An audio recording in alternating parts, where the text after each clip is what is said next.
Okay, ladies and gentlemen, good days and welcome to our spear playthrough. Day 8 with Kazan now. Yesterday we finished the dual wield. It was amazing. But today we continue the test on how OP is spear truly. How great is this little weapon that seems to make everything easier, especially killing bats. Does it keep up? Can we continue? Mick, good to see you there. Oh, I remember this one. That was awful. It warps the natural order. This was like the weird archers, and I had to like dash through the fire without getting completely burned. But didn't I throw one guy down here? I'm not completely mistaken. We have to go through. Ow. That didn't work. Through.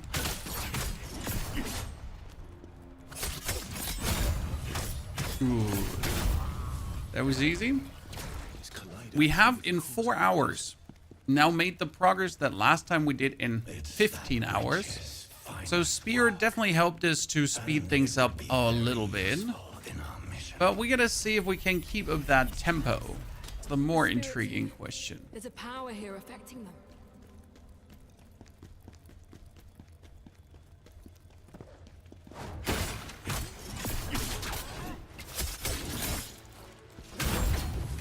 Okay.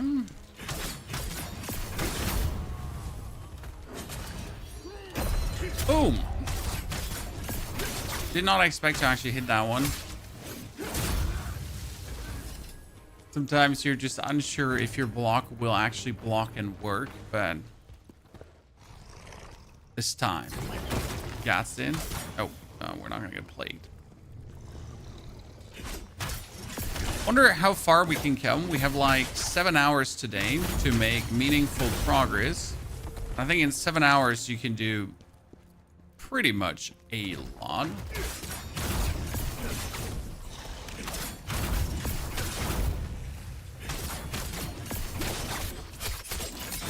And we need to try out all the skills today that you can do with spear, as I haven't really tried out the Moonlight Stance Whirlwind yet. Ooh, Butcher Set. Butcher Set is great. There's like this respective skill here. It is the full moon that when you're doing bop, bop, bop, and then you can use your Ys, and I need to experiment with that a little bit.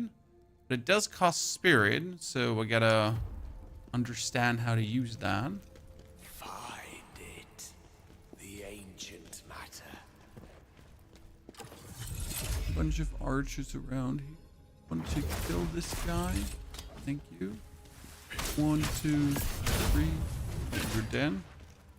Those are the 2 archers I meant that I want to kill beforehand, because I really don't want to waltz in there. Sorkin was up. Today we're gonna continue our spear playthrough.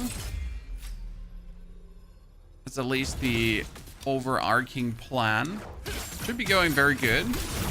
I'm eager to see some of the bosses. I thought, for example, the spider boss would be way harder with spear, but turns out that with spear it was way easier to focus on the... Oh, I never saw that one before. It is way easier to focus on the weak spots and overwhelm the enemy. So I was wrong. Instead of harder, it was easier. Fallen Lord set, nice. That's what we wanted. The Fallen Lord set is plenty powerful. I want to craft that one early and then just keep feeding it as it boosts our swift attacks.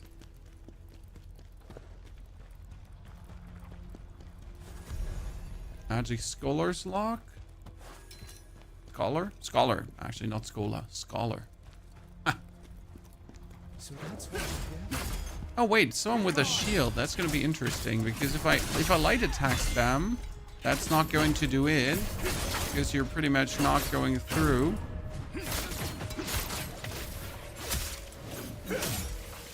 Gotta find out what would be the best way.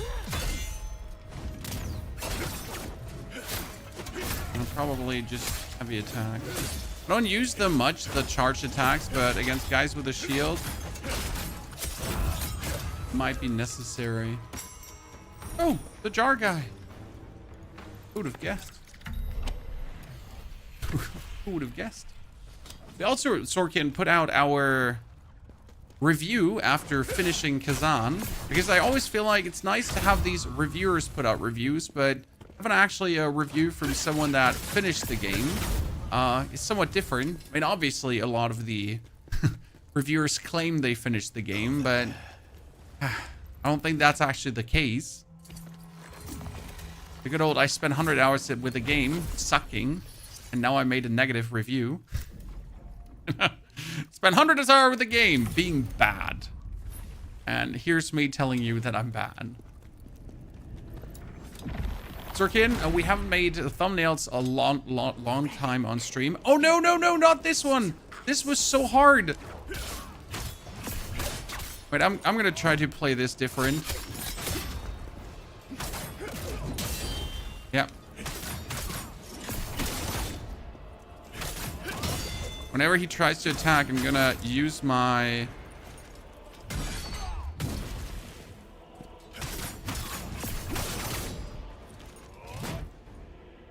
Because I don't wish to combat the spear guy first. Now I want to kill this guy here first.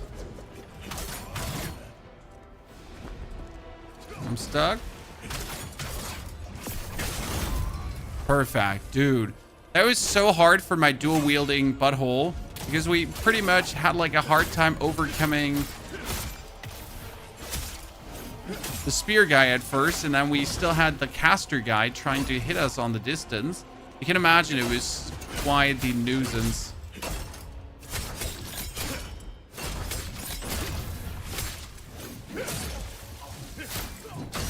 Doing stamina damage just makes things so much easier. That's really the case here.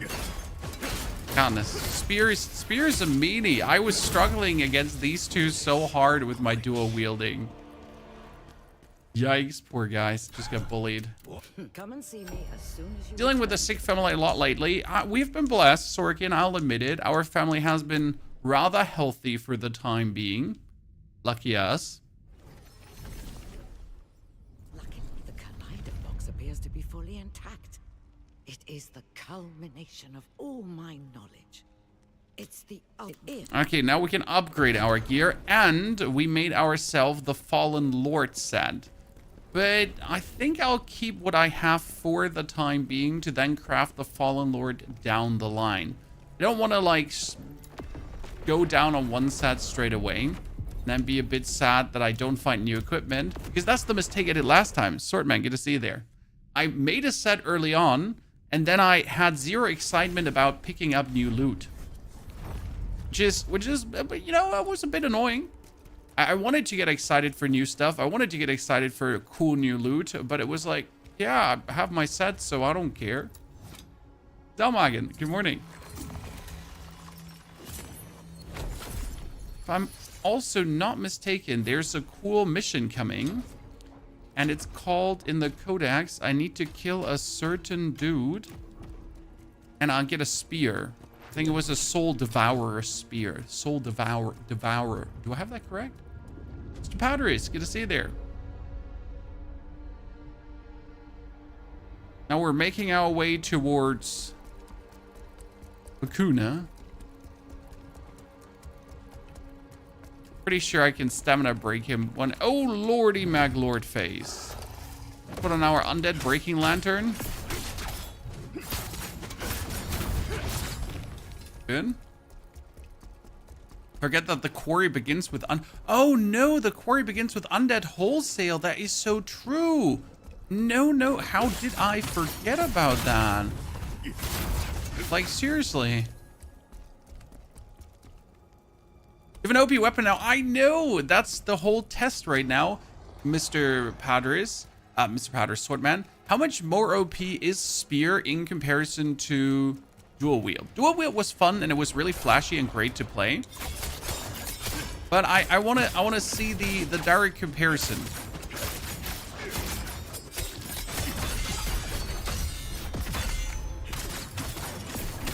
Right? How much easier does it truly feel? Aha.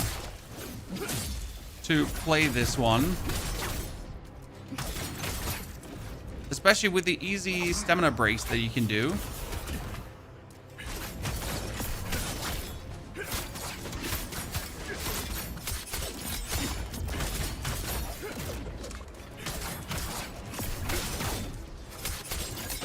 See, like I'm just pretty much continuously stabbing the opponent and just breaking things and hurting him.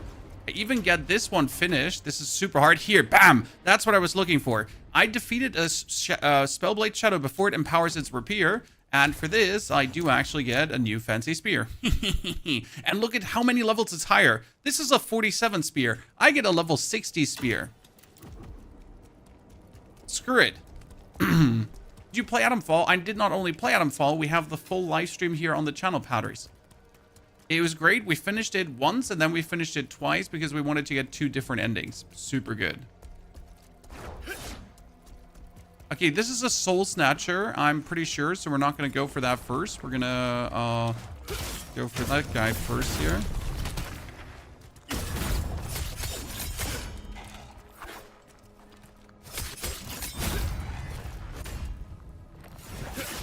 Oh, you little shit. He snatched my soul, daddy? No! I'm interested how the fight against Ozma might be. The fun part is, due to not being stuck at any piece of content and being able to zoom through everything right now, and any elite is just like easy fodder, we should be able to fast track things a bit quicker than we did in the first playthrough. Wow.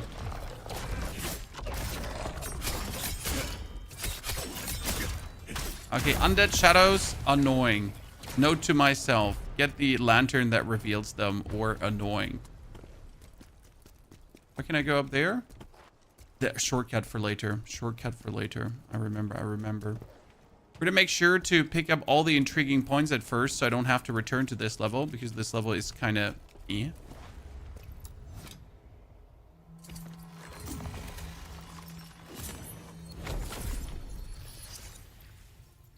Okay, we got our upgrade stats. We have focused on vitality, endurance, and then straight up proficiency all the way to the moon. But we're also boosting willpower, that we are actually getting some stamina recovery bonus. Combat movement looks smooth and snappy. Oh, you haven't even seen half of it, Padres. Like this is pretty much like low level combat, but on the higher level, like on our review video, there you can see me fighting the final boss, and I'll tell you, holy moly. You had to use all the skills you've learned, and if you're not using all the skills you've learned, let me tell you that you're gonna not have a good time. Like you're gonna have to pretty much utilize really the full breadth and scope of your skill set. It's probably like one big difference to Elden Ring. Like in Elden Ring, I can make myself an OP character and then just absolutely nuke the final boss, right? I can make a build that just laughs about any boss at some point, with like the tricks and magic and whatsoever. You don't have the option in this game. Like you either get good at some point or that's it, right? Like you either get good or you're fucked. That's the best way to say it, and I like that. I mean, it makes it harsh for people that might not be so talented, but it gives people that like to become good, like a real option to improve in the game. So Spear OP so far, I can tell you that any boss has been easier with Spear, and a lot of the elites that you face in between in the levels also have been easier with Spear. The main reason why Spear is somewhat easier is simply put to stamina damage. When if I fight an opponent and I can break their stamina easier, surprise, oh surprise, that makes it simpler for me, right? Like who would have guessed that if you're able to break someone's stamina and deplete their stamina, it makes it simpler. Patrick, get a C there. And we're pretty much, if you look at my status, look at stamina damage. Stamina damage is below agility up there. Stamina damage is 30% already. So with my actual other build, I don't have any stamina damage at this given point. Because you simply don't have stamina damage. Okay, we didn't use a single heal for this stretch.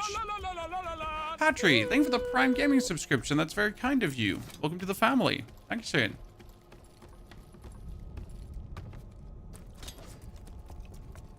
Alone facing this guy, not this guy.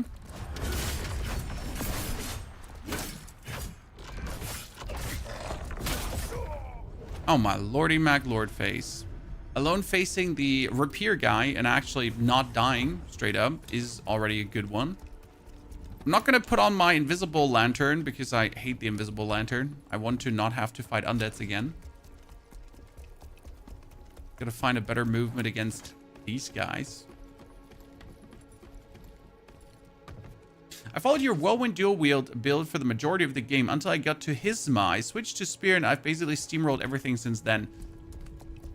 For Hisma, the dual wields felt so bad. Yes, that is absolutely true. I mean, I've been like fighting that dragon and my dual wields cannot reach his face. Hisma is a ginormous dragon, guys. And yes, you guessed right. If you're using the spear, you might simply have more range. Because I was trying to hit that dragon in the face, and the only way I could hit him in the face was if I'm pretty much using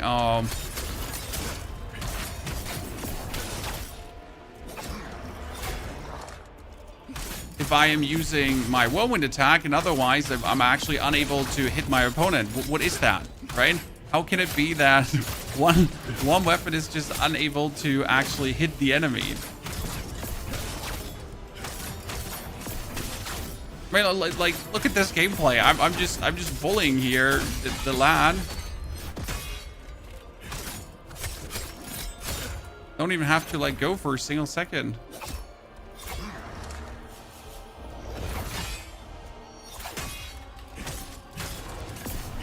And can he outrange me? No, because I am outranging everything. Good. Done.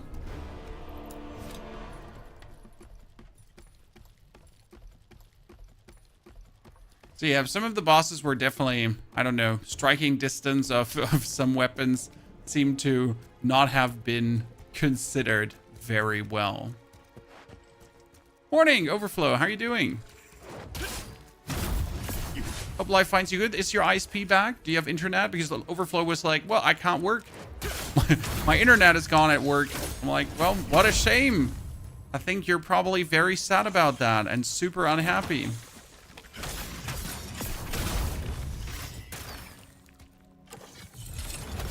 Haha. That fight site's so bad I tried 15 times with dual wheel and barely hit him. It's just sad when you feel like you're being limited by your weapon choice. That's just generally a feeling you never want to have. Like I don't want to be punished for choosing to play a certain weapon, right? That the game should not be like, oh, you're trying to play the dual wield. Well, you know, listen. We noticed, like, it's cool. Like, we appreciate your efforts, but also get fucked.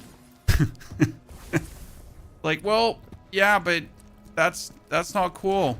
You know what? That feels kind of bad. I don't want that.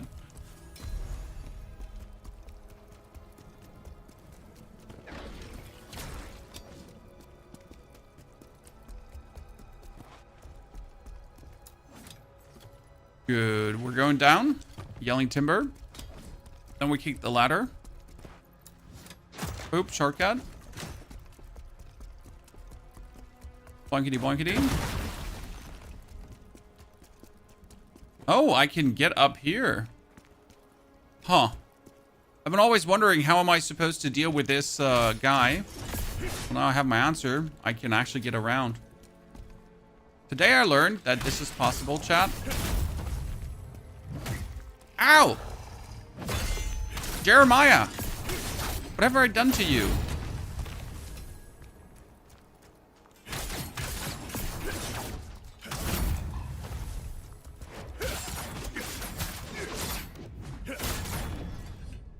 Oh, great. Didn't even stand in range for him.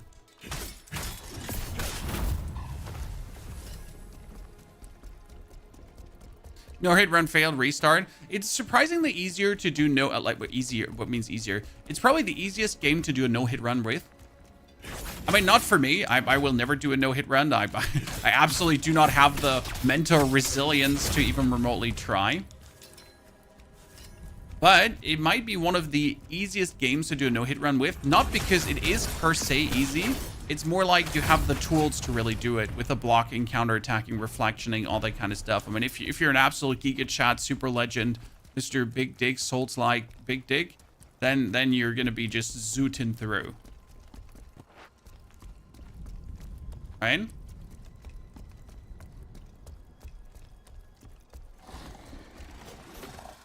Oh, sorry, Dave.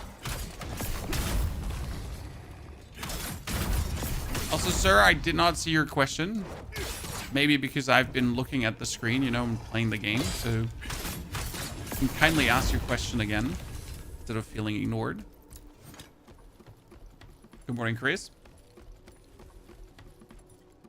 I'm gonna say for people that learn no hit runs, like I don't know how they do it, because you not only have to not get hit, right?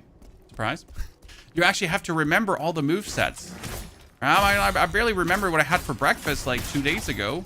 I mean, unless I've been eating the same food for the past 3 days, so that's that. But yeah, and then you expect me to actually remember boss routines perfectly, like days and days on end. No? No? Furious Bandit. It's Brink Dodge and Rage Damage Potent Blow. Soul Eater. Also got Deep Shadow. After Image Thrust.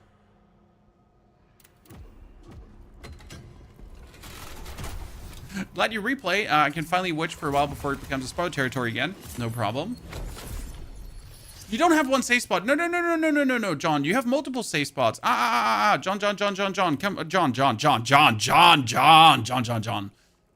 You have multiple safe spots. You can just press load and load your old save back. Yeah, John. Come, John. Come. I thought the same, John, that you only have one safe spot.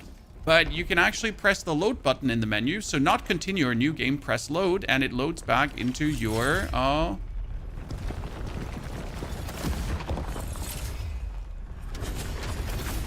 Okay, listen, I was just targeting your buddy there, and that was absolutely uncalled for. And I don't appreciate it. Holy moly, that almost went bad.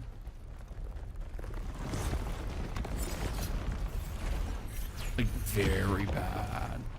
Wait, you're dead. I killed you.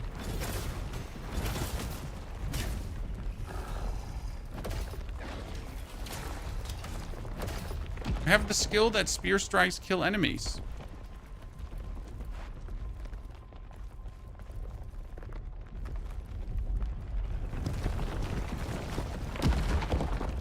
So yeah, there's definitely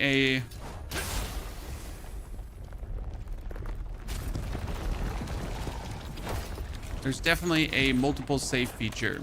I was surprised myself because I thought I botched it for my I botched it, right? I'm gonna have to lose my account, but no. So we got 2 saves now.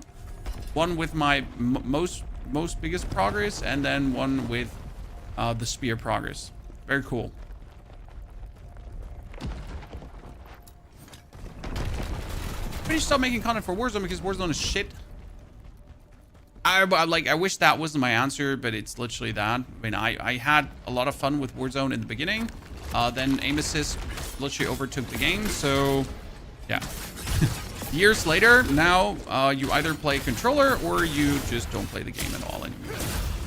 Now, and since I don't like playing shooters with controller, I'd rather play Souls-like games with controllers. So I have to start a main menu, a new game. Yes, if you go into main menu and you start a new game, then you... I don't remember if I had to go down here for loot. Shit, I gotta check. I forgot if there was a story piece. No, there wasn't a story piece. I hate it here. So yeah, you gotta go into your main menu, then you start a new game. Okay? And from that point on, you can press the load button to also load back into your old game. So don't worry at all. You are not killing your old save.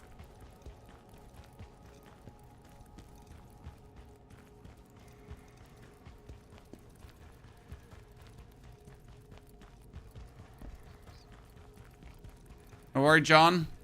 They do have the menu a bit weird, so I was upset at first. Really upset. But I never planned to NG+, but now I still have the option to NG+ if I then so wish to. So that's kind of cool. Haha, I'm better than you.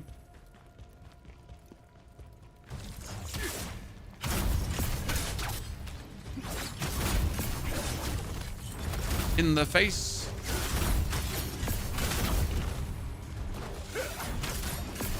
Believe it or not, but this whole area was such a hassle to do for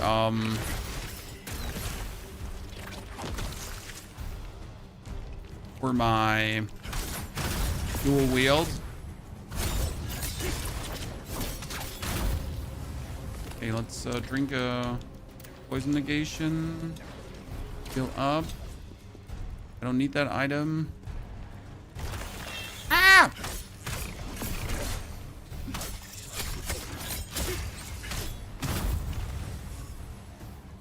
You gotta kill this thing before it goes like all splurgy on undead again. Because she's about to like summon like bunch of nerdy things one more time.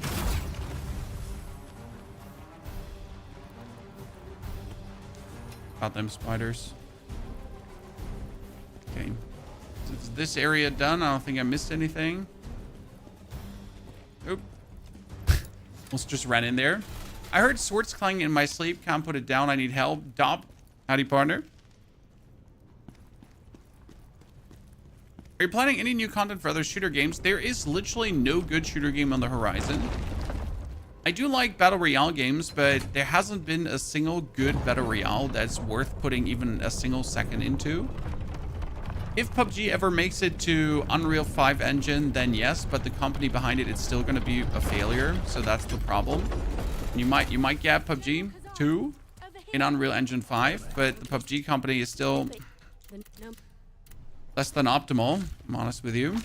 So yeah, I don't think there's any good shooter coming anytime soon where you're gonna feel like I would like to put hours upon hours into. Personal estimate.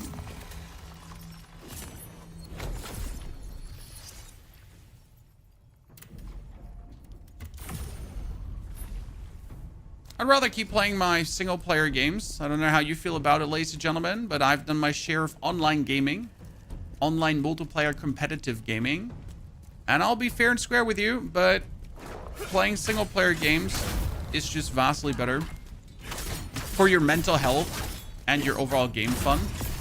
Because the advantage about single player games is and will always be that the only one that's going to ruin your fun is yourself.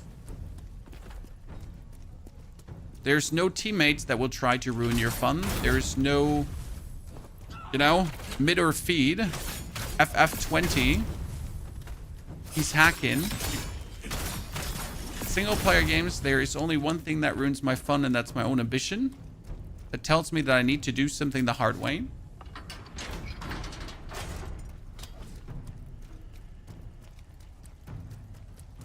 That's why I tremendously prefer to play things single player nowadays, as it just gives me full control over my game experience.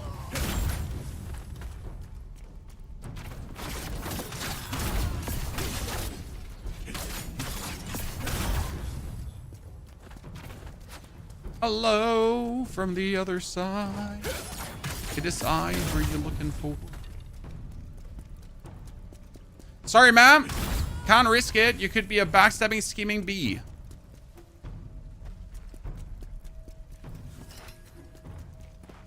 You don't have to listen to people doing stupid noises on microphones. Oh, that anyways. No, it was truly, like, multiplayer gaming can be great. Don't get me wrong. But as you say, if you play it together with your friends, it is actually good. If you play it solo, not so much. But even though you play with your friends, there is tons of others who are going to be trying to ruin your game experience with cheating and other shenanigans.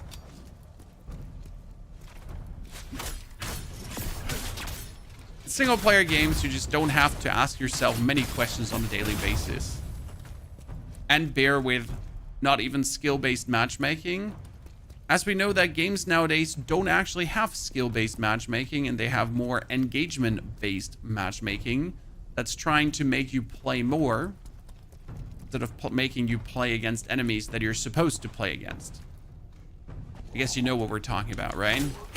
Good old engagement-based matchmaking.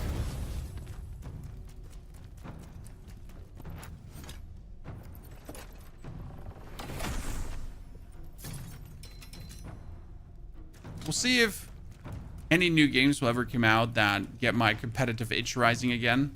But I'll be fair. I guess only an auto battler. You know, good old auto battlers. Izzy, thank you for the 27 months of support, Izzy. Appreciation. Thanks for doing the second sub today. Right now, I'm getting my competitive kick out of games like this. Out of Souls-like games, because they do scratch the competitive itch easily. Did you play Fallout? I played Fallout 2. I think I played Fallout New Vegas. But since then, I haven't touched a Fallout, so... Never played Fallout 4. Not because it's bad. Just because I never get around to it. Okay, the actual thingy I'm trying to use here is not working the way I want it to work.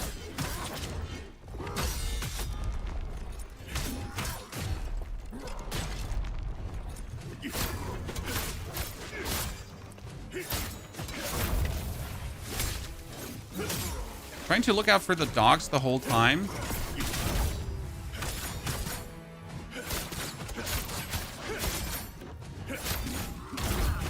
Good. First part of the fight was really weak. Second part was better.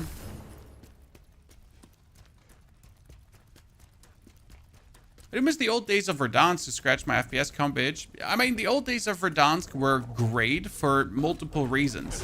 Reason number one, not everyone was a controller sweat, right? A lot of people were actually, back in the days, playing on mouse and keyboard. You will have a hard time nowadays finding like an actual keyboard player. And, well, reason two, people optimize games to the point where they're no fun anymore. When the beginning of Warzone, it was like full of people that were just trying to have fun. Now, obviously, it is full of people that are trying to sweat their ball sacks off. And that's okay. That's just the standard progression of how games go. So obviously, the first year was great, as you had tons of people trying to have fun. Now you just have tons of people trying to be the best. It's always the most fun time in every game, though. I mean, you heard the phrase, gamers optimize games to death, and it couldn't be more true for competitive multiplayer games. The same goes for auto battlers. When auto battlers began, you could have tons of fun. Until you reach the point where people are only playing meta. And when you get to the point where everyone is only playing meta, well, guess what? No one is trying to do fun builds anymore, right? No one is trying to do something innovative. Everyone is just meta whoring. Where did I have to go now? I was down here. It was actually down here.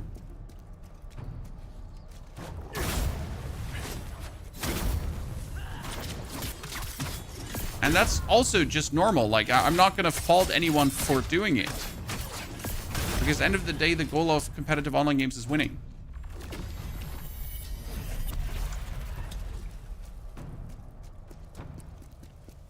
That's why single player can be so much fun. Obviously, you can play an absolute meta-focused build, right? You can follow a very optimized dual-wield build. Or you can try yourself until you don't want to try yourself anymore and then follow a build. But you pretty much have the choice, right? To shape your own gameplay experience. In competitive online games, this choice doesn't exist. Because if you choose to play something unoptimal for more fun, what happens in online multiplayer games? Chat. What happens? Well, you get fucked. You get bent over like a pretzel. You get folded in half. And it's not like the good time, okay? It's the not good time.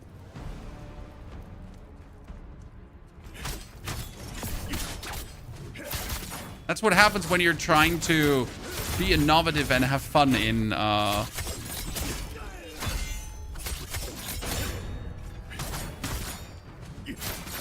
competitive online games.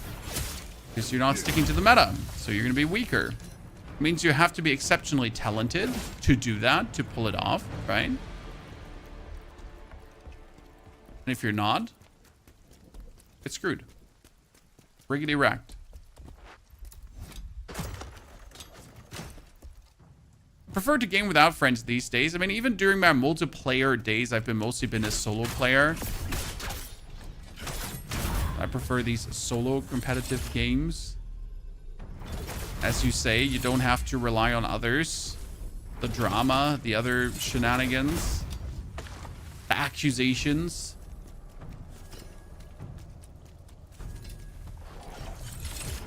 Nah. You don't ring that bell, sir. We don't want you to ring it to get a clang, clang, clang, clang, clang, clang, clang that bell. Last time that didn't work out, but now that means like no one is actually like storming out of their doors and so on. It's kind of funny. Reason worth asking because I was watching you during Warzone. A lot did, my friend. And I appreciate every support during Warzone.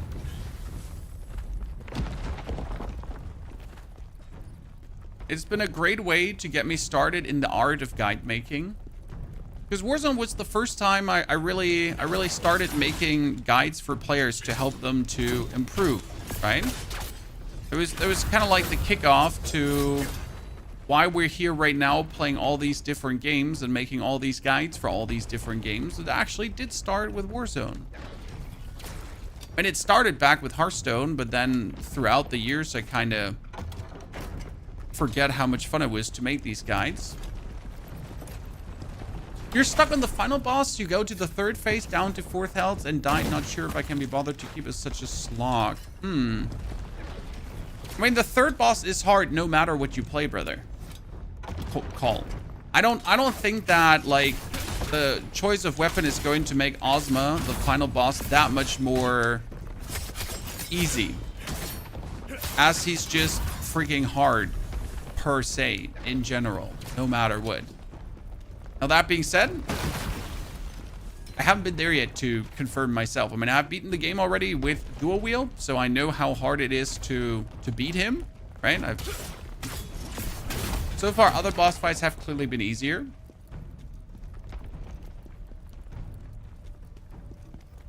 Discovered you when you were playing Hearthstone. Good old times back in the days.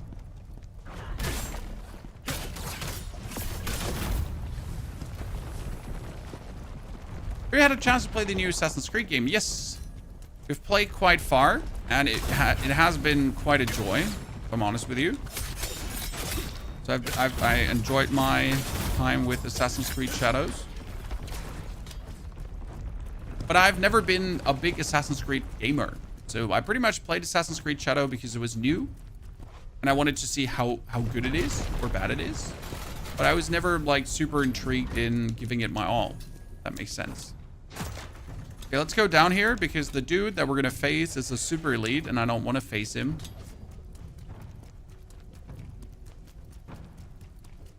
That's all for beating Ozma. Thank you. I mean, the fight is quite some, sir.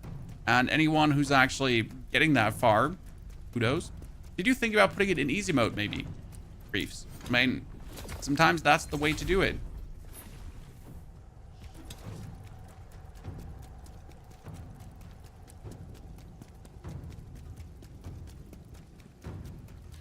I haven't played any of the previous Assassin's Creed games. You know what, Juan? If you have not played any of the previous Assassin's Creed games, you will actually like this one. It's very important, so sometimes it's better to not play a franchise. I don't play many AC games, okay? I am not the biggest AC game lover. I have played them sporadically over the years. But the problem is, or the thing with Assassin's Creed games is, they have a very simplistic gameplay loop. I mean, the Assassin's gameplay loop hasn't been ever a complicated one. And therefore, the less Assassin's Creed games you've actually played, the better it is, because you're not dulled out from the standard gameplay loop that the game has to offer. Because let's be fair, the standard AC gameplay loop is very uninspired. It's like, go there, gather information, assassinate target. That's it.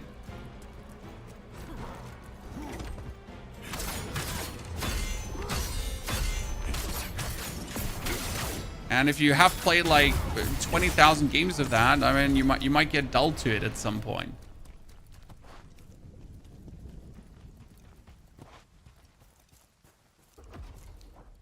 Okay, we killed the outlaw and we get the soul cleaving greatsword. What level is that now? The spear we got was level 60. The greatsword we got is level 62. Let's fucking go. Borderlands 4 in September. Probably gonna play it for the story, even though I forgot everything about the Borderlands story again. My last Borderlands that I actually liked was Tiny Tina's Wonderland. I don't know if you've seen that one. It's super cool. It was like a fantasy Borderlands. It was surprisingly fun and engaging. Sadly, I got never around to finish it. Not because it was bad. It's just like timing issues.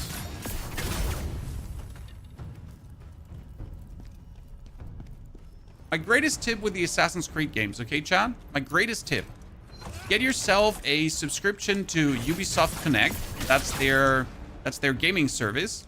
And you get all their games for free, quotation marks, as long as you're subscribed. And the subscription is not that expensive. So you can pretty much try out any Assassin's Creed you ever wanted to try out, or any other Ubisoft game at that, right? For one sub.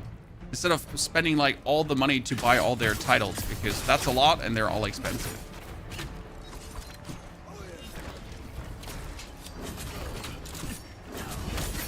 Okay, listen. Uncool. ×2. I'm trying to have some fun here and you're just ruining it. That's why I'm gonna have to kill you. I'm surprised we went through this area without dying a single time.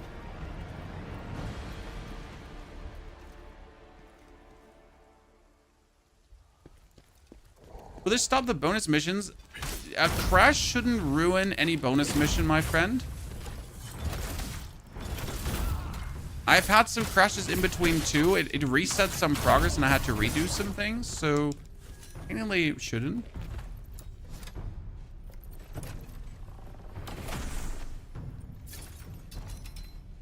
Okay, we get some gear. I'm not sure if I want to upgrade for the boss fight. We might be good off not upgrading.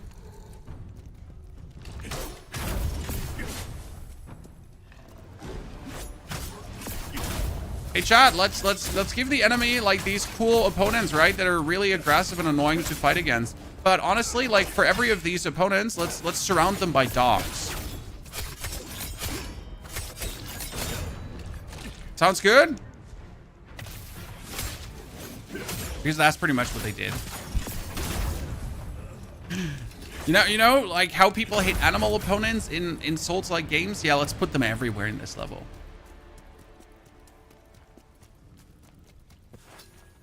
Dog just needs to hug. The good thing about the dogs is they actually die to a one-hit. So, that's great. Not like Dark Souls 1 needs 3 hits to kill one of those plague dogs and you're just like fighting for your life while other 3 are trying to nib your heals. They're struggling for survival. What is it? Holy moly, is the sword slow? There is skills to make the sword faster, so don't feel like you're stuck with the slow sword. Let's do that. I was hoping you would use the spear, Mark. We started the playthrough yesterday after killing Ozma. We decided to try and see how OP spear really is. So far, the confirmation is spear makes every boss fight easier.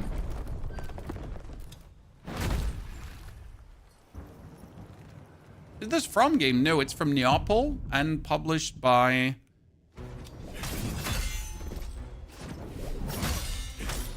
How are the guys called again? Nexon.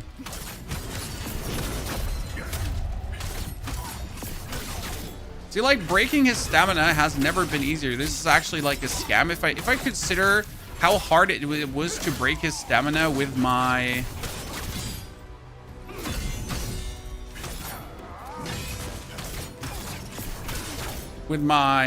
other build, With the dual wieldies, then this is like scam.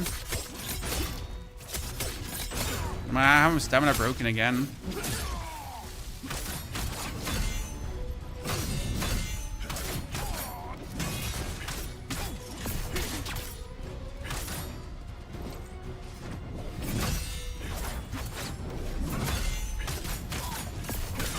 Look at this. Does it look like we're even trying?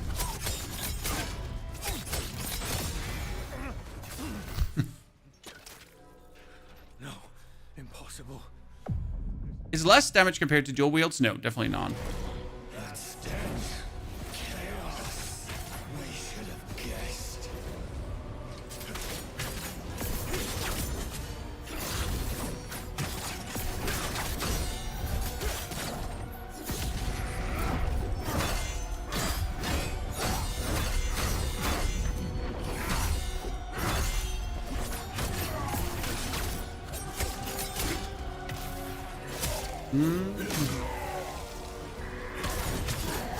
Oh, I forget that one.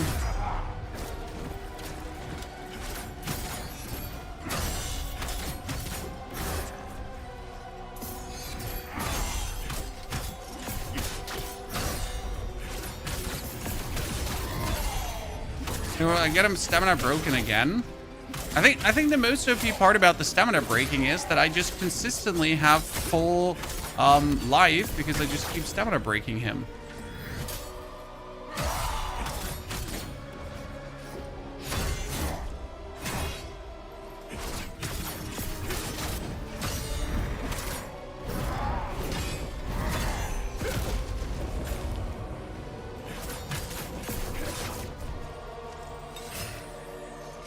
Oh, yeah.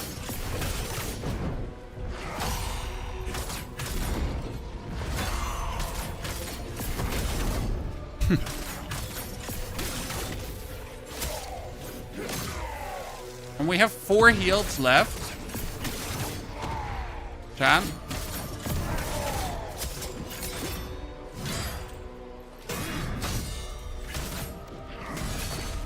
It was bad.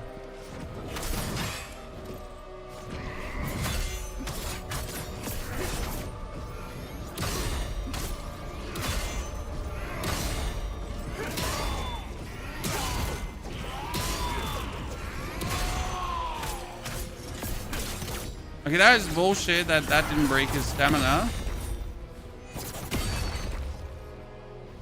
Should have broken it.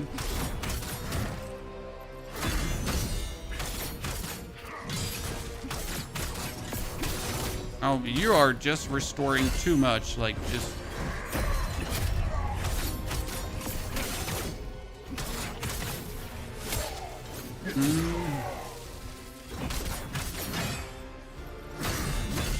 The pressure you just have with spear is like a big joke.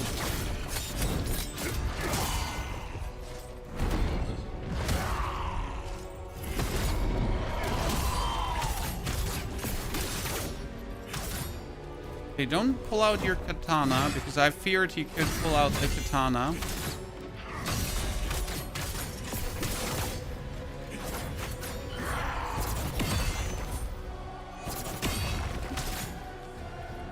Oh, I should have just followed up with my...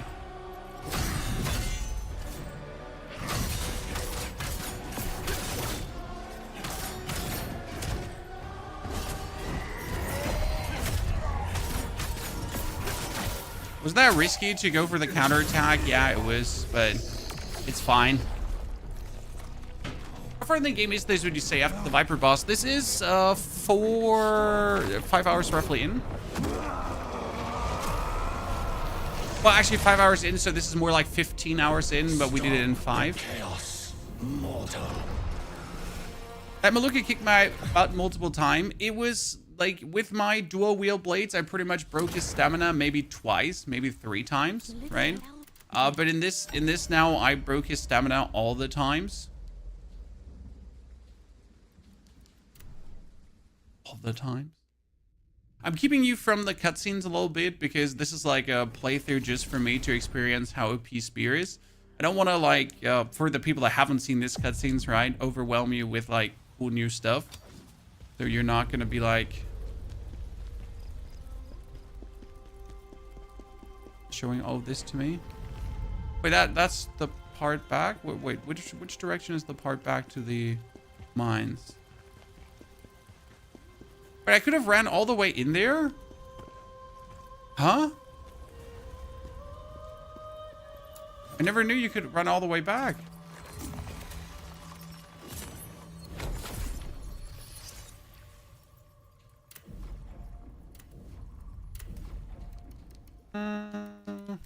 Proficiency. The game has cool movements. It is just very fluent, Izzy. Like, the game is just literally flowing as you want it to. Now that you're Check if there's any quests, because I completely forget, like, when we get all the quests.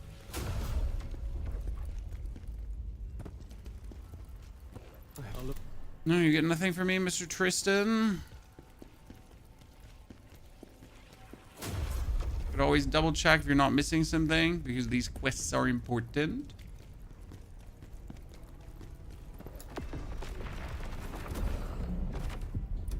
We actually get the quarry. See, this is like speak to Oksana to proceed with this mission. You know what? We're gonna do the Ravka village, and then we're gonna do Oksana quest. The red crystal back there, Blake. I'm not wondering that there is a red crystal back there, but I'll be honest with you, I really don't have all the red crystals. Even in my first playthrough, I've been missing more than half. Probably the one thing I really haven't put much effort into, like getting all of those. Nah.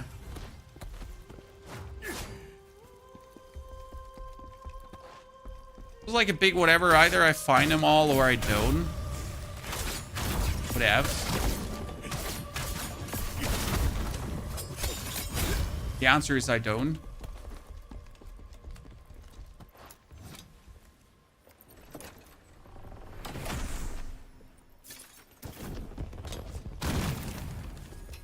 A strategist ring. Should look into that. Wait, am I'm on the wait. I'm on the right track. Shit. I thought I'm going like the beta track, but I was going the alpha track. I'm actually gonna go back to go the beta track now. There's some discoveries I've been missing out on. Like the thing in the middle of the road.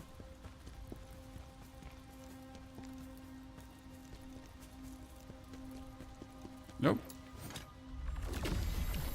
What in the hell's a ball of light devouring everyone? Try the golden set with trance and rear assault damage. I will, sir.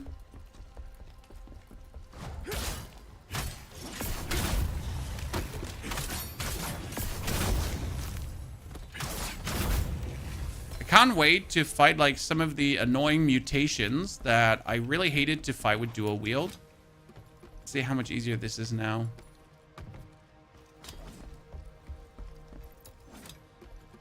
Right now, I'm not trying to focus too much on sat slats, as sats are a nice thing to have, don't get me wrong. But I'd like to live the discovery of items a while. Because as soon as you go for sets, you always miss out on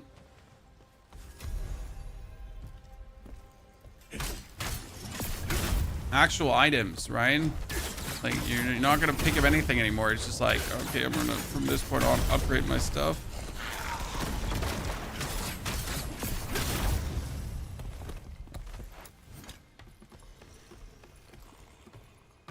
And we're back out. Outsy daisies. Which drown set is so good against the final boss? I heard it now multiple times, so I can't wait to actually get the drown witch set to see what we're getting there. I mean, a lot of the sets, they're using like skills that I haven't put points into, like as you say, the frontal assault stuff and stuff like that. We're also not using shadow reversal. I still don't have a clue how to use actually full moon. Charge? Why? Oh, I need to actually charge it. Ah, no, I get it. And this makes it against increases the damage of brutal attacks, right? While in moonlight stance. Yeah, that one I do need because I want to do the damage and brutal attacks.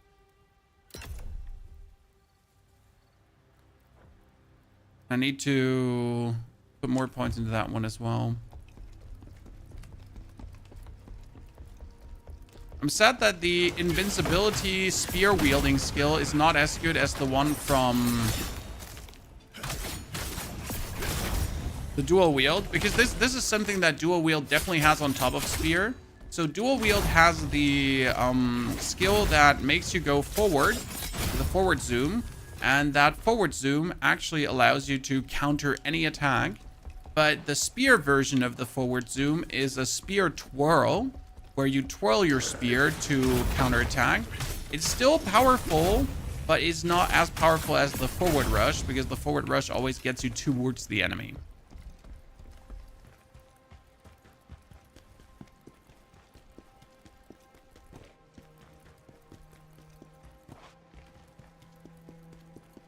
This makes me think about the Elain fight. Chaos emanating from underground. If I'm not mistaken, this dungeon is the Elain boss fight. And she is very shielded, so I probably have to dash around her and hit. Maybe I should put points into Moonlight Step.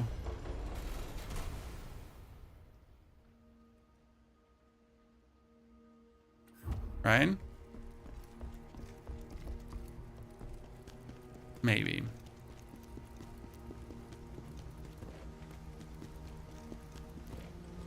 Moonlight Stance gives you a dash attack that goes through enemies. Oh no!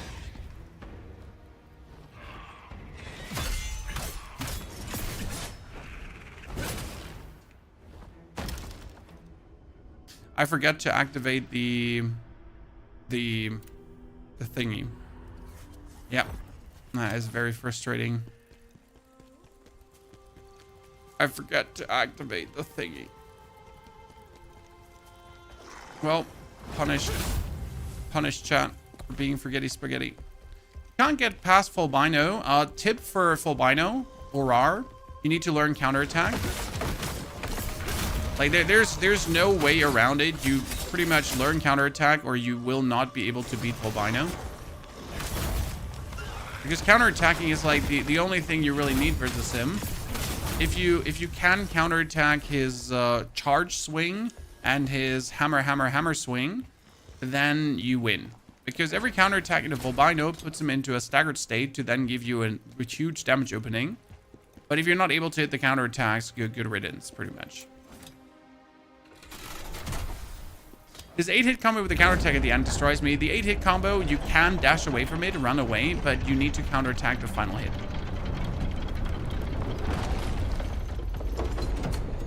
Volbino is not a hard boss, he's literally a skill check. There are skill check bosses throughout every Souls game where they only exist to see if you can do the basics. Sounds harsh, but that's pretty much it.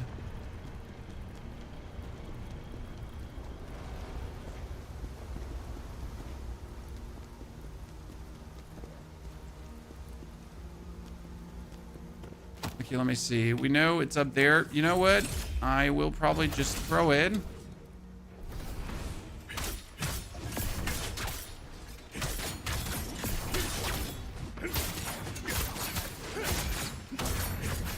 Yep. It's probably the easiest solution for this problem. Spear throw into punish. What's your favorite boss? Scalpel? Ozma himself, the final boss.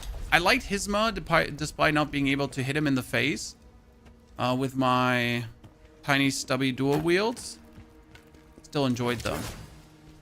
But also Traka was great. And Belandria? Belle? She was freaking annoying, but it was so much fun to fight against.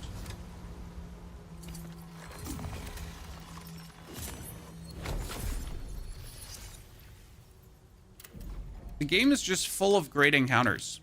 Tell me what you want. Just one great encounter after the other.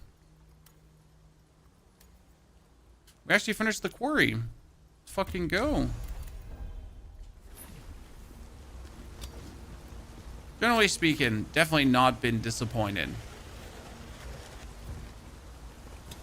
Okay, so what we're gonna do is we're not gonna fight that thingy.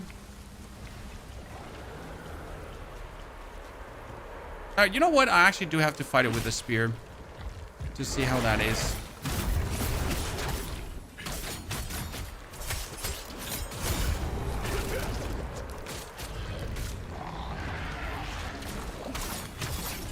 See, it just ate one fishy to boost itself up, because it does that.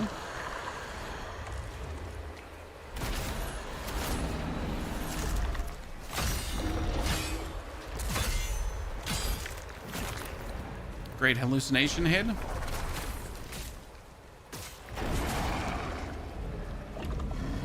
Can hallucination please go away?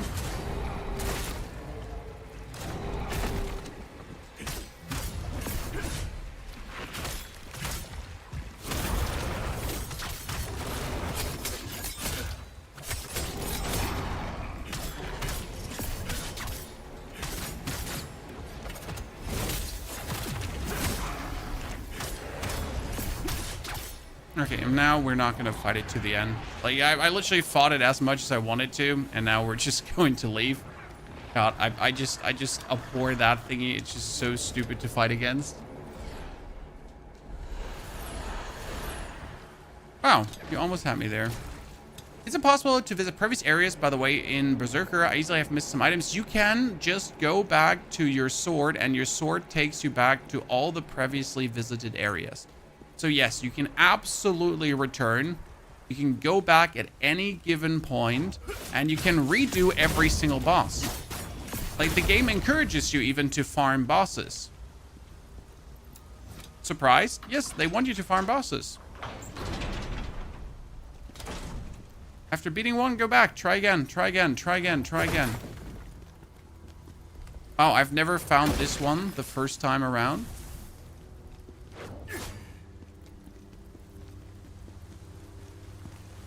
That's the very cool thing about the first Berserker, in my opinion.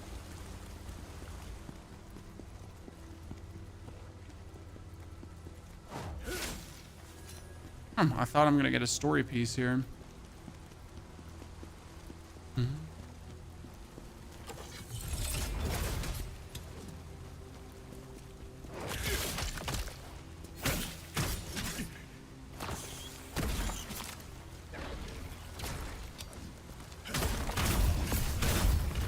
What I hate about that big spider is it doesn't get staggered.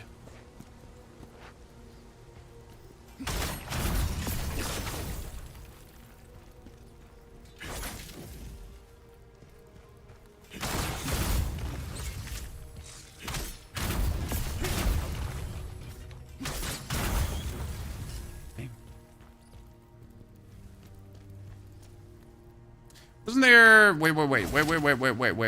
Yeah. I was absolutely sure I remembered that correctly. Because last time I went there and it just landed on my face and it was super annoying. Like, I like things landing on my face, okay? But not spiders.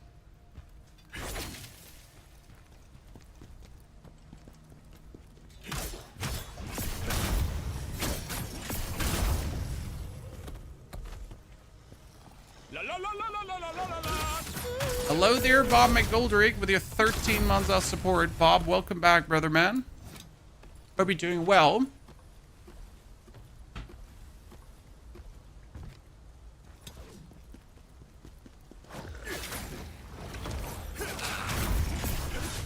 Is this the right way? I thought this is not the right way. Shit, dude, don't tell me I'm going the right way. No, I went the right way. This is bad. I didn't want to go the right way. So I think I missed a discovery for a note or something.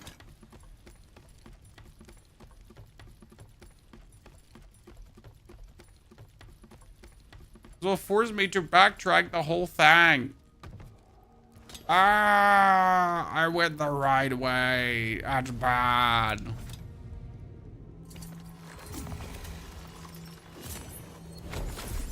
Double checking if I missed something, because I think I did. See, if we go for that, I have Elain, but then, like, there's something that we didn't...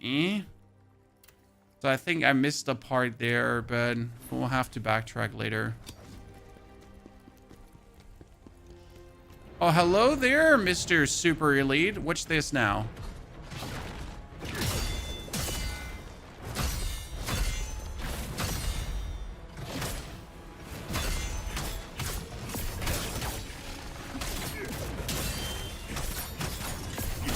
That's why I like the spear whirl so much. It just allows me for 2 spirit for the time being to just counter everything.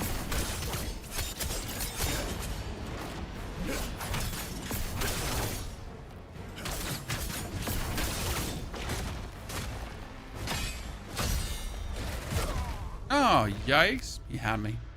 Better. Where's the extra heal? That's what was there, Blake. Yes, exactly. There is an extra heal back there. I was wondering what I did actually miss. You are correct.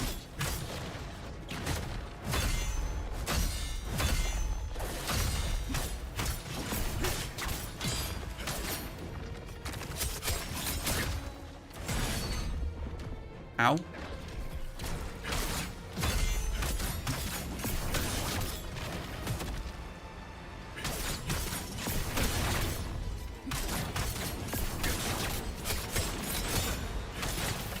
Thank you for reminding me.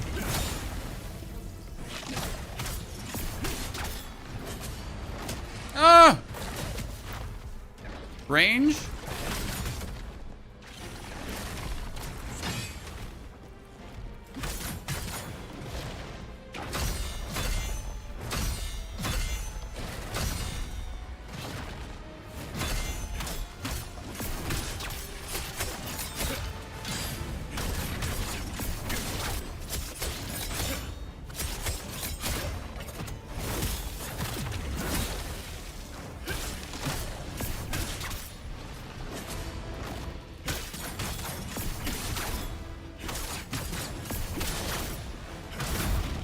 Good. Took quite some damage points before he fell over.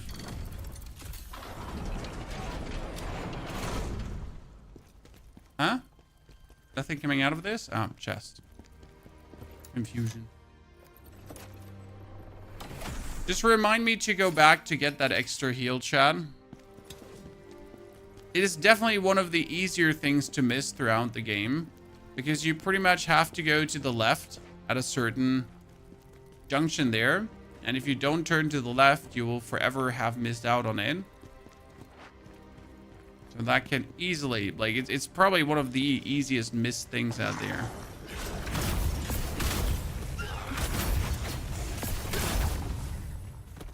Everyone did it. Need to look around, like, in these grand arcs and everything to not actually miss out on the crystals. That's the #1 thing I tend to miss out on.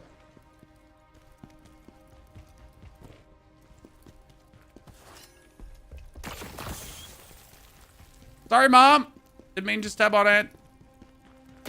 My dog stepped on a bee.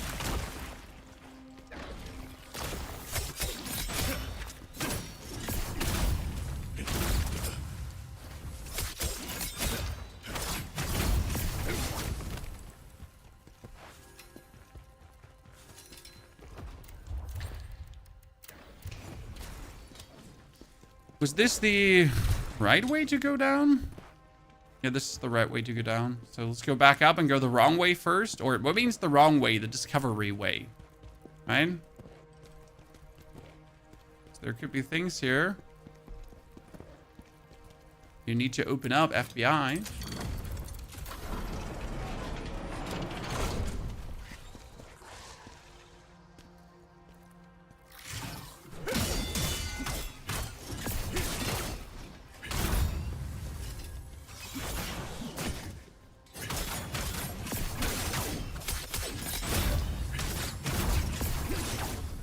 Good. Arcane Seeker, Rithguard, Transmutation Mist, and Enhancer. I wonder if we want to use... Oh, we should use Poison against Elain, actually. Ooh, good point, Chan. Thank you for pointing that out. A lot of times you intentionally check the wrong way. I mean, that's the #1 thing you want to do. You, like, always check the wrong way because you know there's discovery waiting for you. If you miss out on that discovery...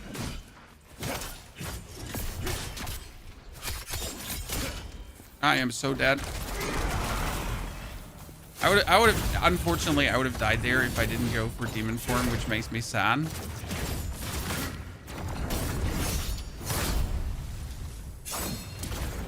Was just out of stamina, overextended, out of heals, bad position. Jiggy jiggy yada yada. That would have just literally ended bad. After killing the elite, I might have just gone back to heal, but hey.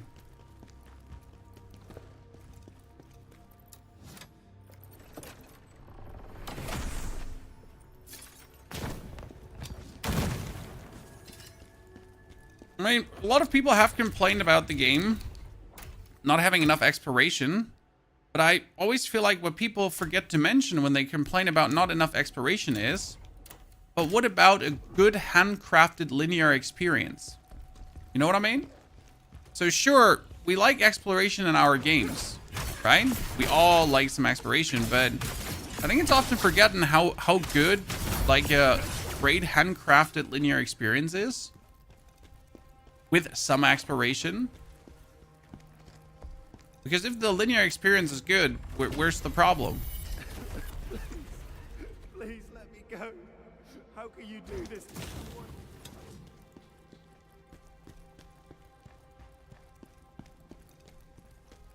Okay, I really don't want to fight the spear guy right now.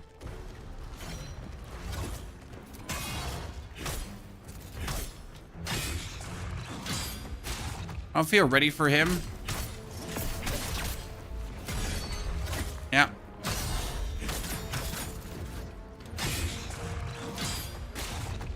Goodness Christ. Yeah. I said I'm just not mentally ready to combat him.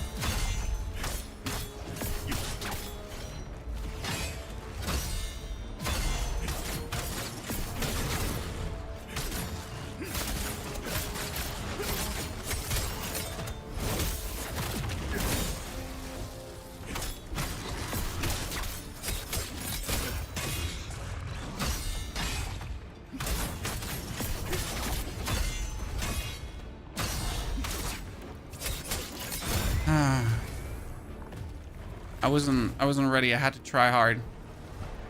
You game vanilla run or are you an NG plus? This is a new game, second run. Now as a spear wielder instead of dual wield.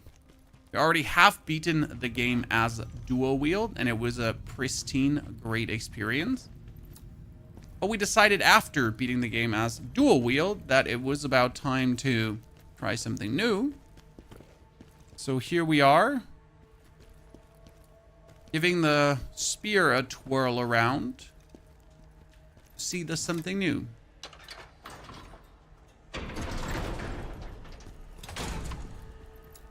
There's a lot of indoor stuff. Well, there's going to be a lot of outdoor stuff again. It kind of like really seamlessly mashes between indoor, outdoor, indoor, outdoor. They did make some really annoying levels in the end game to really fuck you over with.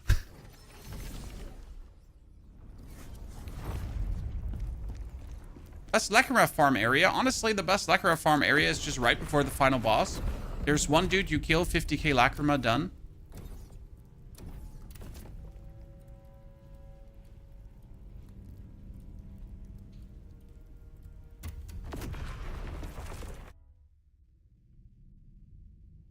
And then you do it again, 50k Lacrima, done. 50k Lacrima, done.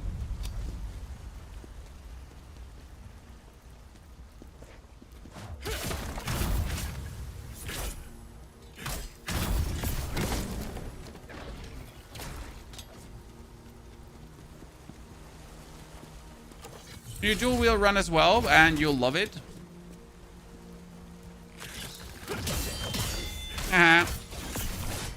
Oh goodness. They attacked like just fast enough to abort your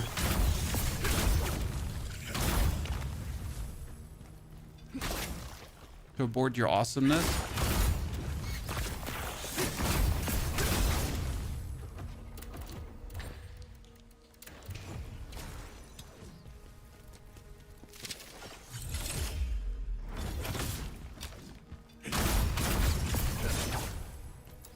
Good. Now let's find the item. Don't like, so in this one, it's important to not follow the poison. Okay? Step number 1, don't follow the poison trail to the right. You're gonna go offside. Big difference. That's the wrong way, pretty much, but it's the good wrong way. The wrong way you want. That leads you to this Chamber of Doom.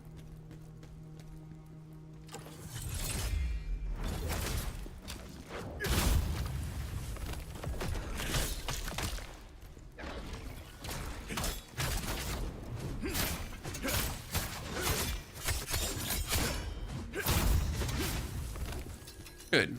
And you otherwise miss out on that netherworld energy. Now you can backtrack.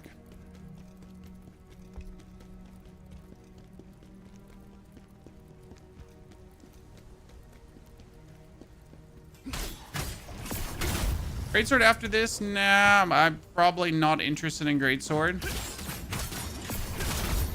Greatsword is not bad, don't get me wrong, but it's just not vibing with me. My goal today would be to get like as far as possible, tons of skill points that I could make a comprehensive spear guide for you guys.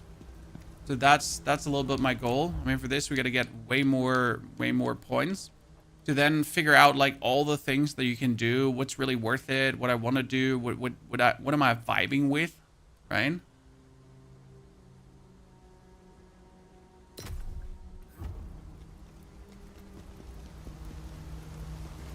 That's my goal.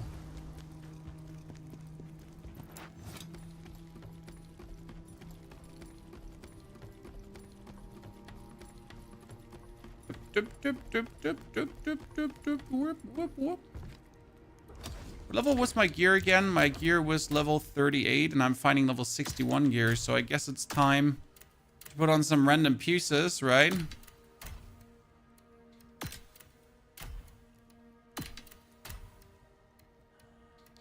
Have some stuff going on. Just slightly better, but still better.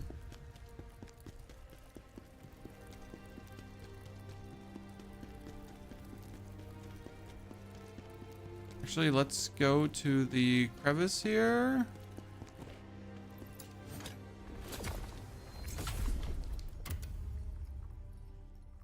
Because then we can go back in and teleport back to the point where we were.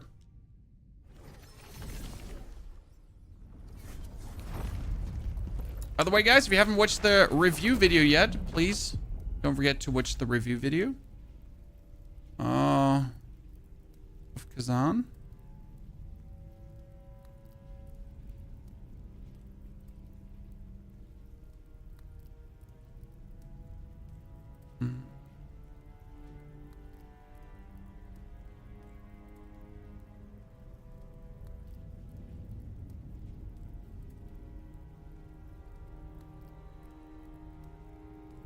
So we're going back to the village and then to the sinister prison.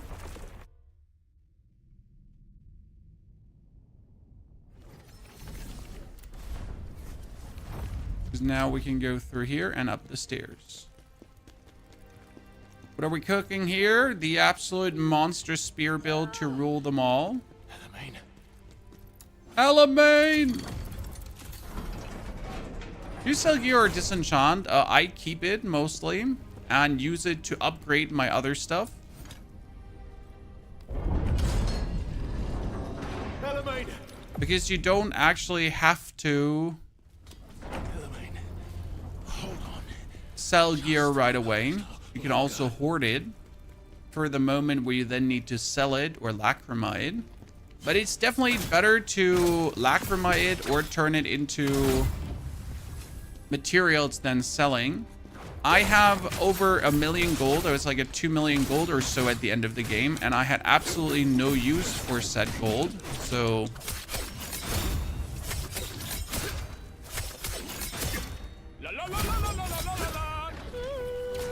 gold is virtually useless later on. Okay. Thank you, Pyro, for the 90 months of subscriptions. Pyro, howdy doodly Danny Andy. Thank you for the ongoing support, my friend. Happy to have you back.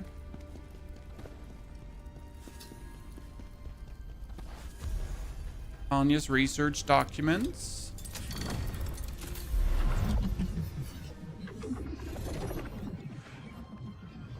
Shutting it off. Getting my lady back.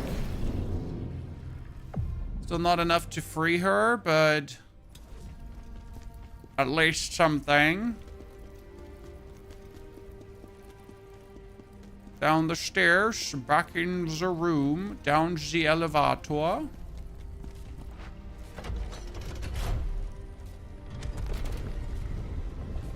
No, Mart, no Verdance for me. There's something below.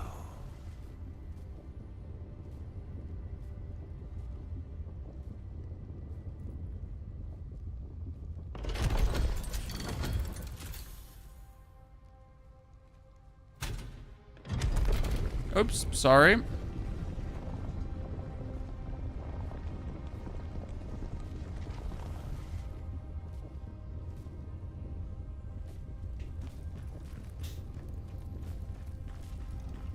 Gold is only useful for buying jar helmets. Yep, and most people will actually not collect the jarlings. And like, yeah, it's useful for jar helmets, but who's actually collecting those jarlings, right?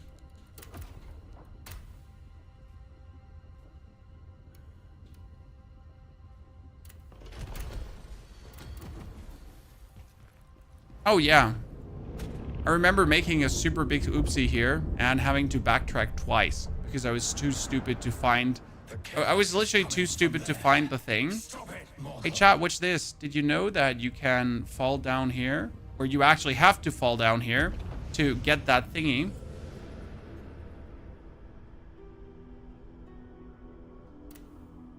Should have gotten the save point first before I did that, but yeah, you get to fall down there to get that thingy.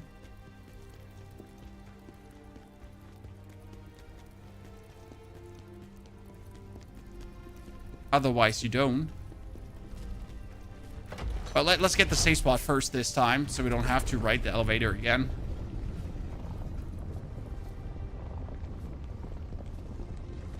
There's a nice and easy way to go about it.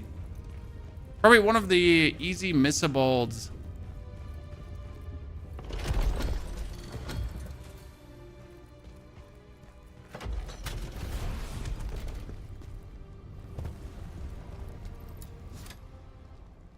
See that guy? That's the dude you need.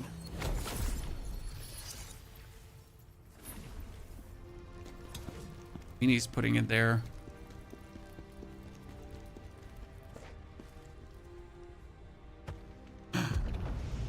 It's too hard. It's too hard. Next try, Chan. Repeat. Deathless run over.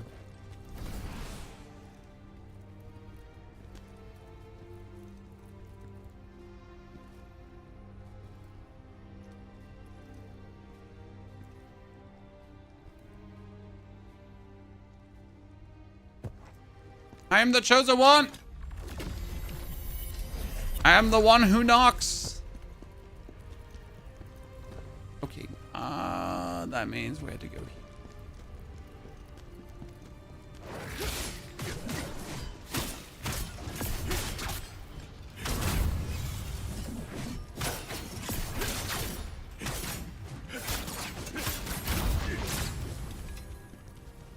Worse to use like...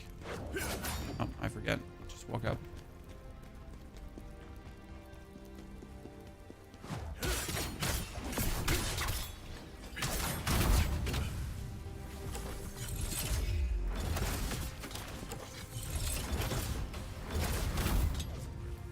Good. Now we gotta go over here to open this bookshelf. Gonna collect all Jarmans. I mean, I respect anyone that put in the efforts to really get all the jars because I really couldn't be asked. It's like the only thing I'll never get in this game because collecting the jars is just no fun. And I'm sad it's actually part of the trophy. Like, I really hate these collection tasks when they're part of trophies. Man, like, getting all legendary weapons for... Oh, wait. What? Huh? What have I died to? Wasn't I full HP?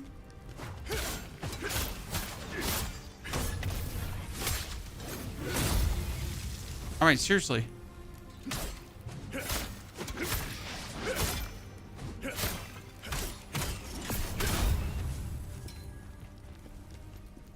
Venom? Are you sure? Because I am only confusion.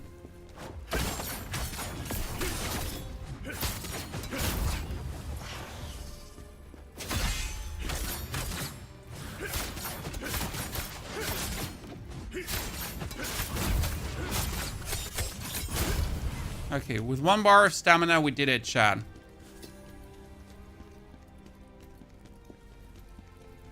With 1 bar of stamina, we did it. Don't you jump forward in there. Ricky's good to see you there. I think this is one of my least favorite segments and bosses so far. There will be more segments like this, just as an FYI. So you're not safe.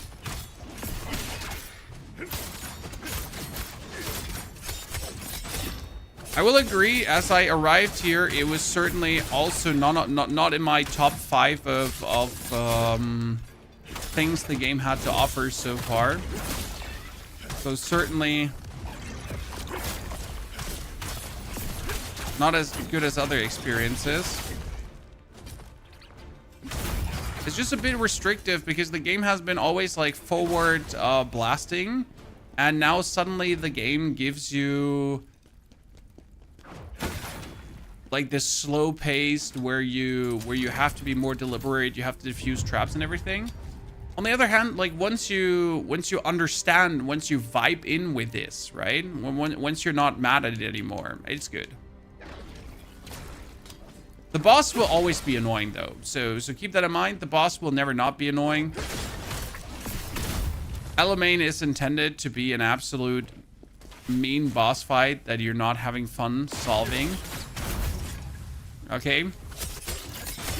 Don't be mad about the Elain fight being like that. It's just an intended experience.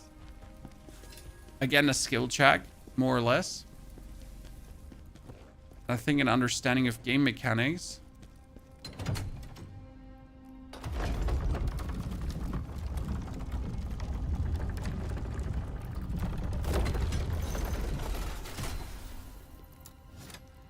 Shortcut activated. You got debated. Finally beat Volcano. Took 25 tries. Let's fucking go, sir. That's what I want to hear.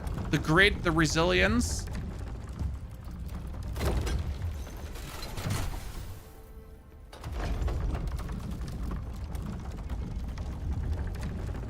Also a very easy missable item.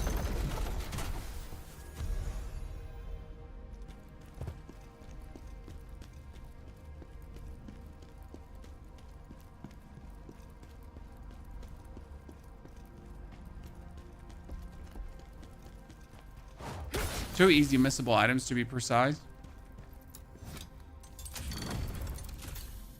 We use Phantoms beside Kashta, yes. I use Maximilian the Unyielding.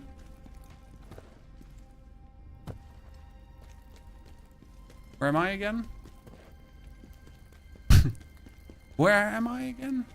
Because Max the Unyielding gives you stamina on Brinkard. That guy is absolutely incredible. You Brinkard and boom, stamina back. No, you don't even know how incredible that actually is later on.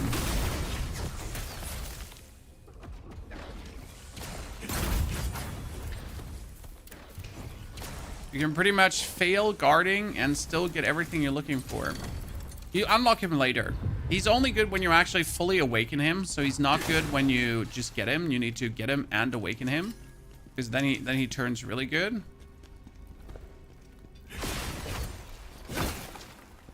Otherwise, he's just okay.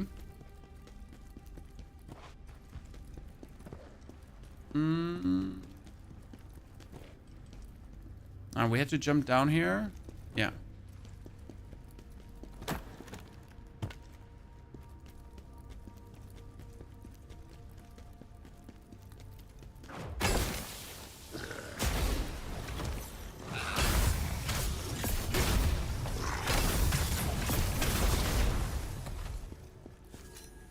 Did we just blast through that? Yep, we did.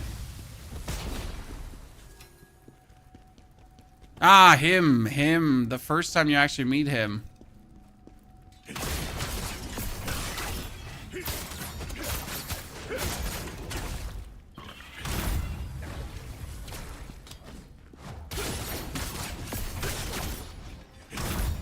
Let's see how annoying he's actually to fight with spear, or not annoying he is to fight with spear.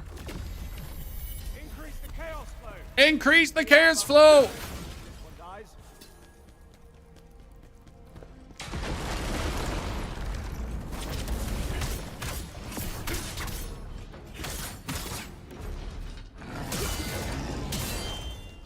Oh, did you see that, chat? Expert.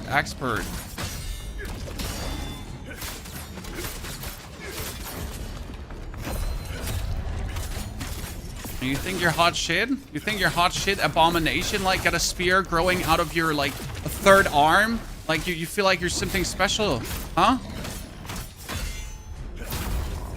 Nah. And since we killed him, oh shit, out of the plague. Since we killed him without taking damage, we are getting a... Yeah. Before it enters Frenzy, we can now craft lightning enhancers, which is actually good at this point of the game. Seriously, you're getting lightning enhancers early. Very good, very good. Fatuk nice, Fatuk nice.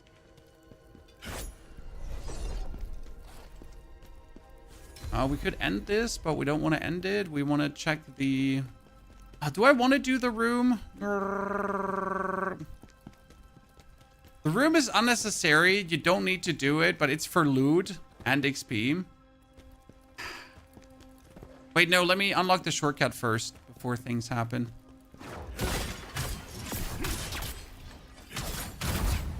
It's actually a shortcut you can unlock. Not a short... No, wait, there wasn't... Was there a shortcut to unlock?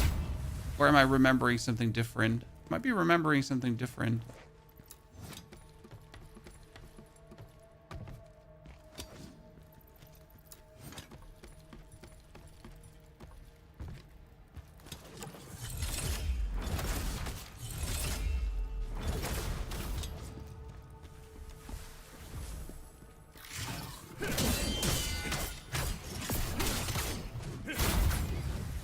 I'm better.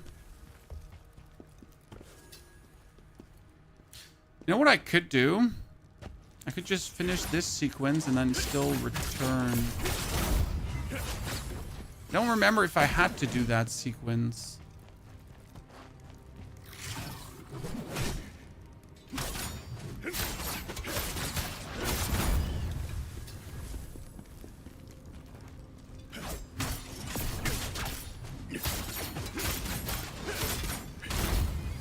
Good, because you open this door now. And it unlocks things.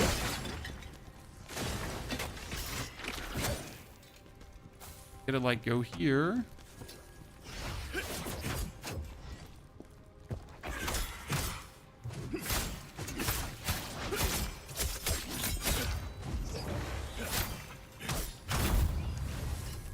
Good. Nothing else. I think I have it all discovered what there is to discover in this area.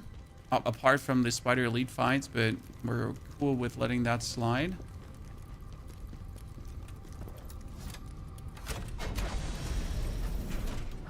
Last time I missed that this exists.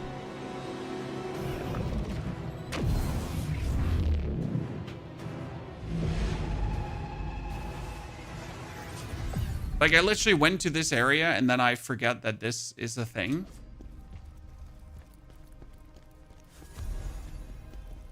Anya's research documents number 2. DOS.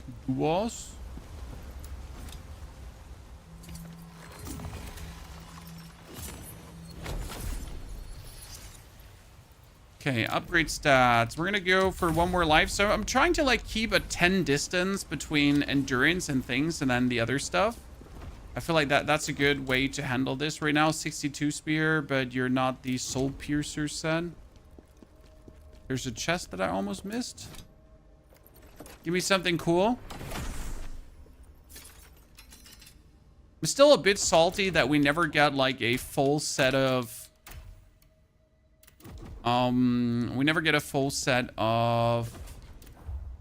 legendary gear. Okay, so I need to reduce these 2 points actually. And I need to add them here because this is when I dodge, it counts as an attack in that direction.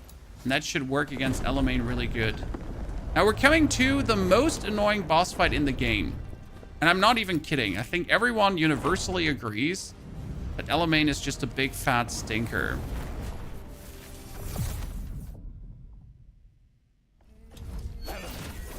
Look at me. The chaos has her. Her soul is being distorted.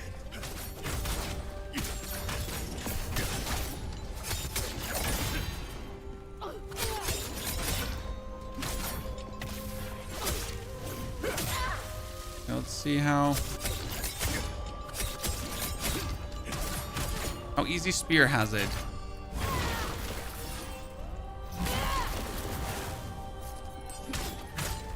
I'm out of stamina. Isn't the plan?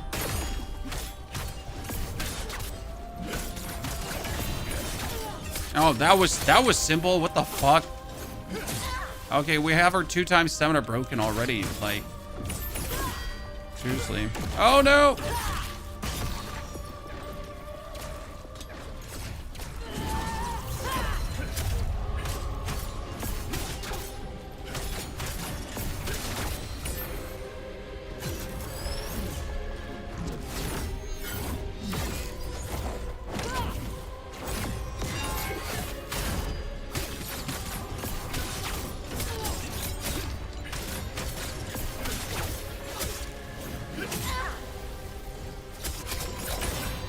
I mean, right now, it's like a little bit too easy.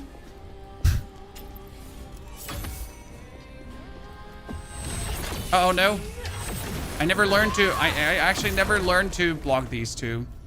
I didn't never learn to block these two because my dual wield has, like, with a forward charge, a way to just not have to face these attacks. Right? Is this the final boss? No, sir. Far from.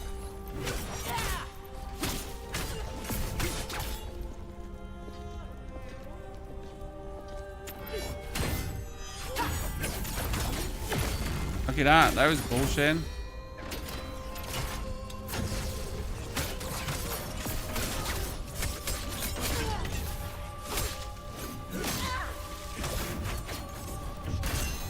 I mean, staggering Elain comes definitely so much easier with a spear. It's like almost illegal, I'd say. Especially like this range there. Like with my dual wieldies, I would have been out of range to instantly capitalize on her.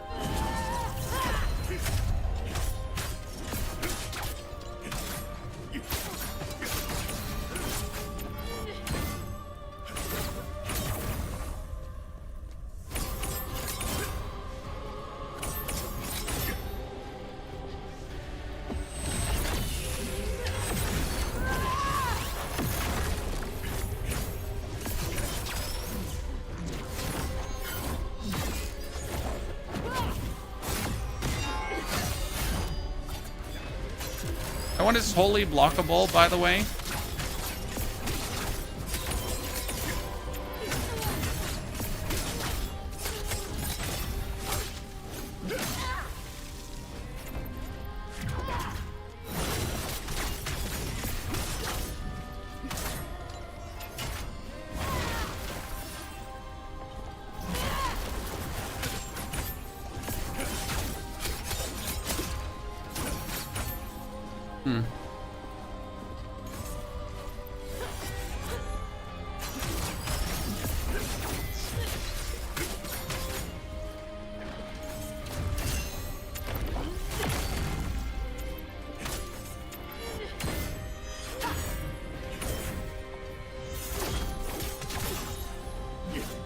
I need to do like a charge sideways and hit her with that, probably.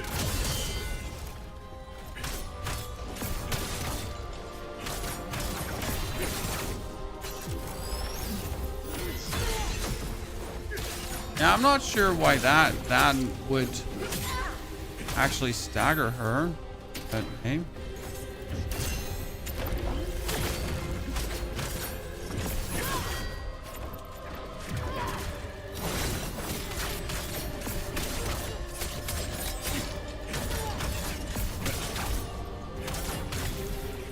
Yeah, I mean, like right now, this is vastly easier than with my dual wields.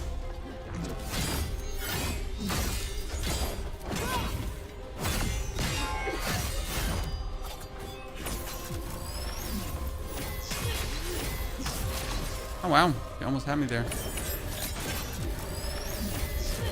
Oh.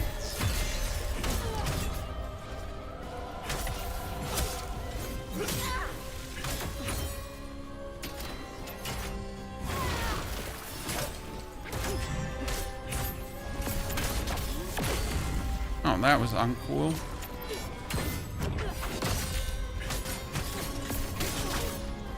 Biggest issue is that you're currently electrocuted. And that means you don't have stamina. You gotta actually wait for that electrocution to... Lady, you didn't even have a shield on your arm. How were you going to block my attacks? You know, if you're not even going to have a shield. You're going to demon form right now. Yep, do something, Elain. Oh no!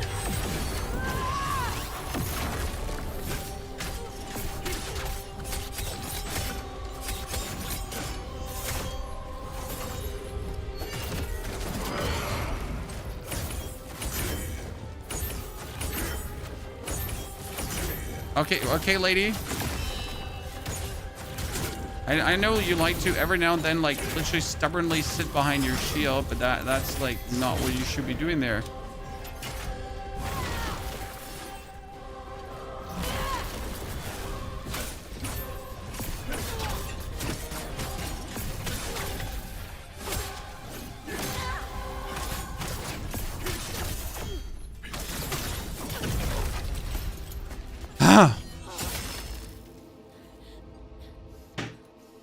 Annoying.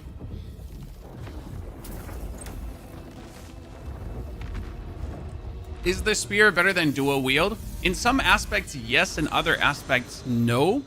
All in all, the stamina damage helps a lot. I'm pretty much reaching the point where I know with the dual wield, I wouldn't have staggered, but with the spear, I stagger.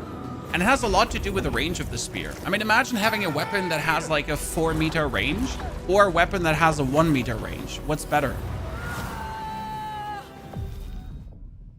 I was still waiting for phase 2 in this fight. Where was phase 2, John? Where was phase 2?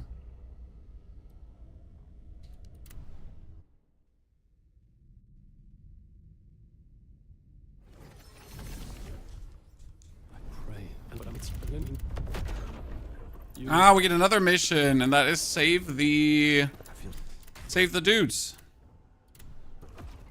Okay, from Elain, we're getting the Crushed Dreams Spear together with the Crushed Dreams Mask, and also the... That's it.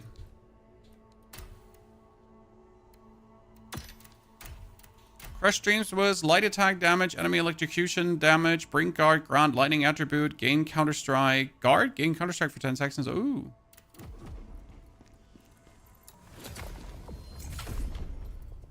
So did we actually first try the El Raqqa village? We did, ladies and gentlemen. Look at me. Not sucking.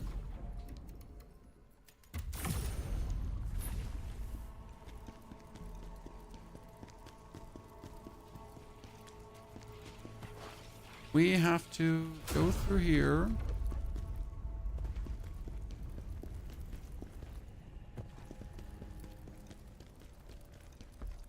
Talk to the lady. Because remember, there was the very cool quest now coming with the lizard who had his lizard friends. How do you get vengeance points? You have to finish the levels, Damien. By finishing the levels, we mean finding all the discoverables, because there is tons of discoverables.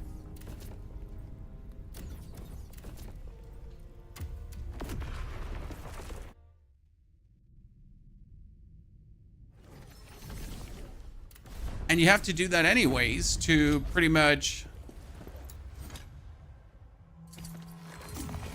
finish the game and get the best final boss fight. Because if you don't do it, you're actually going to regret it. Also, without vengeance points, you're always going to be weaker. It's like literally that point. Like, you don't have vengeance points, you're going to be weak. Was talking about.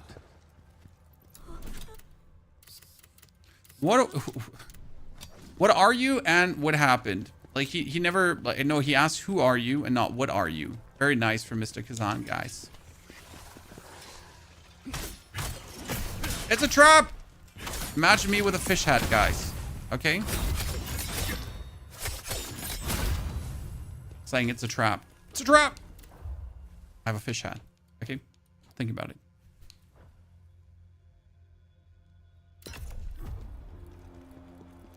Discoverables means what's exactly? Oh, that is easily shown, my friend. So, for example, like, there are these things throughout the map, like the notes. In my last map, I just found the notes from the researcher, and these research notes are things you have to find. They fall under things to discover to pretty much be able to finish the game.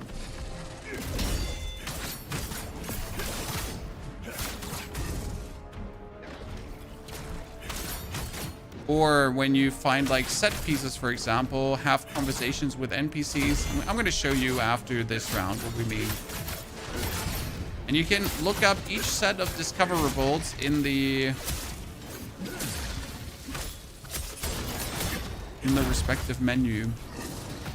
But I'll show you. They could have done more explaining on vengeance points. Yes, I do agree. There should have been a bigger pop-up that really nails down the importance of vengeance points. Here, for example, this thingy. That is not for vengeance points. I'm trying to find something that is now needed for vengeance points so you understand.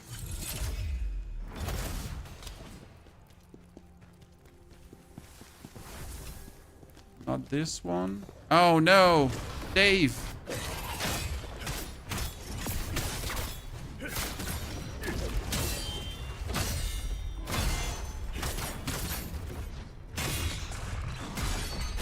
Yep, that was bad.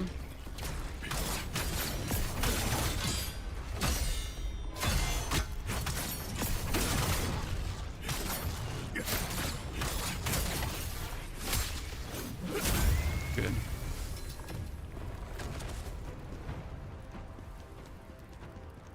What are the things next to vengeance points? Let's wait a second. Then I'll walk you through the menus and explain what you have been missing out on.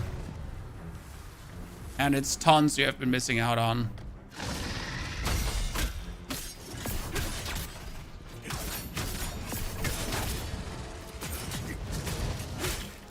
I hate it. That one is actually so easy to block.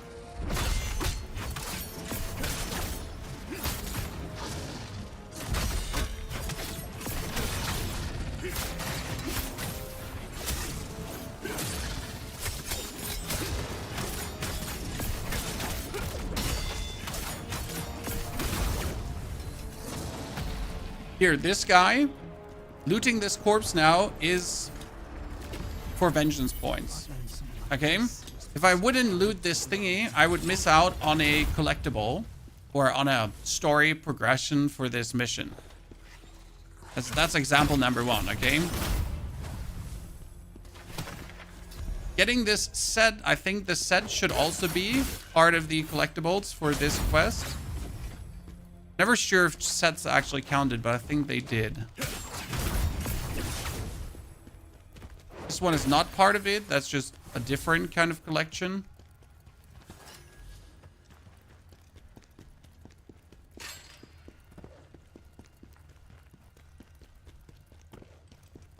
It's just a chest. I was sitting on 74 unlocated vengeance points. The crazy part about vengeance points is they actually do make you stronger. I discovered them also later down the line, but still early enough to not feel like a complete idiot. So I discovered them also plenty late, but not so late that I felt stupid. But still plenty late.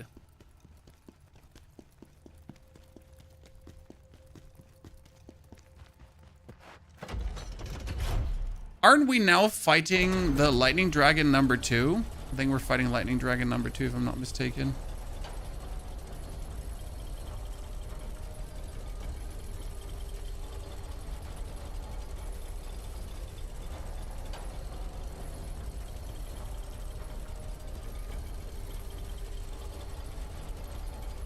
Tried the double weapon build. It's so much fun, but Spear's still overpowered. The double weapon build is just very satisfying to play. I mean, with Spear, you're feeling strong, and I gotta say, I'm struggling less. Just by weapon choice, I'm struggling less, and I'm not mad. So, let me show you the menu. You go into the sword, and you go on Kazan's Memories. Kazan's Memories has here, on the left side, the soul stones you discovered and the jars you discovered. And then you need to go through these discoveries here. That was a talk with Elain, talk about Maluka. Then I found the letter from Spy. We get the cutscene for killing the boss. We get the Maluka talk after we killed him. And that was just the ending cutscene. In the trader revealed, we had to find this node. That node had to be found, have 2 talks. Then we had to kill the boss, have some more talks, and we finished it. In the Scoffa Cave, you needed to explode thingies, find the node, and don't forget to find the book. Like here, for example, you need to find this book and then just win. So all discovery, like discoverables are discoverable. Hello, from the other side, you little shit.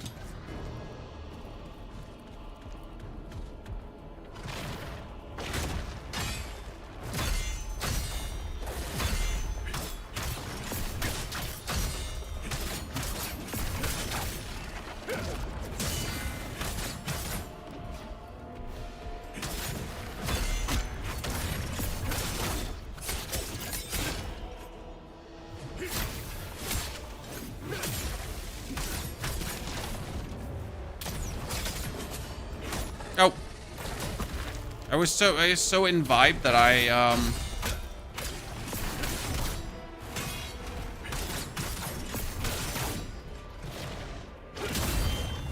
boom.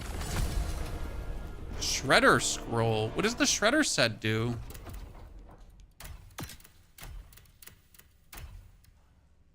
Deep Shadow Helmet.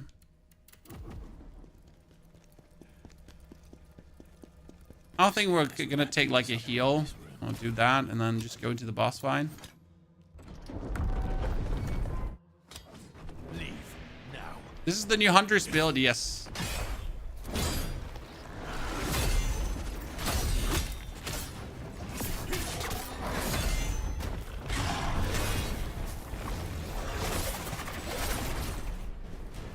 It's funny, like people had their hard time against Viper, right? And the game was like, oh, so we understand you had your hard time against Viper, so we made another Viper. But he's actually easier. Especially if you go for the stagger gameplay.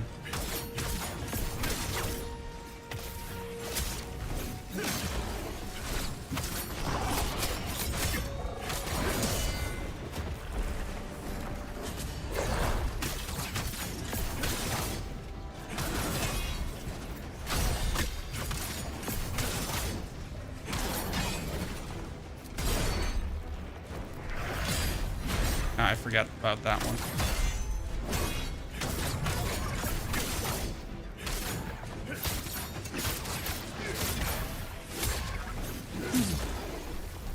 Got staggered.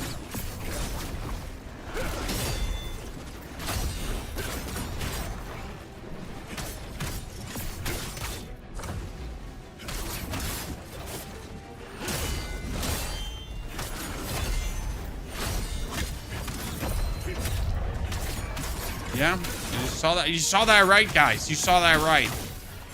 Absolute manhandled him. One heal.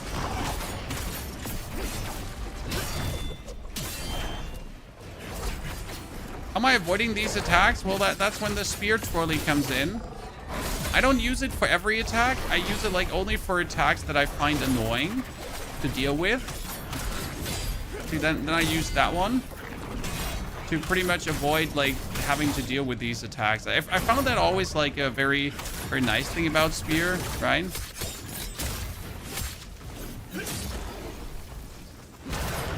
My only problem is that it costs 2 spirit.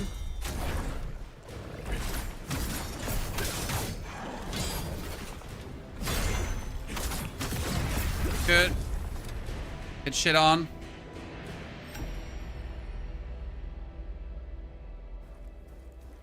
The boss sound is a reminder of the progress you made. That's generally for the side missions a very cool thing, that you do get these bosses that are like skill checks. They're like, are you doing well, son? Are you winning, son? So, the currency. Because they're similar to the old bosses, but they are not the old bosses. They're just similar to it. Okay, we get the Fallen Lord Spear, and we get the Fallen Lord Pauldrons if I wanted to.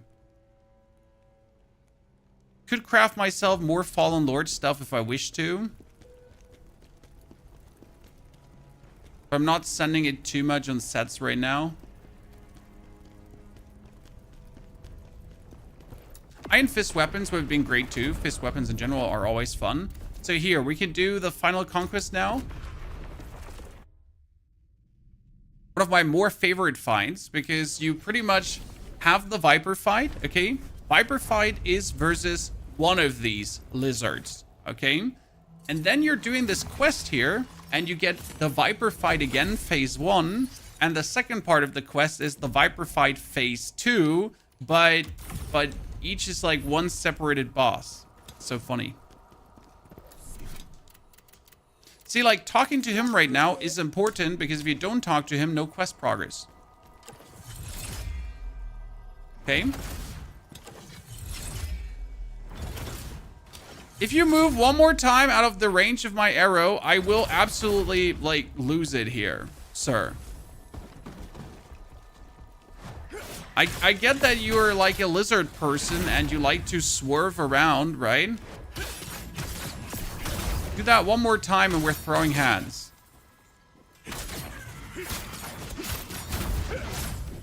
Like, Jesus Christ. I'm like just busy here trying to hit you with my stupid spear, and you're like, I can't be here. Look at me, Mom.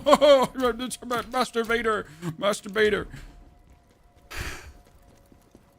Isn't Viper easier now? Was there a nerf? There was a nerf, and they actually brought out another patch note explaining the nerf exactly, which I found, like, they pretty much iterated again what they nerfed and why they nerfed it, or why they felt the need to actually nerf it. Which I found, like, kind of funny. They really broke it down, so they're actually the proudest about the Viper boss. It's kind of intriguing. They pretty much just lowered his attack damage a little bit. They didn't nerf him as much as people expected him to get nerfed. It was like some absolute minor tweaks, and that's it.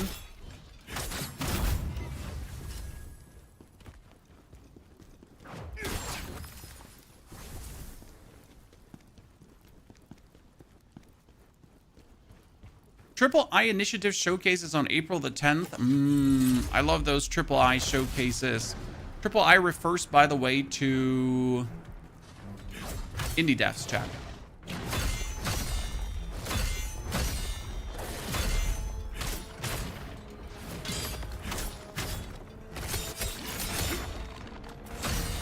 These Indie Devs have been out there killing it lately.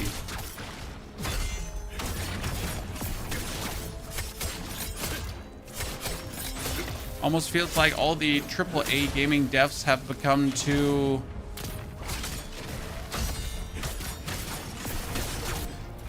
reliant on past successes, if that makes sense. It's always the vibe I'm getting.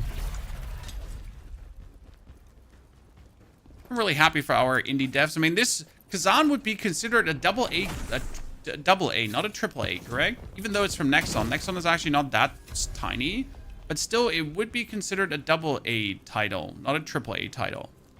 And if you compare it to some of the triple A titles out there, you're like, pfft. Like they can learn a thing or two from this game. Maybe 3 or 4 things as well.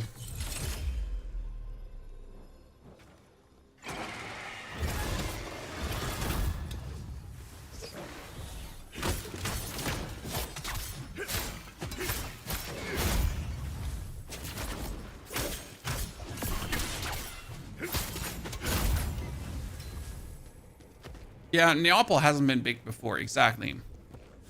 The crazy part is still to consider that this is Neapel's first Souls-like game. Chat. I mean, think about it. This is not their second, their third, their fourth, their fifth Souls-like game. This is their first Souls-like game.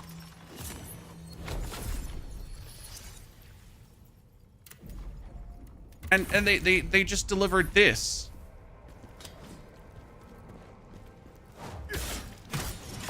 Like, imagine this, like it being your first, and you're just absolutely putting out there.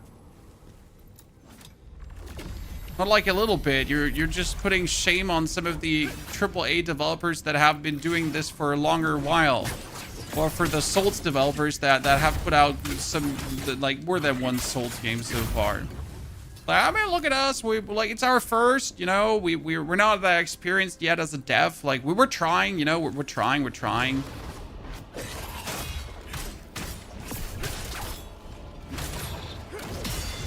But we're this tiny dev, you know.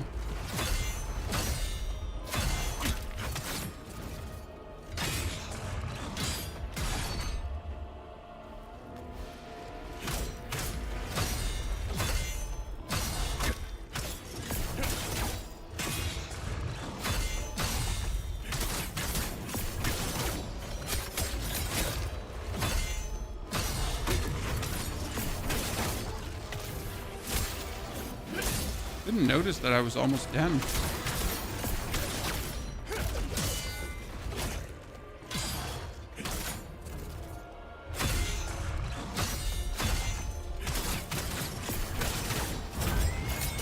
Get Stabadoodle, Dandy, Andy, chat.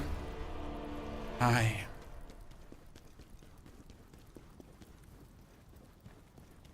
They cancelled an MMORPG project after 4 years and it turned into this. Wise decision. I know everyone is thirsting for an MMORPG, but I'm not, right? I'm really not looking for an MMORPG to overtake my life again, to like give you this FOMO because everyone else is leveling and you're not leveling and you gotta live up to some elusive metrics. I'm not you know, I'm not 20 anymore. I'm very good not having that in my life. Thank you. You know, thank you. Appreciate it.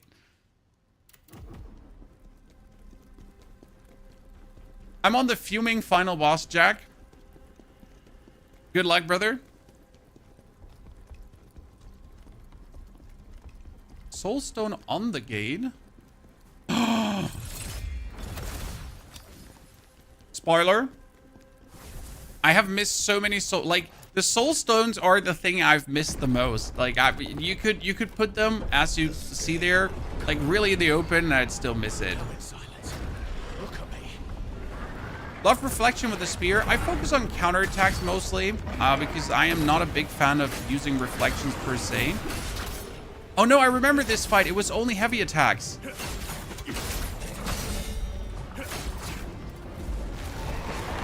You had to like break his stamina.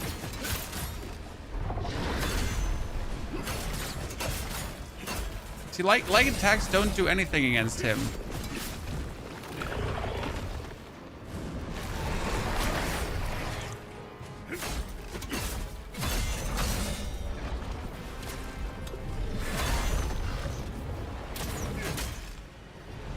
Oh, you just really missed them?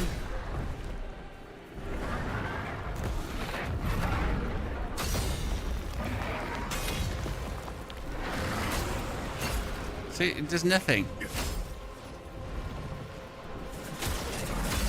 First fight where the spear actually feels bad.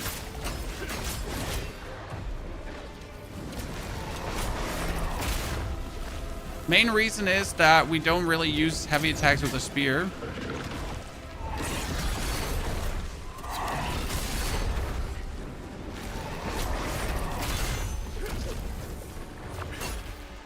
Even that I can't use.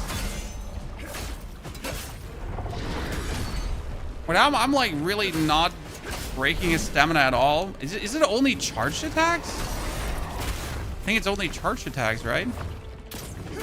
No, it's not even charged attacks. Hold on. What? What am I missing here right now?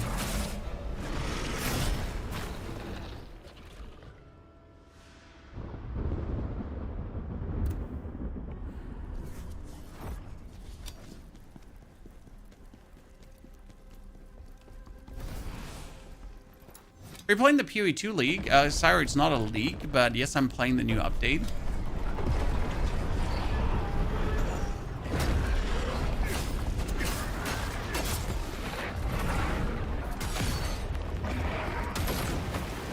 I think everyone is excited for the update. Yeah, the trick is breaking the shield, exactly, but I forget, like...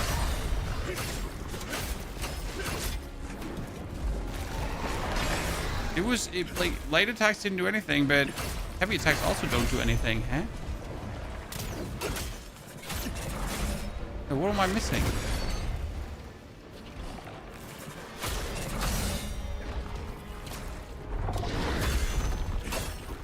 They like...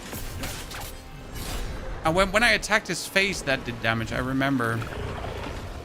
It was the weird part where you had to attack his face.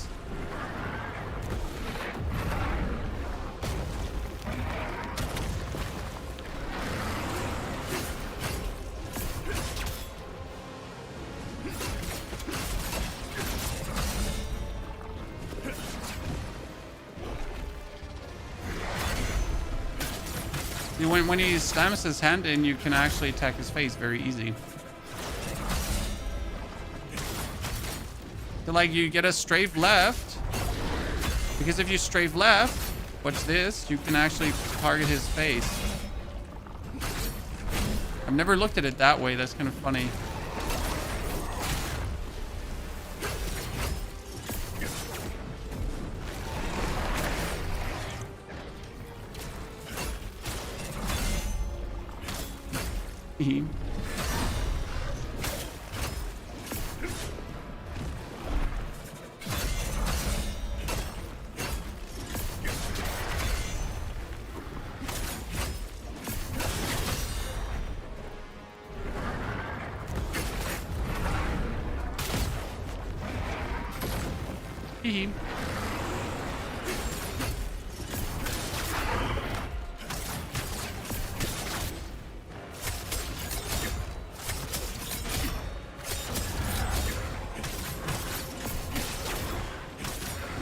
And once the shield is broken, it's just Joe Ever, right?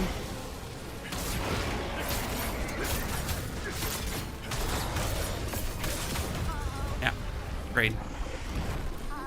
I feel bad. I feel bad about taking so long for this. A Wukong similar game, bad or worse? Wukong is similar, Neo 2 is similar, God of War is similar, but you gotta keep in mind that like this game is very much its own game and deserves also its own title in that case, right? It is similar, yes, but it is not the same. It really does feel like its own thing, which is very important.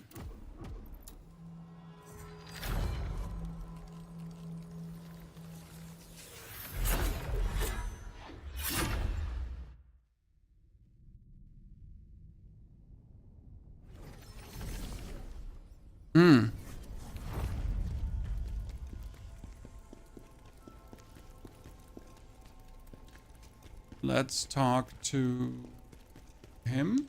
Yuli. Then let's talk to her. You can try. You just make. Oh. No, he did nothing. Well, we could craft the Fallen Lord set if we want. Chaos Ridden is sword, Devourer is sword, Fallen Lord is spear. We could get ourselves the horns to just live up with the set right now.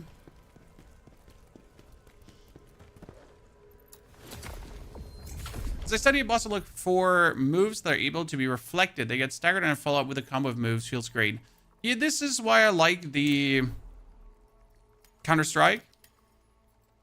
Because in this case, Counter-Strike is just like, you don't have to look for the attacks. They're telegraphed. So you don't have to guess, is this reflectionable or not, Big Moza? It's like the main reason I don't rely on reflections, because as you say, like, you gotta figure out which ones can be reflected, which ones can't. A dash skill that can only be chained after a spirit skill. Press X while using the skill to chain into the final attack of a swift attack. Interesting.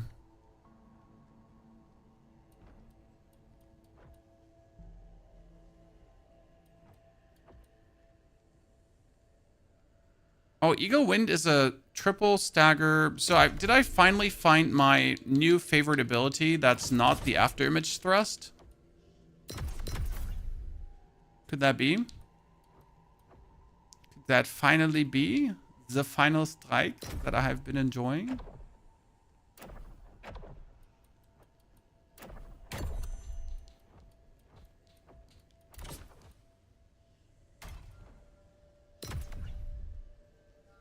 Yeah.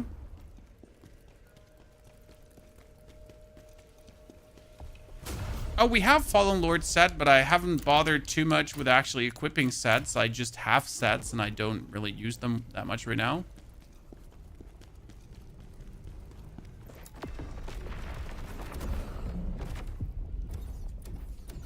Okay, we need to do the mine to free our lads because our lads died.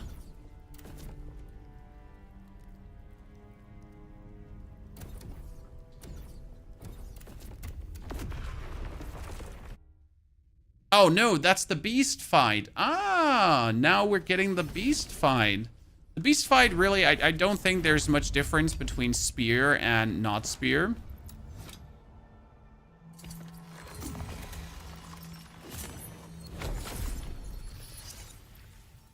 It's funny, though, we're consistently under-leveled for the missions because I haven't been dying. So since I haven't been dying and, like, rinse and repeating and getting more lacrima than necessary... Humble brag, we have been having less levels than we usually have. Hello, you stupid executioners.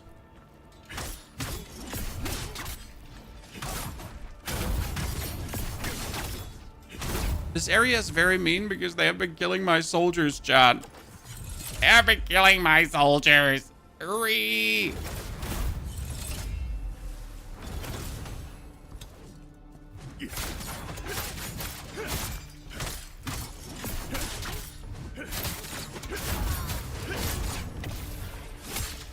Wow, I could just kill him with one combo and that's it? He couldn't even fight back? Well, bad luck Brian for you, brother.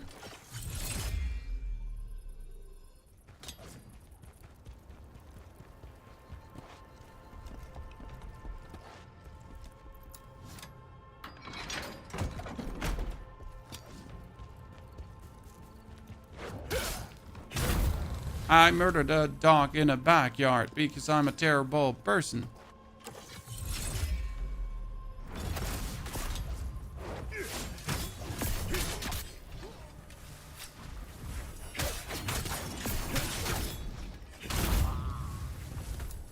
Good. It's Kazan Memories screen. What are those barrels next to those red thingies? Soul cores? The jars. The barrels are the jars you can find. The jars are a mission in itself.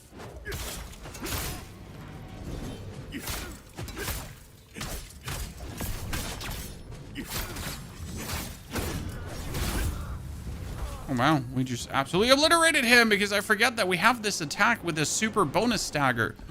Yes. Yes, Chan. So that triple strike that goes for swang, dang, bang, that like hit like an absolute train.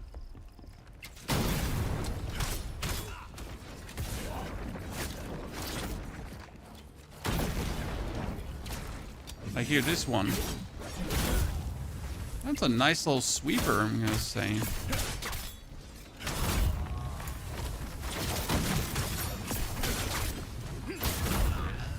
Good.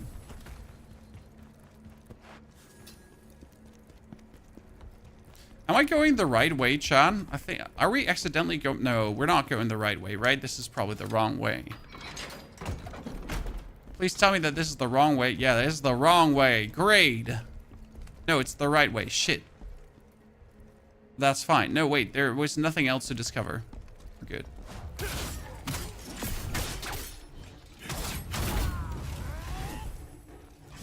One, two, three.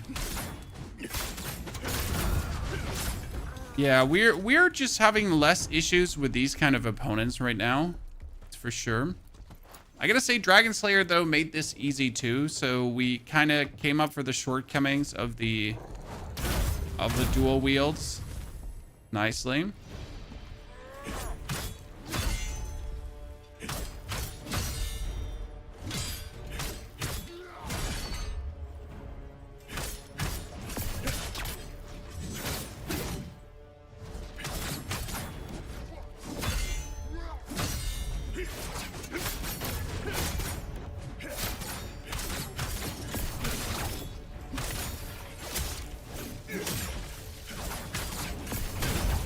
Probably the meanest part about Spear is the instant follow-up. Like that you have enough range when the enemy gets staggered back. You can just go and actually hit him. Sounds so simple, but you can actually do that. Sorry, Jeremiah, but you gotta die.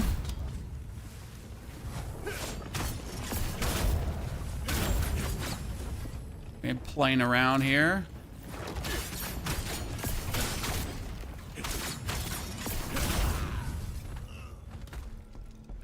What are we playing this game again for? Why not, Mr. Killis? I'm enjoying myself. I'm having fun. People enjoying the game too. They're having fun too. So please, calm your attitude, brother.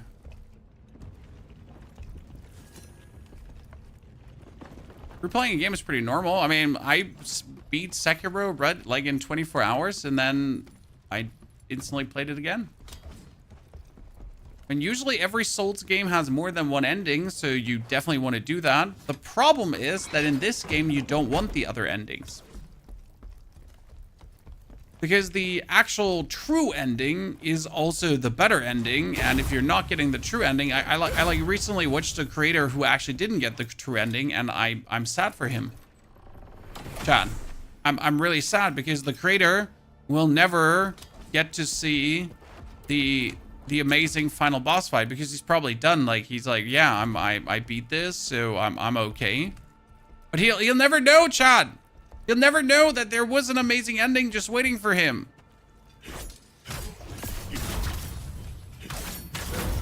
And if you go now, actually, you didn't beat the game, like they're gonna get mad at you. Like actually, you didn't beat the game. Yeah, you just beat the boss in easy mode. Then they're gonna get mad. Beat Lies of P 3 times? I mean, if you haven't beaten Lies of P 3 times, have you even played Lies of P?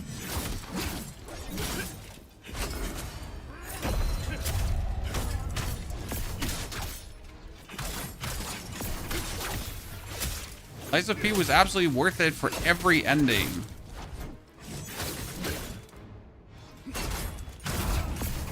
Oh, the skill costs 1 spirit per swing.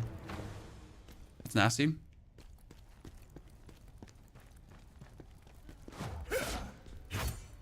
Yeah, sorry, you're allowed to live. It's not that I missed my attacks, you're just allowed to live. Because I'm a benevolent god.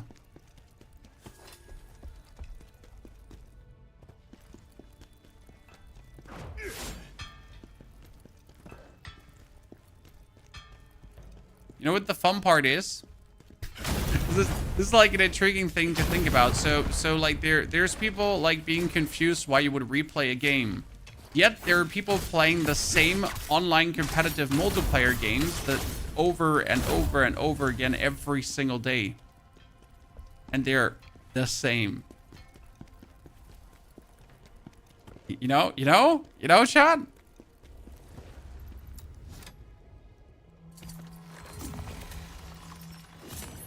Why would you play Elden Ring 12 times? I think 14 times at this point, or even more. Well, because it's a good game that's really worth it to be played 14 times, or maybe 15. I got the Platinum Trophy in Elden Ring now 3 times on 3 different PlayStation accounts. And the only reason is because it's really fun to do.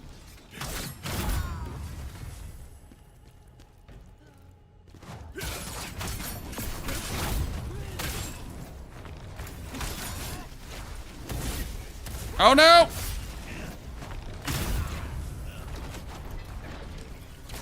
I could have gone demon form, but I didn't want to.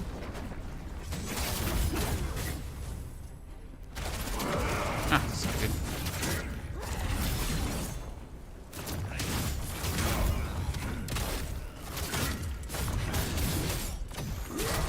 You made it hard for me, so I will make it hard for you, nerd.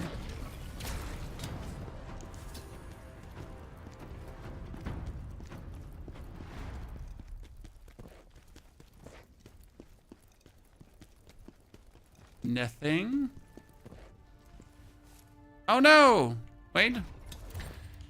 Let's solve this problem. Oh yes!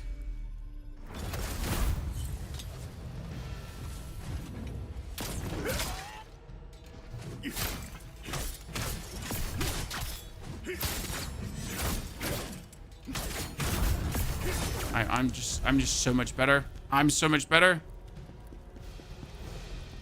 Like you literally like have stinky breath, smelly Mac breath smell. Biggest reason is if you're having fun with it, then do it. If not, then don't play it again. Exactly. You know, the part where you're having fun with computer games, which competitive players have often forgotten.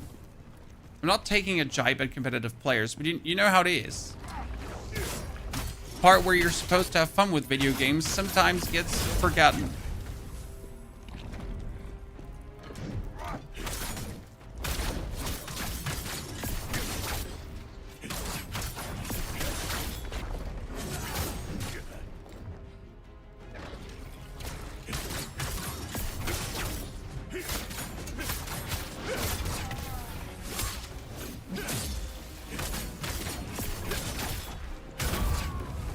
Oh, I've completed my training?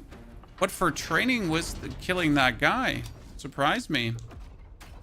Defeat Arcane Flame before they empower their grimoire. 15 fire enhances. 15. Okay.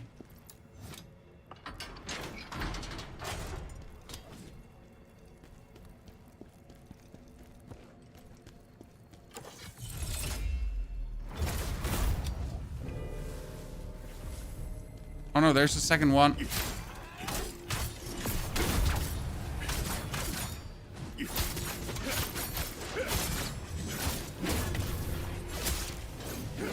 Absolutely demolished. Spit on him and his friends. Sorry, John, that you had to witness that.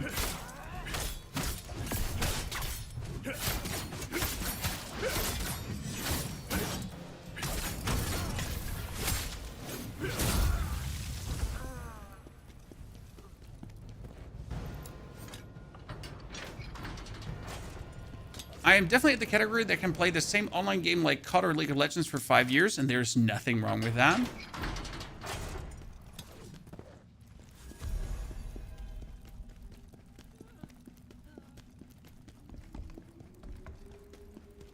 Before I get that sword, I need to go back and I need to go up. Because there's Jeremiah here. You see Jeremiah, he's like fiddling around there a little bit. BAM!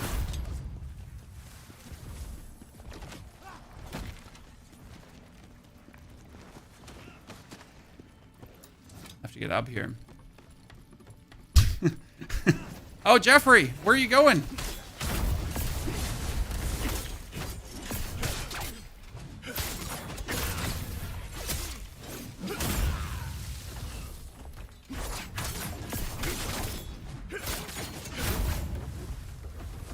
I forgot to... Oh, no, I don't have the Crimson Strike anymore. I was wondering. I need more skill points, and the problem is we're having less skill points because we're killing bosses faster. At this point, I usually had like another 10 skill points because I've been losing at bosses. It's an interesting thing. By being better, you have worse equipment, pretty much.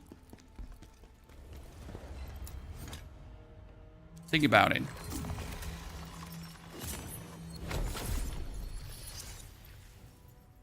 Because if you block bosses, you get experience for skill points. And if you block them more and more and more and more, you get more XP for your skill point.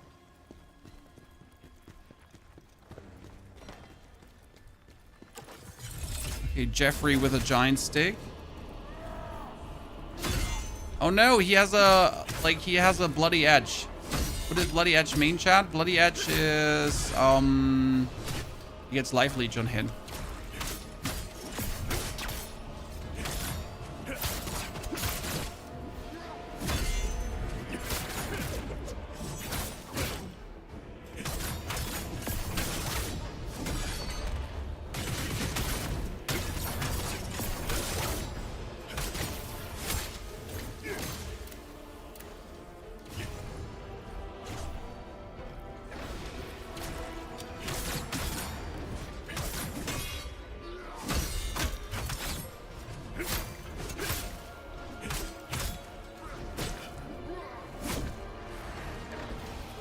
That he's like actually plagued is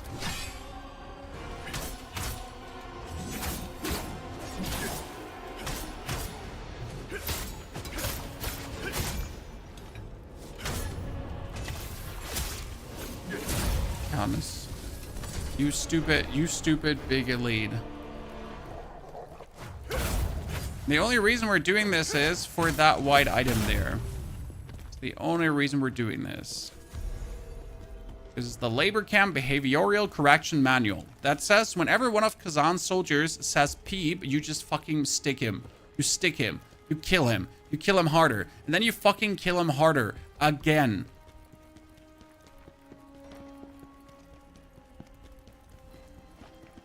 As that's what the manual says, pretty much. They're like pretty mean. Have you seen the price of the new Doom? I have heard there's pre-orders, so how much does it cost? Please, surprise me. I have actually not looked. I just saw like it's coming. I'm not too excited about a new Doom. I mean, I've played every Doom because Doom is a good game to play and it's quite fun, but like I'm not currently in like I need to play a new Doom. 70, I think it was. Wasn't Doom like always around 60 bucks? Thought you're gonna like hit me with a big number now that's gonna like shatter my mind.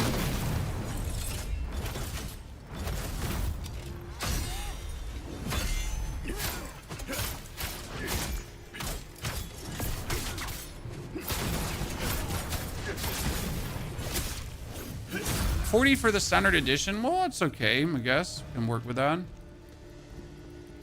No, not Doom Eternal. It's Doom Dark Ages. Called.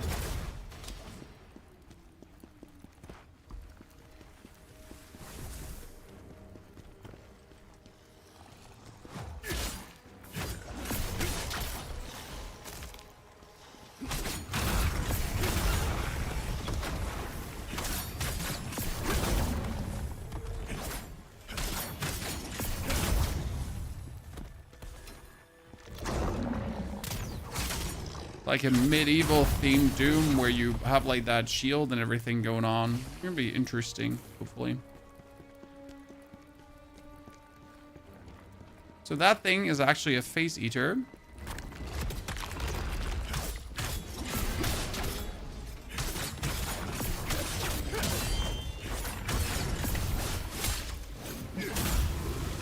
I didn't notice I got plagued. I'm an idiot.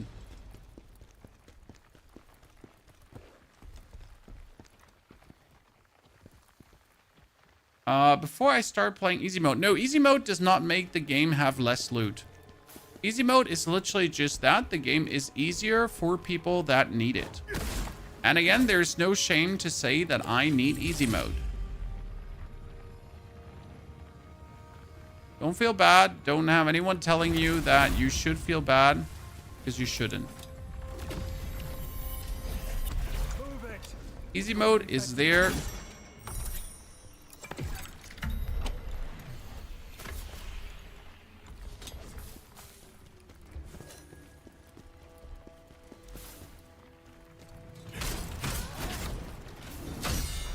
Oh, I am plagued. That is bad.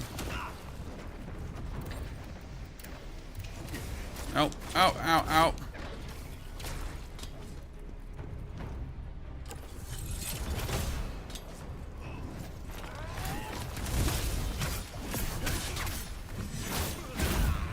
Okay, good.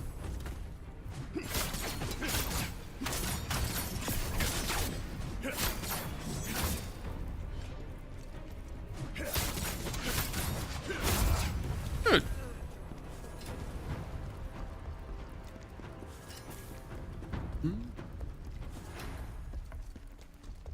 Item power drop stays the same. Yes, item power is bound to progression.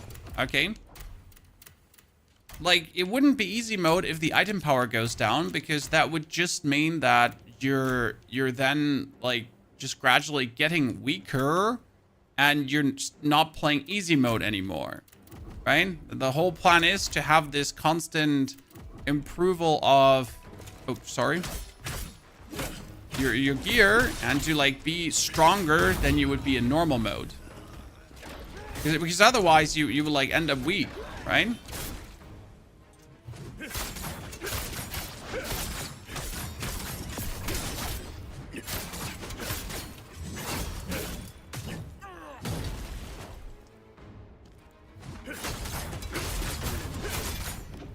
Oh, I just noticed I don't have any more heals.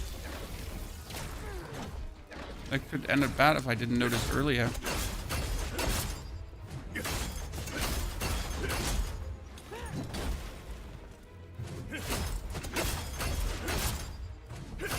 That's great, Dan.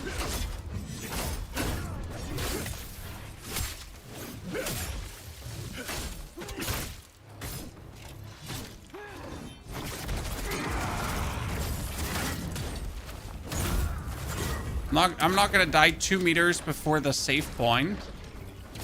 It's not happening.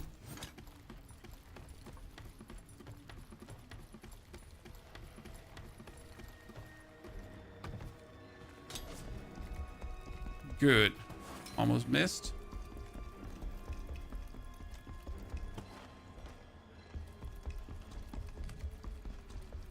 I'm gonna do the smart and sensible thing by kicking the ladder down, then sliding down and refilling my heals.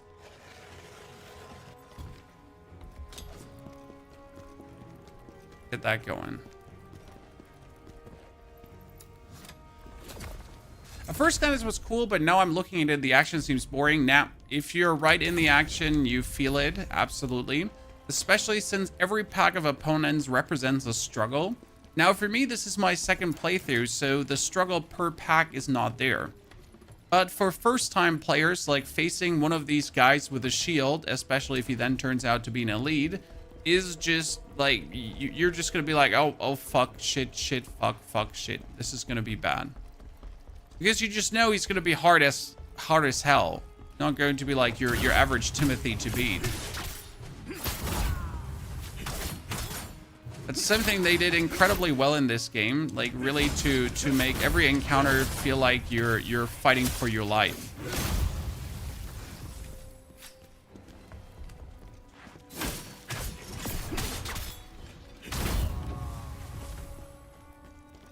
As you should. Nothing should be easy.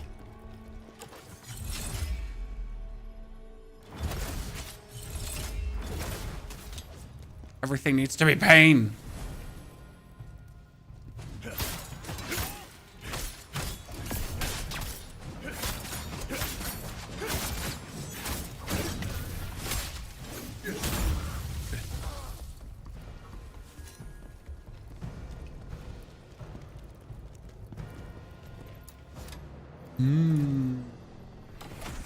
I feel like with spear I can only wear light armor. I mean, so the damage difference between wearing light armor and plate armor, okay? The heaviest plate armor, if you have the heaviest plate armor, the absolute heaviest plate armor, you're negating 100 damage tops. I tried it out. I put on the heaviest armor I could find with like 5,000-6,000 defense, and I was taking like 1,200 damage. And if I then put on lightweight armor, I was taking 1,500 damage. So it was like, if you have a mix of these armors, like some lightweight, some heavyweight, like you're not negating that much damage. Pretty much, if you want to get tanky, you just actually have to play the game, you know, play the game well.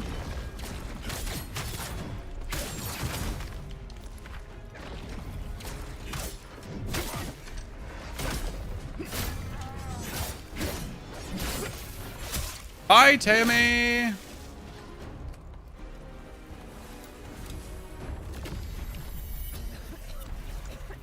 I can do it.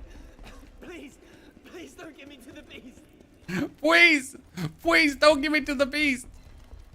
Like I can still work. I'm dying here, but I can still work. I can do it. Full thrust ahead. General Kazan, is it really you? They said you did hurry. Wait, where did I have to go again? Man, I had to go over the right side. Yeah.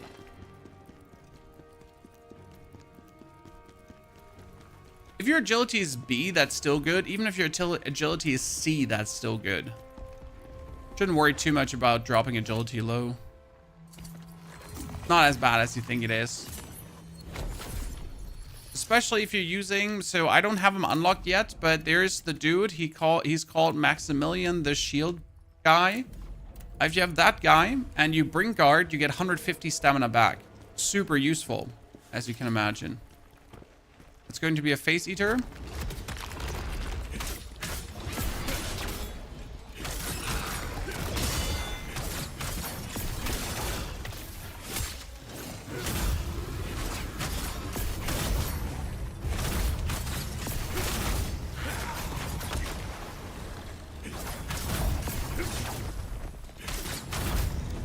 Inventory, plague resistance. Thank you very much. Plague is just ticking way too hard. You have like no chance of surviving that. Once it start ticking, it's just downhill from there.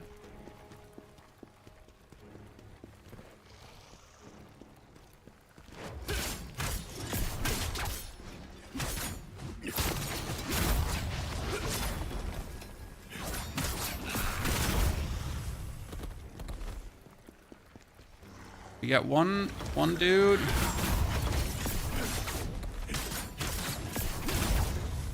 Not mistaken, there's gonna be like...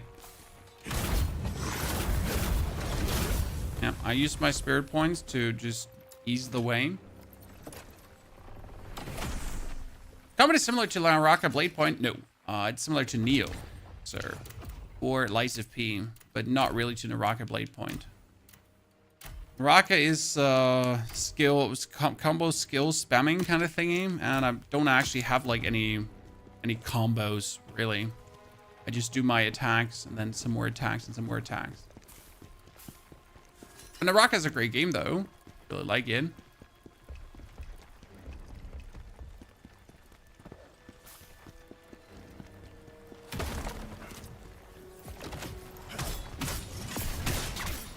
Sorry, sir, but I can't have you casting that here. That would ruin my day.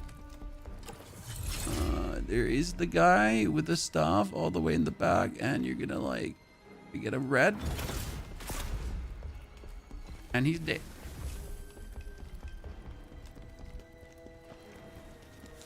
We're almost at the boss, ladies and gents. We're almost there. There's a very long level until you finally get to fight a boss. But the good thing is that you then get a bunch of side missions.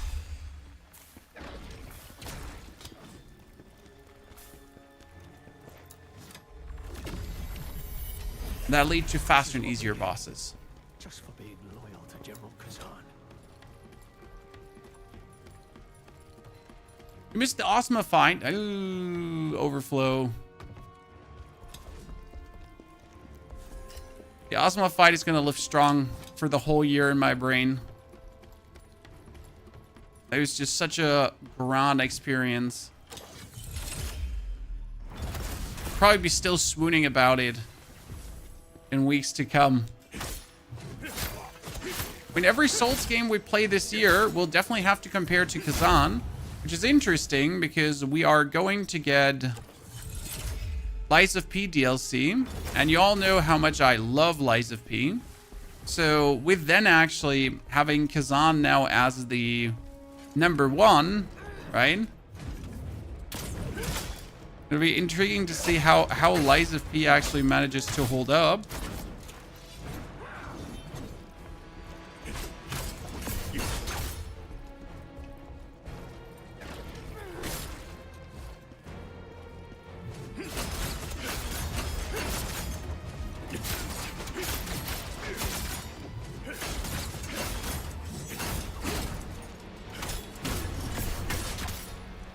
Okay. See, this shield guy is an elite, absolute demon.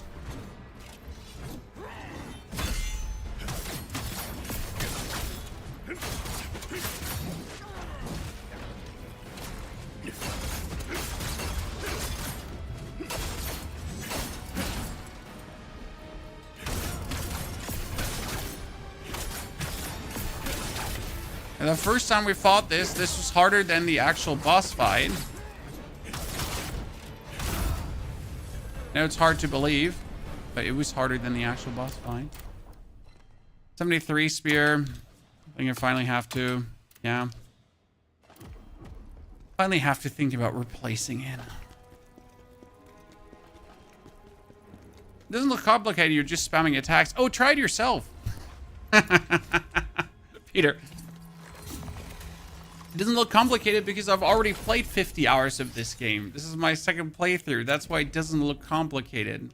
That's why it's looking rather convenient and things are just flowing from one moment into the other. Once you try it yourself, when you're kind of like, well, yikes.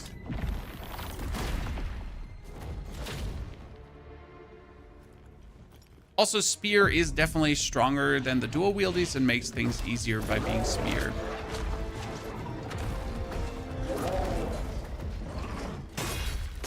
Ah.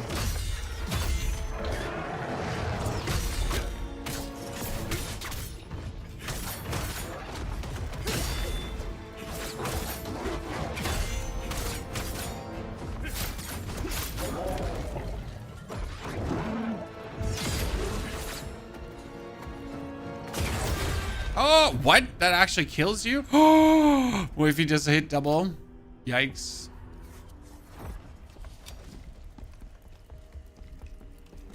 What do you like more, spear or dual blades? I like the dual blades more, but that has a lot to do with the spear's free counterattack. So the dual wield really has, with a ruthless rush, one thing ahead, I feel.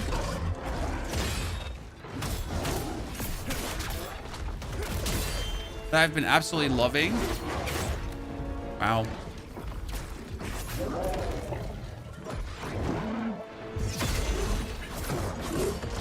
Oh no, he went for the grab.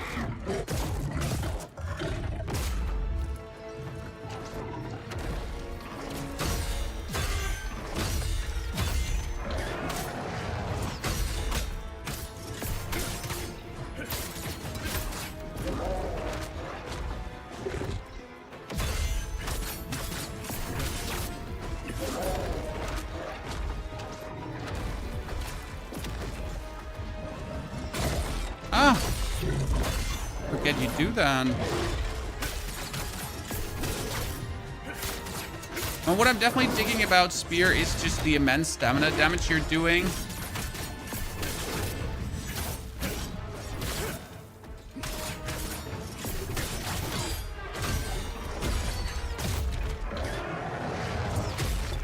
Oh wow.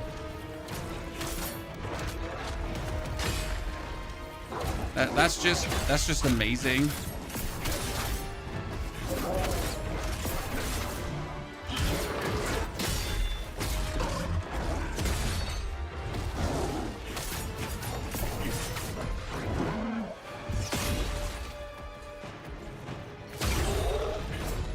Ah, it was that attack. Okay, so I've never not blocked that one. No wonder that that actually killed me.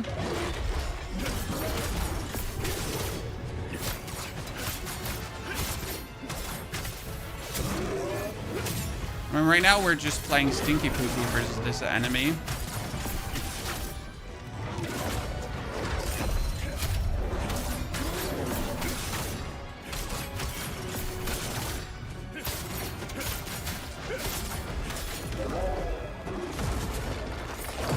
Oh, yeah, that was bad.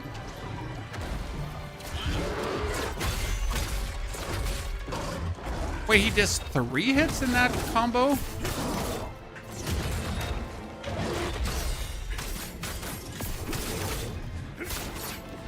Huh.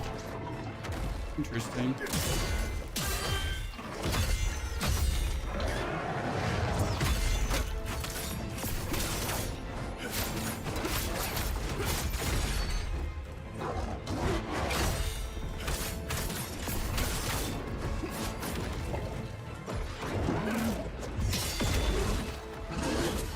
No, he went for the grab, and I'm dead. Ah!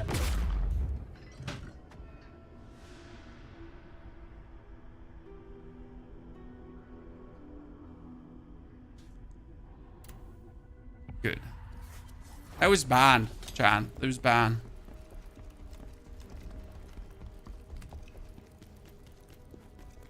Gotta improve our gameplay here. I'll be losing against the beast more than twice. Okay, let's step it up.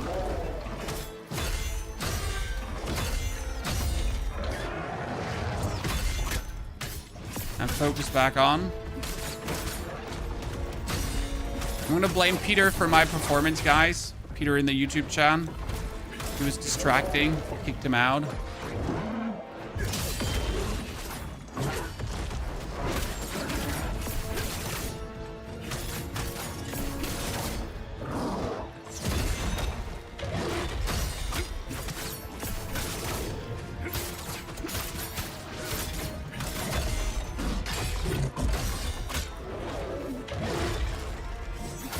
Yeah, I'm not sure how I'm like didn't get hit there.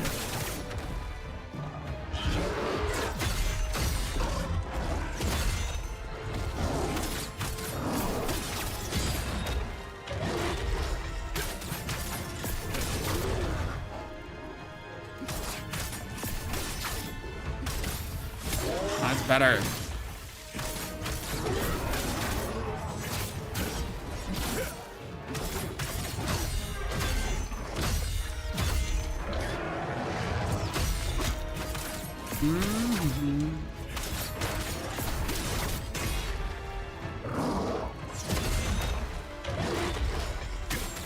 I gotta say, in boss fights where I could bring more heavy attacks to bear, more charged heavies,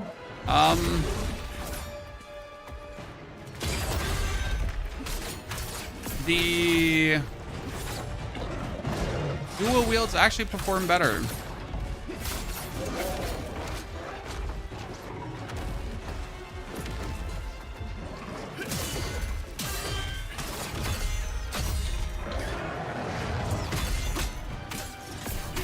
I love the spear twirling because it can abort like 2 attacks. Not just 1 attack.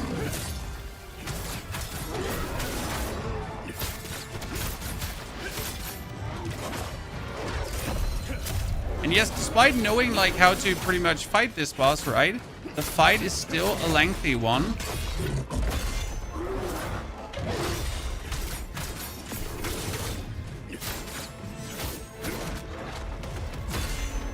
The thing is fair and fine.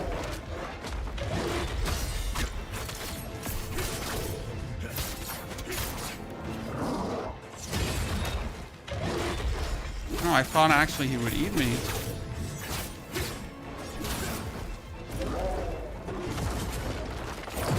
That one is the hardest to block for me. I'm not sure what it is about that one.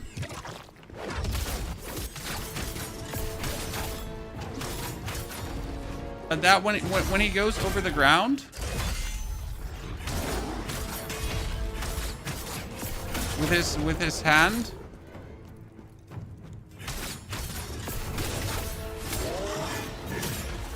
That one is just incomprehensible at times.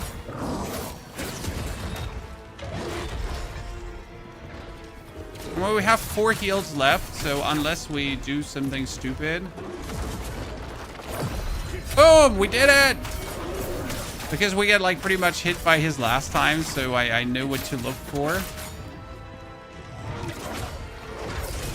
And then we get hit by that. Hey, John, we did it! We countered the hard one. Only to get hit by the easy one.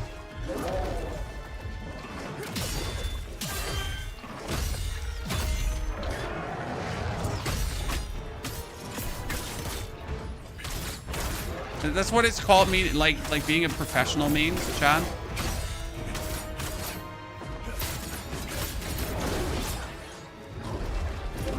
Okay, this is bad because... Boom! I just lost, I got plagued, you know? Spend that skill point straight away, right? Maybe it's the way I play. I don't like how it takes 3 attacks on spear to proc Moonlight Stance. Yeah, but you usually have to proc it once, and then it's just going, right? So as soon as you have Moonlight Stance procced, you're just good to go. General, it is so good to see you again. I prayed you had survived the Emperor's wrath. I came, General. Yes, my family's name was helpful at first, but it was all for nothing. They told me he was a traitor. For Julian. That's where the story unfolds now. Good. How much time are we in now? A couple of hours, right? When I saw Tony, I just had to... Okay, Lake City. Yes, chat. We got the Lake City. The Lake City is so important. Why is the Lake City so important? We can kill Traka, and that means the mission after that, we would finally get ourselves the... the mission after that, we would finally get ourselves the... Come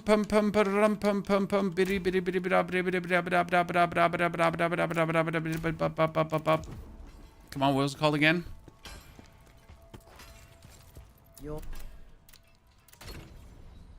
Traka's set.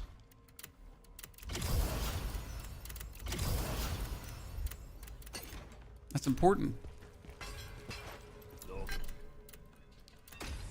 Dismantle.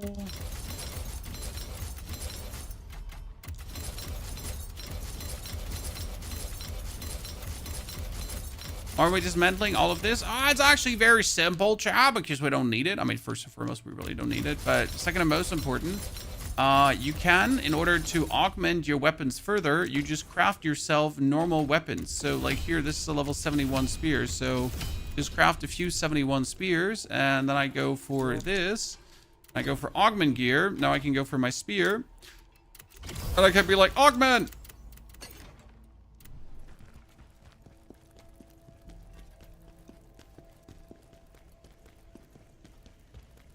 Easy.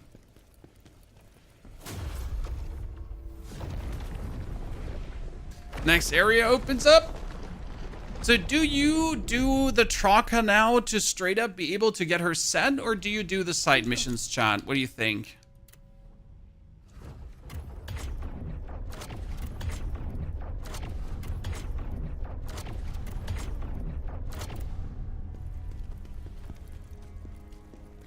Because you obviously get a bunch of missionaroonies. Right here, you get like, why have you forsaken us? And in the mines, you also have the escaping Lina mine. So there is like 2 good quests. But we can also just go for the next. I think this is a new character, not NG+. This is a new character.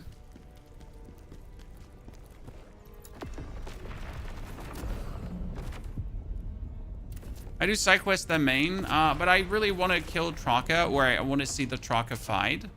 Wait, we're level 72? Hold on. We're level 72 and this is considered an 81 area? How much under level do you want, Chad?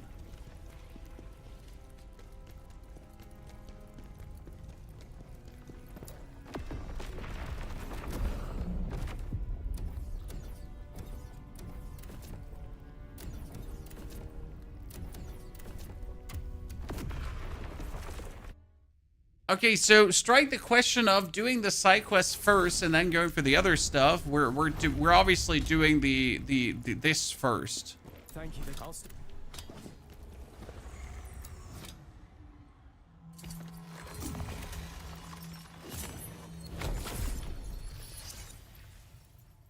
Upgrade stats. I mean, that's one level more.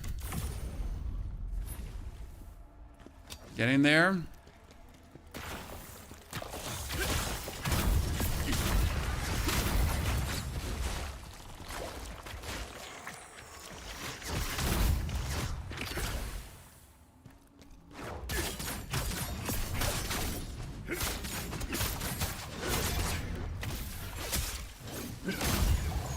I still love the graphics of the game for being like this mix between realistic and comic-y graphics. It just vibes so hard.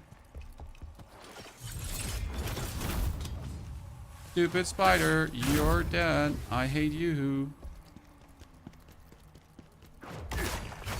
Wait, no, where do I have to go further? Ah, I had to jump down here.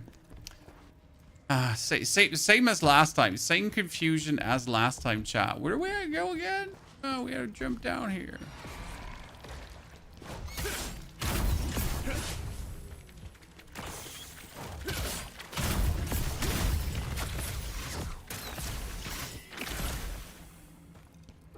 That's not cool, bruv. I only have one more, like, poison resistance thingy potion.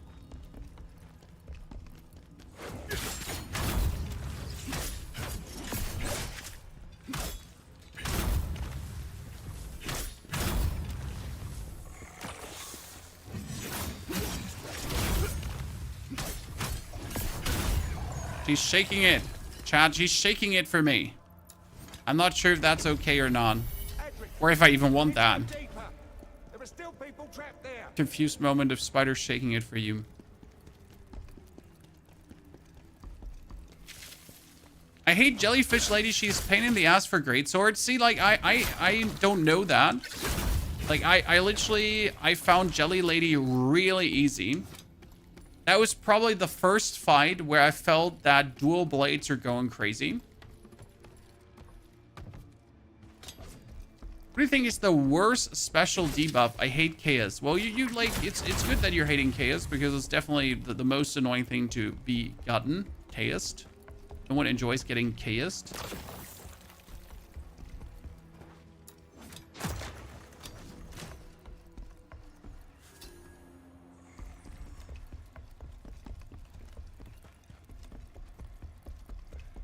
Fully with you.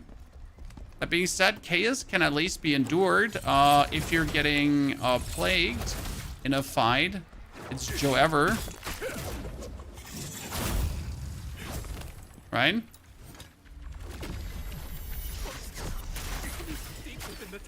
Don't go any further. Okay, what kind of boss was here again? Absolutely don't remember.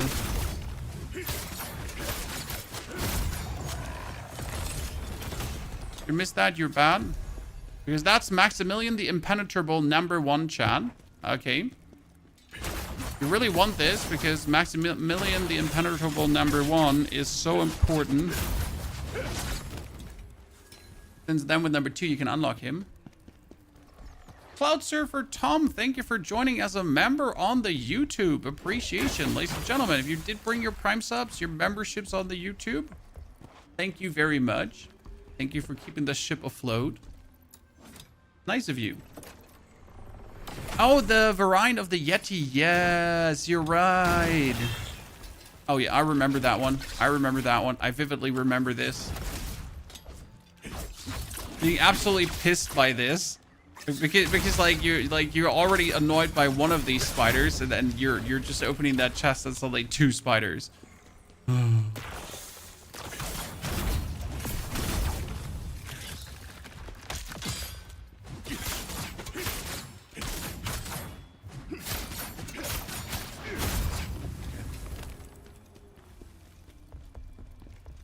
Oh, almost got stayed.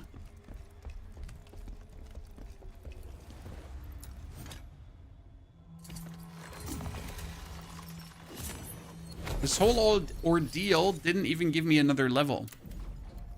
It did. So we're now 74. This level is meant to be 75. The next level is meant to be 79.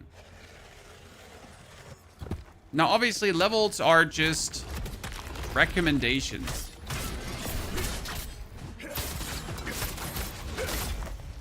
Absolutely allowed to completely ignore them.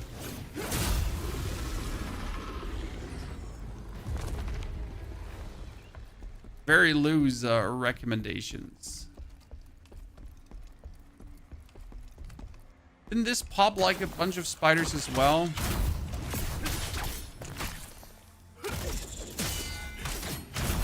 Hehe.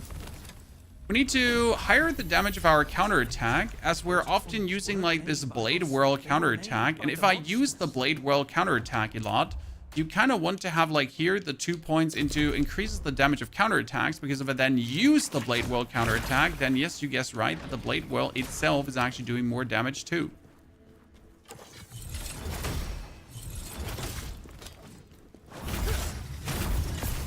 How much I massively dislike spiders landing on your head. That's a face eater.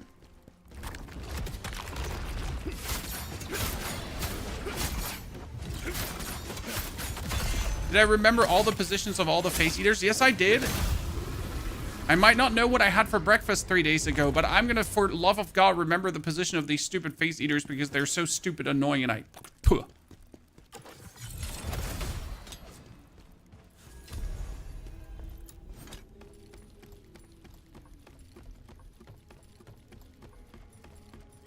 I heard there's an achievement for beating the game under 2 hours, which is incredibly hard. I don't know. I have like 3 hidden achievements left. And one is, I think, for the normal ending.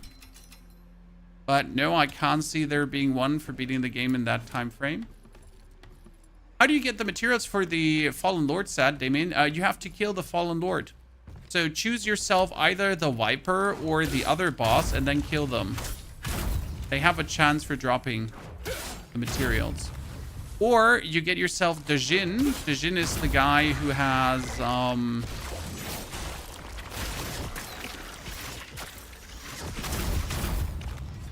The Jin is the guy who sells the jars, and he sells boss materials. Also, at the end of the game, in the final level, or almost final level, you get so many materials. The game literally just showers you in materials to make it possible for you to craft every single set. It's actually really funny. Like, you really feel like you're getting to the end of the game because they're like, oh, here are the mats, here are the mats, here's some more mats. We have heard you like mats. Here's more mats. Materials. Until you're so fed up with materials that you don't even know what to do anymore. I could have crafted like every set like 3 times over at the end. Exaggeration, but you get the drift.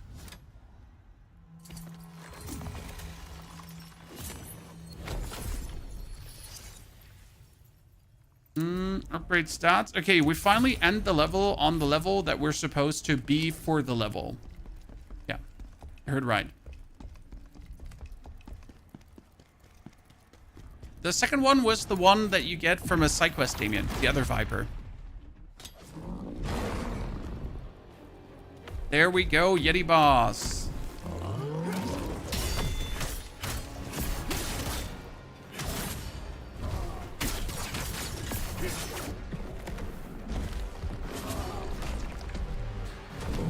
First the hand grab, then the face smash. Ah, oh, you meanie.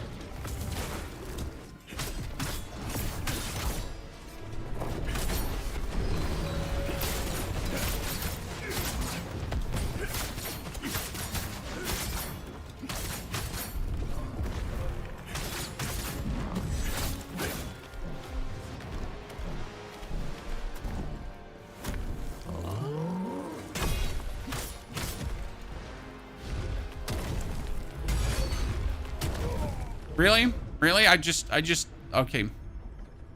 Chad, okay. I just suck. I did not even block a single one of the attacks that I was supposed to block. I don't feel very well, Mr. Stark. Let me tell you that.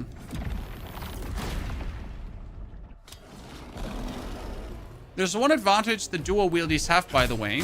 Chat, I won't hide this from you, right? The dual wieldies, at least,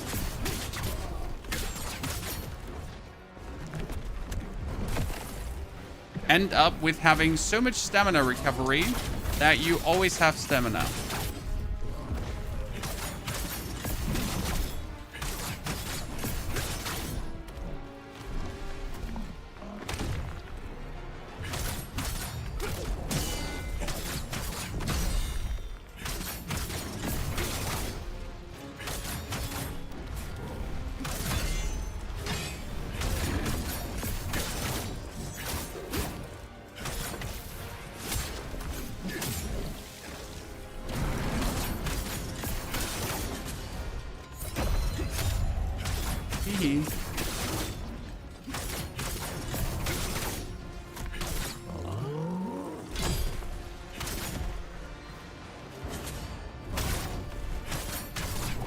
I didn't actually think I could block that in that direction.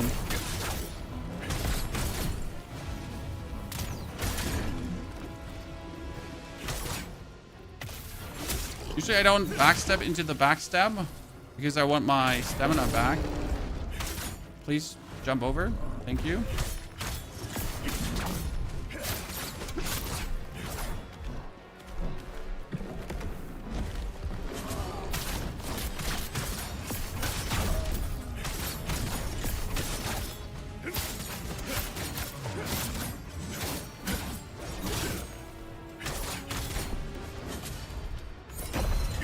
Wow.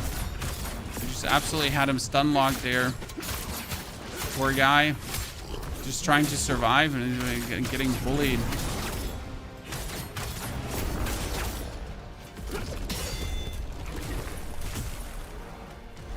He's gonna jump up.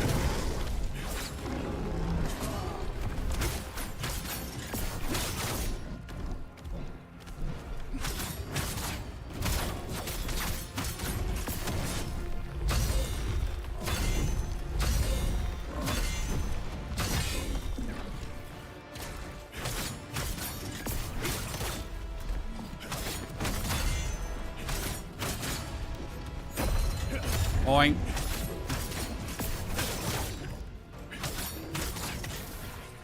I am sorry, my friend.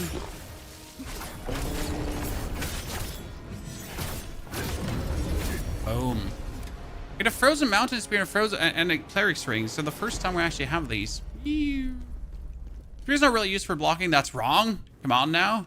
I mean, you definitely can do a lot of evading, but I like the blocking playstyle more, so I actually focus on that one. But if you would do more evading, you could do more evade strikes to the left and the right. I'm just not about that life, you know. So Spear has this skill here, Moonlight Intercept. While in Moonlight stance, activating a brink dodge counts as an attack along the path of the dodge. Very useful. I just don't vibe that way, right? I don't actually use this. The only reason I put points into that is for Elain. Why did I just return to the title screen? Chad?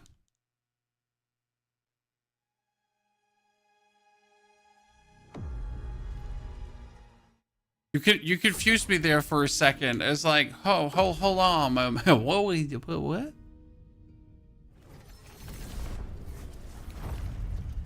Do I have this now done, or do I have to do this fight again?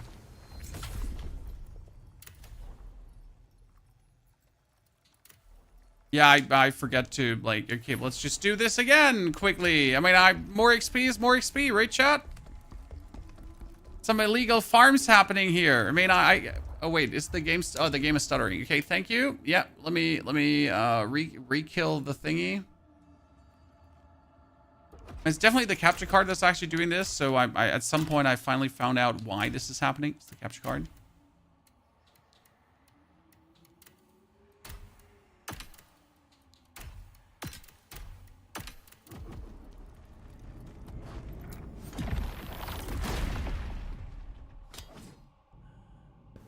Perfect blocking is too much fun of a playstyle in your opinion. It is. I'm absolutely in agreement with that.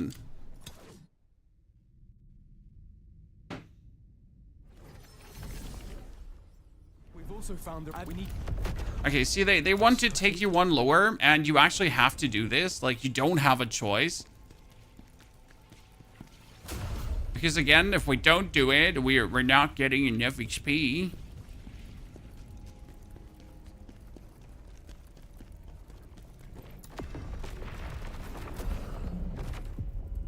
And like, we need to go for the last command. That's level 77. Makes total sense because we just made it to 75.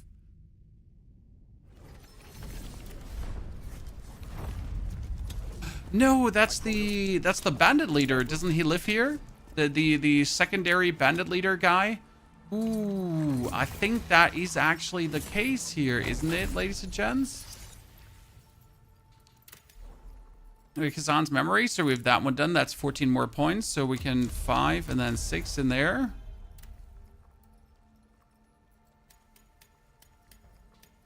Kaleido also done. 666. So 666666666. Yep.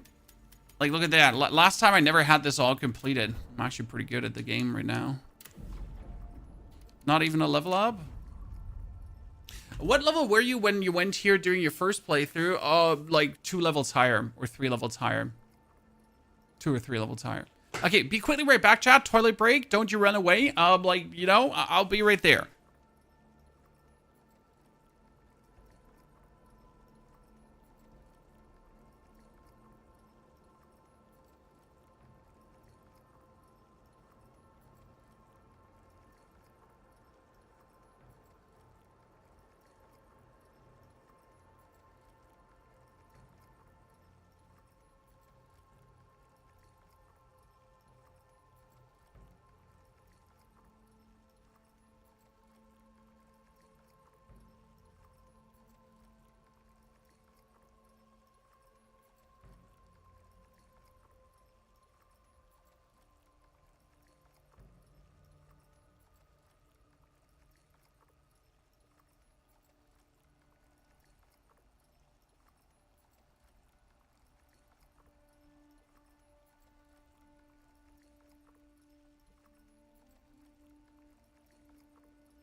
Pablo's dead.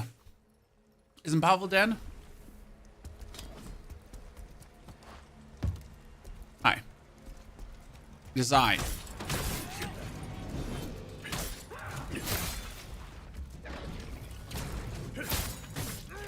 Okay, sir. I think the meanest part about Spear is that you just have like this backwards step, counter attack, forward step, counter attack, step, step, left, right, step, counter attack, step there, step then, counter, right? I can't believe you're alive. It's just like, no matter in which direction, like I go back, right? I go forward, I like everywhere. So my first playthrough, I was always 2 levels ahead. If the area was 81, I was 83. But I certainly also like died a bit more and had to redo some areas, right?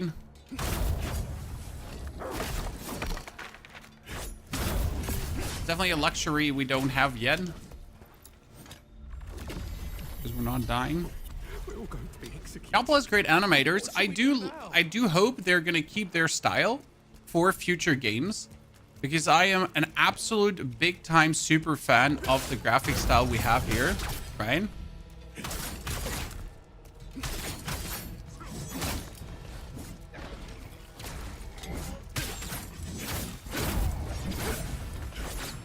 This like comic mix together with actual good real graphics just feels very fitting for Souls-like games.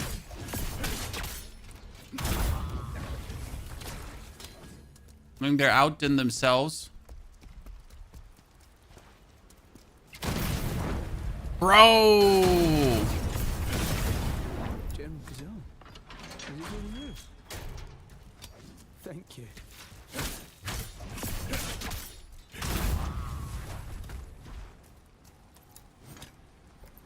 It's like slight cell shading, slight anime. Yep, and it just fits right in there. Oh, I got the full Crimson set, guys. Crimson, Crimson, Crimson. That's Enraged, damage increase, charged attack, mortal blow. I mean, I'm not really using it, but who cares? Right. Crimson set. Let's go. Hail Cthulhu.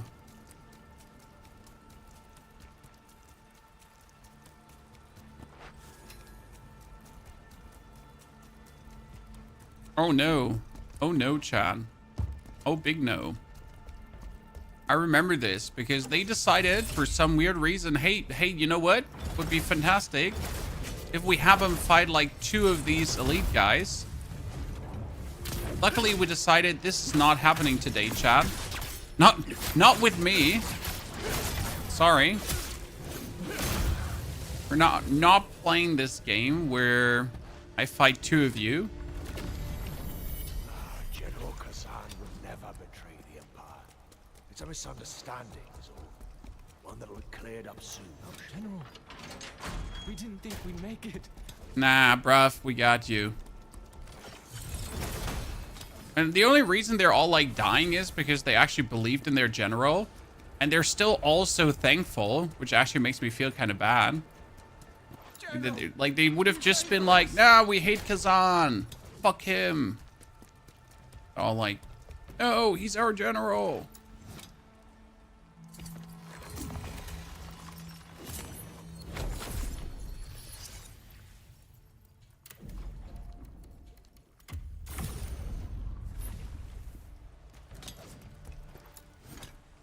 I'm pretty sure we're now facing the bandit guy again. Oh no, it's this fight. Holy moly, chat. I remember that one. No. It's one caster and the guy with the lance, which is actually really harsh. Yeah, these 2 guys together is...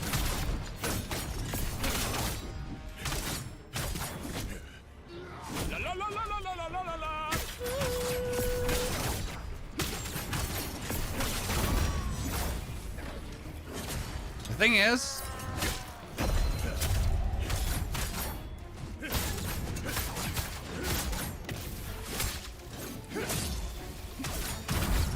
that is actually not done. So you're like, wow, we did it. But then Sergei comes around the corner.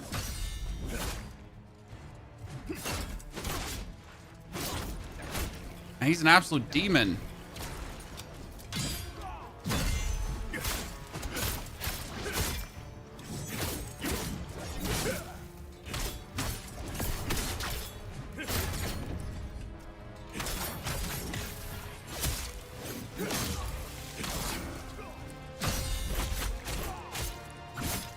Yep. As I said, absolute demon.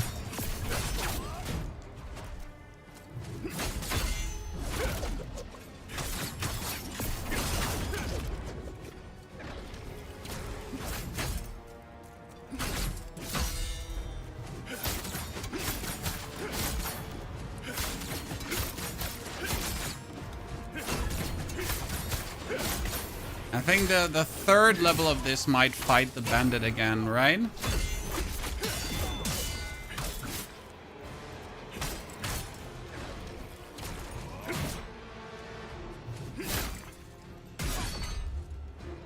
Ow.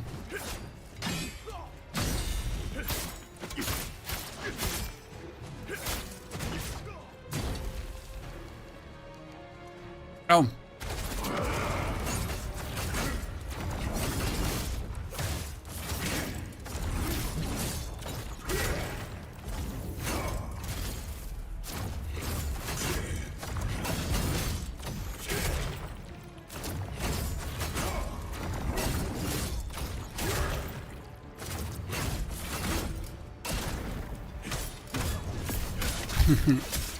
I kind of ran out of heals, so I had to cheat this. I'm sorry, Chad.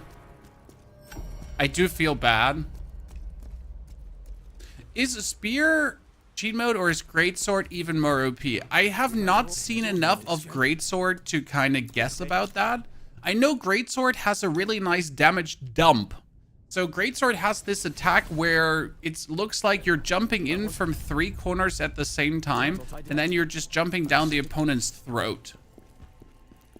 That is supposedly a very good damage banger, as far as I'm aware. Okay, that one was done too. That's 7 vengeance points now. We're officially level 80, 27.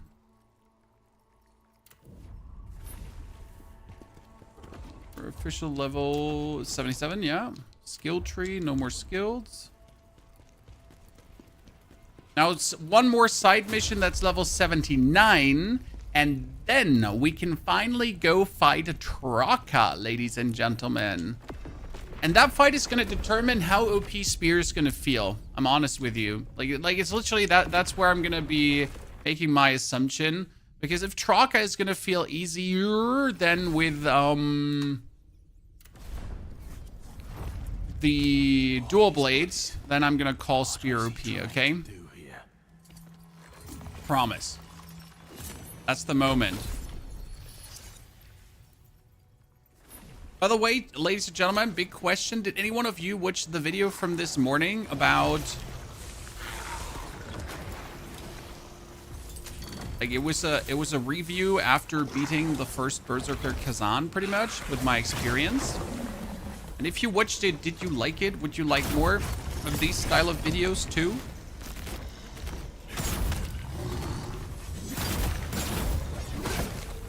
And we're mostly making guides, but in between, we're also like to drop the one or the other opinion piece. I'm happy when people actually like that. Traka is the drowned witch said, "Yas, queen." That's exactly who Traka is. Always happy when people enjoy my opinion pieces. Probably shouldn't ask people that are actually watching the stream if they like the opinion piece, because they're watching the stream.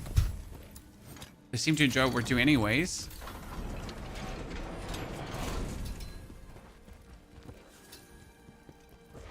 Oh, Plague Amulet. Thank you very much. That one is so good. I want to watch it rated. Well, thank you. Appreciate that.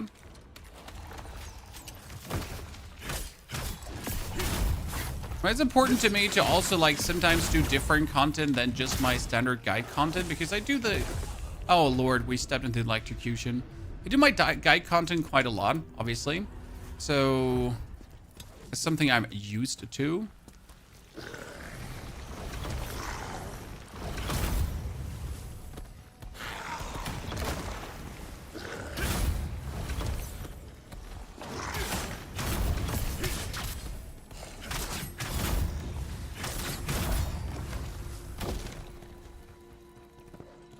Hunt the archer.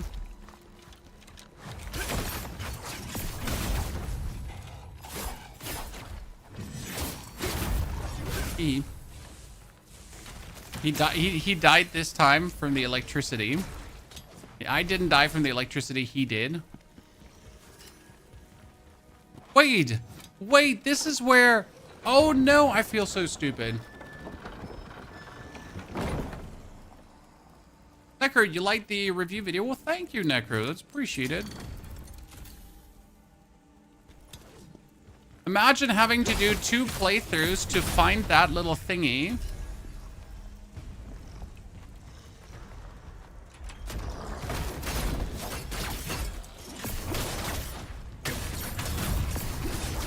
Good. Do you think the Scalpel set is better than Beast Slayer? Scalpel is definitely a great set, but like getting that one is not easy because you get a like farm Scalpel. Curve. I tried the full Scalpel set. I wasn't too excited about it. So it is good, but it's not straight better. I would say it's fine. What I did was Guardian Scalpel mix in the end. Okay, let's wait for this to walk below us so we can damage it. Thing with usual review videos is that they didn't finish the games. Yes. It was actually a good point that Overflow brought and why I like making this review video. Because so often you have reviewers who actually never finish the game they claim to have played for 20 billion hours, right? Like, oh, I've played 50,000 hours of this game. I'm, by the way, not done yet, right? There's so much to discover. You know, when you read this, when you read these reviews, it's like, oh, the game is so good and so grand, and there's so much to discover. I spent 100 hours with it, so you suck, is what you're saying, because you spend 100 hours with this and you haven't beaten it.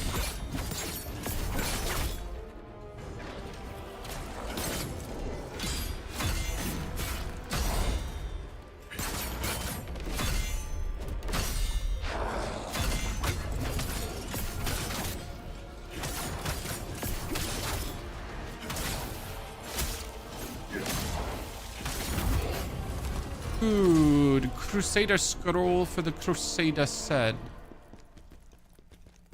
The mob beat the shit out of you. He has like delayed inter ultra fast attacks. He's actually very close to Margaret the Fell because he has like delayed attack, delayed, super fast swing. Like he literally goes from the delay of the century to his swings having like the velocity of a train. And that's crashing right into you. Like, delay harder, delay a little bit more, and then bram.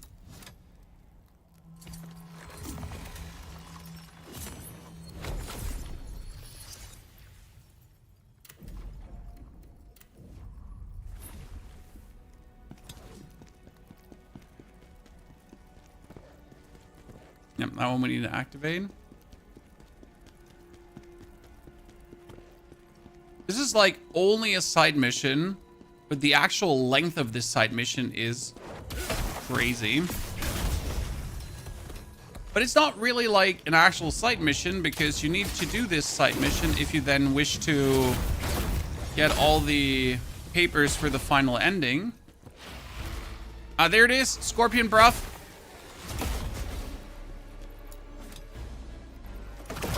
Hee.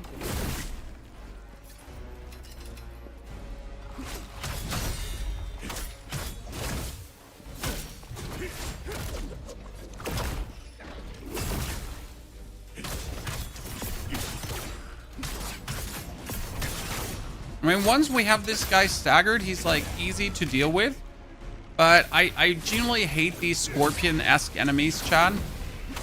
Because if you're still in the process of like staggering him, there's such a problem.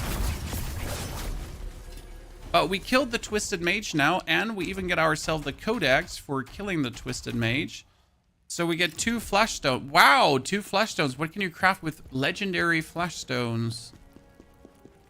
I probably don't have the set to craft with this, but it's nice that you actually get that early. Oh, yeah. That area here.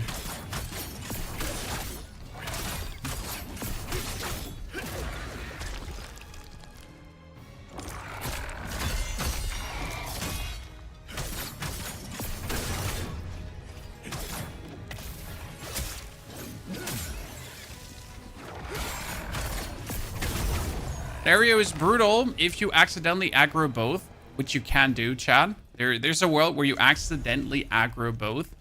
So there is one dude coming out of here, Spider Monstrosity.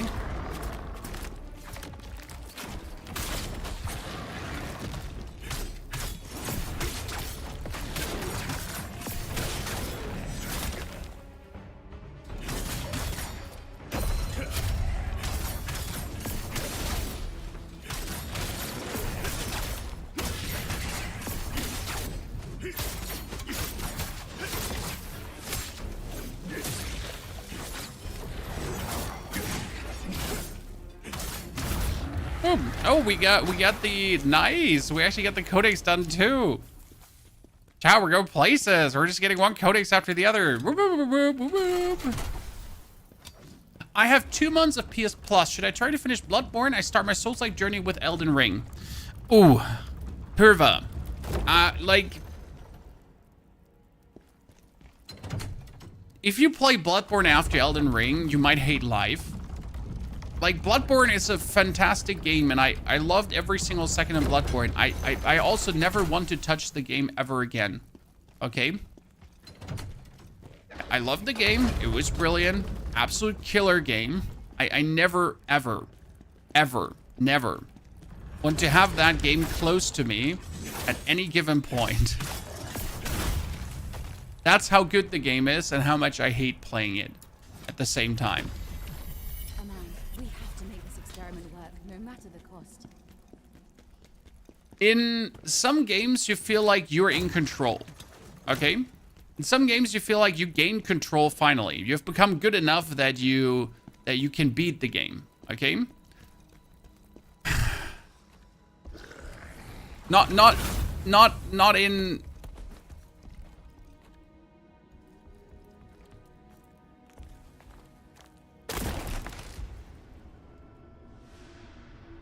Not in Bloodborne. In Bloodborne, you never feel like you're in control. Bloodborne is such a stressful, choking experience that you're always feeling overwhelmed. I don't know. It might have been like I played Bloodborne after Dark Souls 3. So it was literally Dark Souls 3 into Bloodborne. That was probably also a mistake on my side.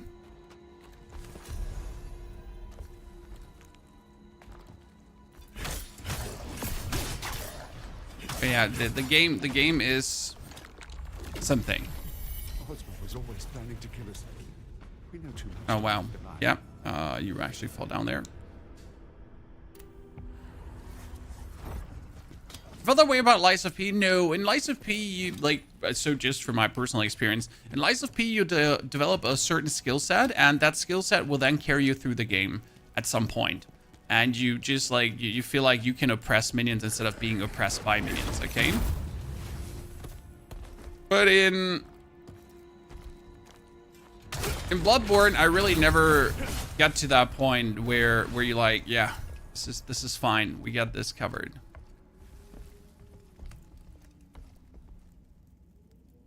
I need to get on that one.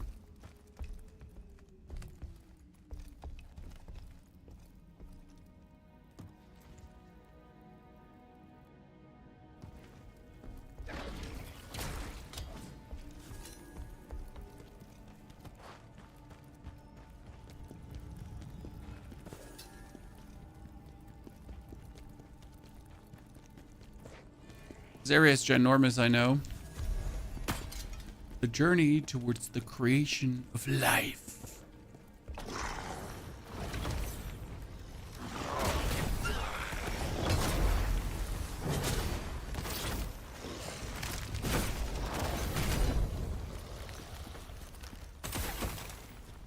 Hee hee.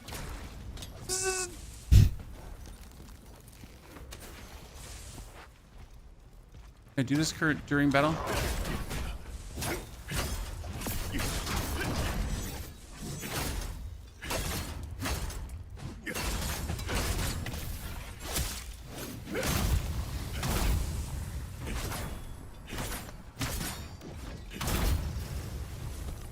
Okay, now get me up there. Cannot during combat.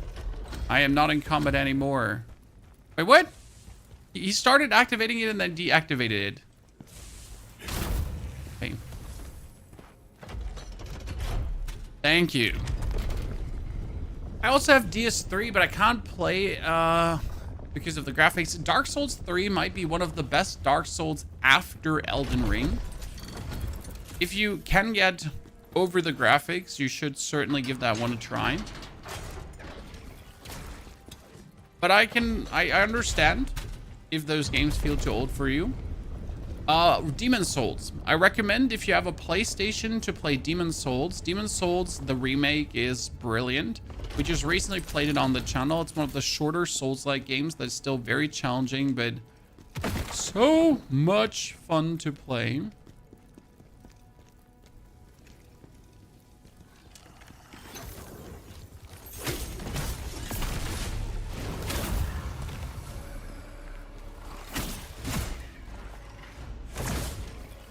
Out of your corner, please. Need that thing to come out of his corner, right?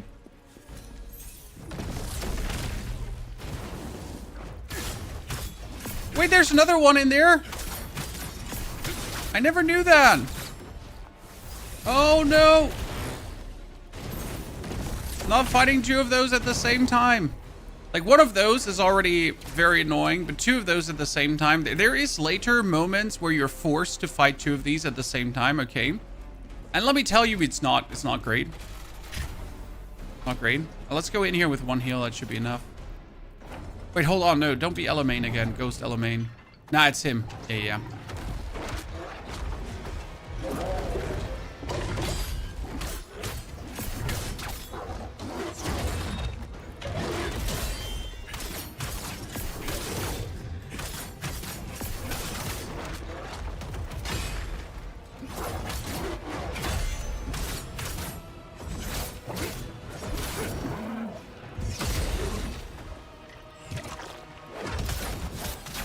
That attack you need to dodge or you're getting plagued straight away. I pulled that one off. I thought I had no stamina for that. Chat. I wanna say that it was a pretty banger move.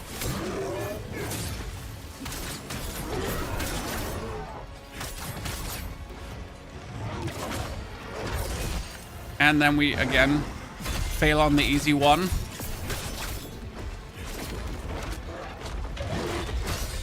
We literally pull off the hard one and then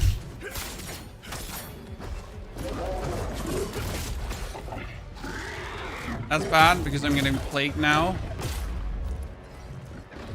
That's Joe Ever.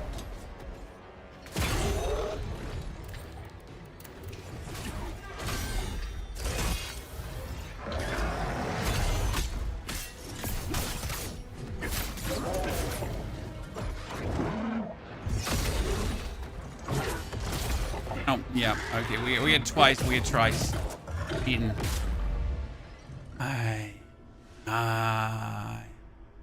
Your dual wielding build for someone who's level 95. Where would you put your points, vitality, and endurance?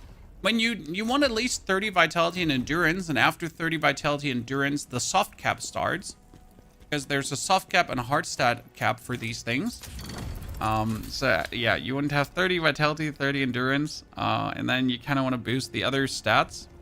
Make your proficiency all the way up and your willpower.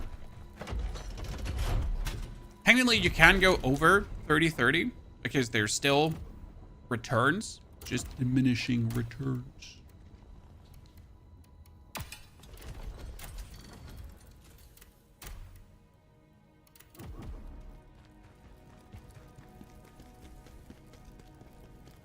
The night builder would help you with that, boss. Yeah, but I don't need any help with that, boss, sir.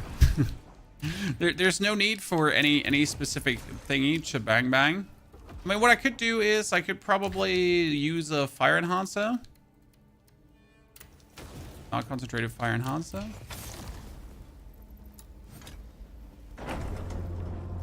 Usually don't use these a lot.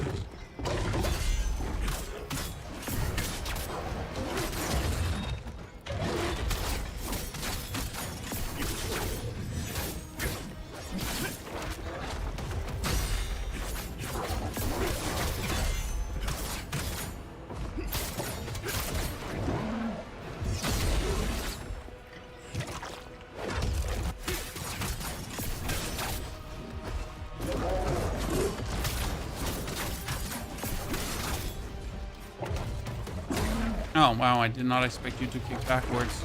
However, I did not expect you to do that.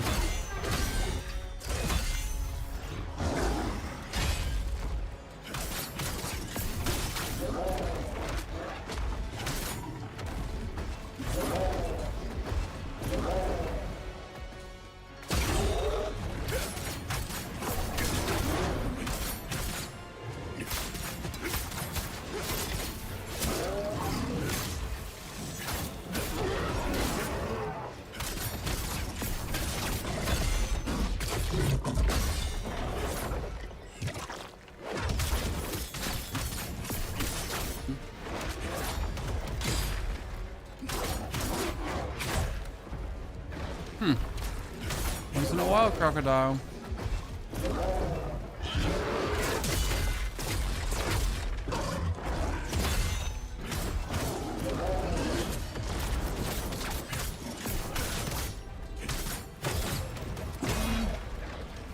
This time I expected it.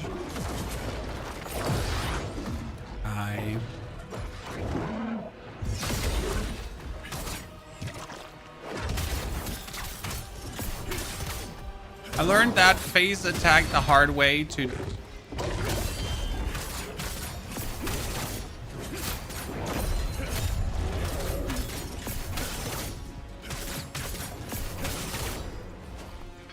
Yeah, I couldn't get to his face. But unlucky.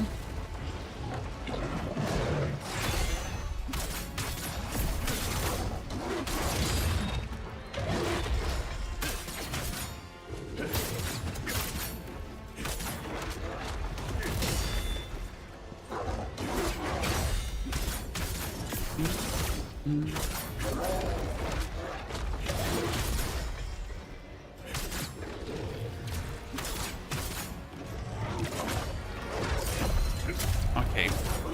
That would have really disappointed me if I didn't counter that one.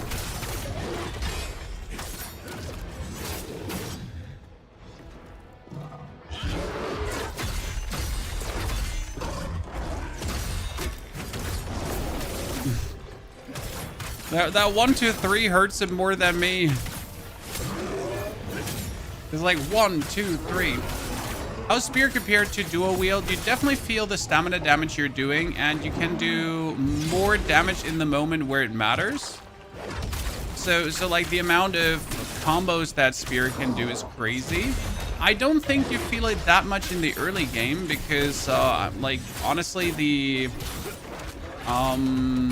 in the early game, you're missing the skill points to really get everything rolling for the Spear. But you definitely...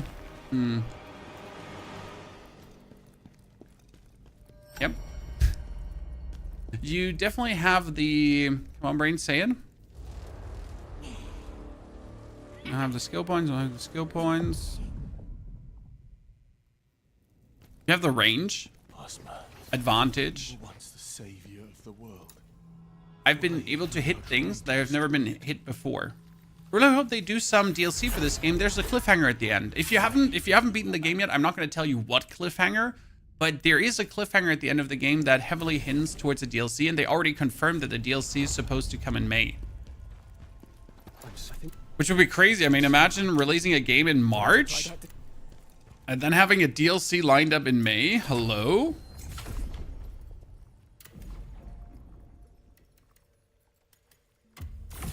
Non-AAA companies say, hey, yo.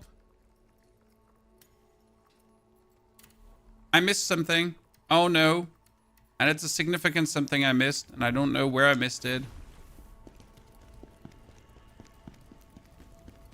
We're gonna do Greatsword after Spear? Probably not, as we don't have the time to do it, and I am not too interested. Moonlight Stand Persistence. Moonlight Stand's duration increases by 3 seconds when performing.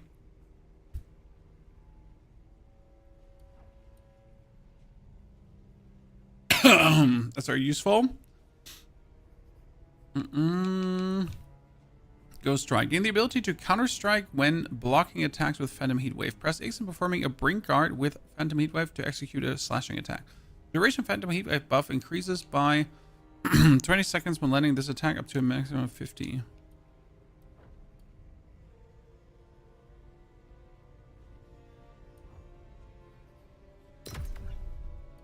I'm gonna play more around with that. Oh wait, the Eagle Wind inflicts status effects on enemies? Oh no, how cool. Come back to for Downscan, Doctor. No, thank you. Appreciate your interest though. Marcel, thank you for the membership on the YouTube. Welcome as a brand new YouTube member. Appreciation.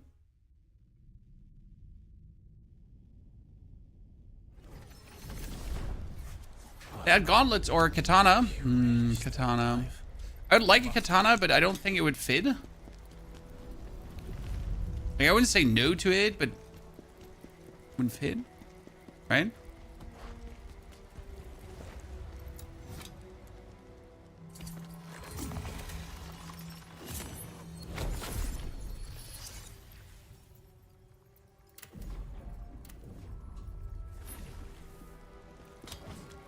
Strange. The chaos infected ones disguise themselves as the living. I'm gonna be busy again killing everyone in there. Oh no, not him. Yeah, your mom.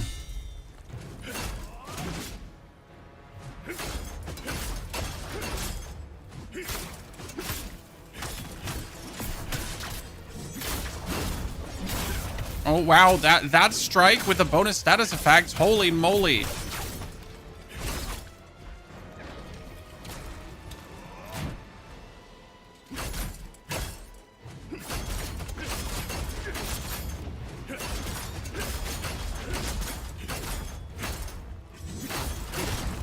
Dude.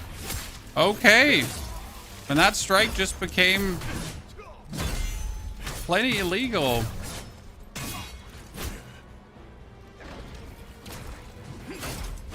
What we need to look out though for is that he has life leech.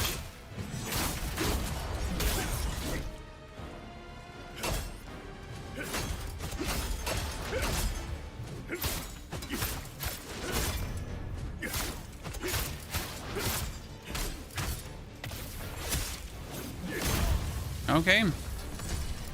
It was more intense than it should have been, but I think this is going to be great. Katana, not Kitana. This is not Mortal Kombat. I think he said what he said. We're back. Doorbell.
PvP combat would be very nice. No. I love PvP combat as much as anyone. But we can't just keep cramming PvP combat into games that have nothing to do with it. Nor need it in any way, right? That's like putting battle royales into games. You know what would make this game better? A battle royale.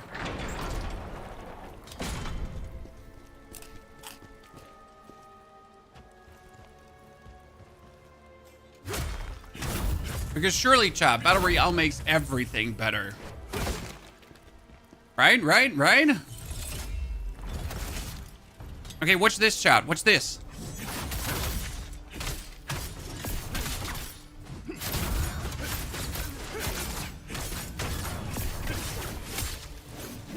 That attack has become an absolute menace, and I'm all here for it.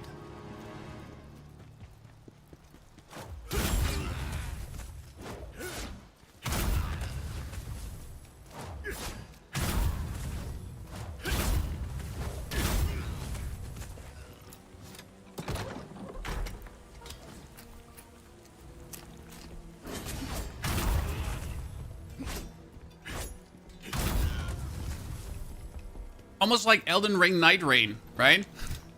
I mean, I'm excited for Elden Ring Night Rain, don't get me wrong, but it's like, chat, how do we make Elden Ring better? So we're gonna make it roguelike. We're gonna put any bosses in, but to put the cherry on top, how about we put a zone in? Yeah, like a battle royale. Surely that's going to create a great experience for everyone involved.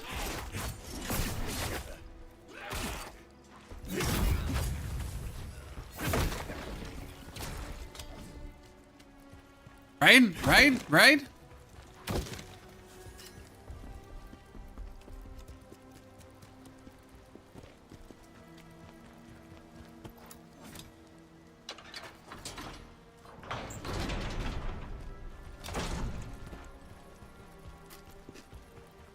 I thought this was the alternate route, but it was the actual route.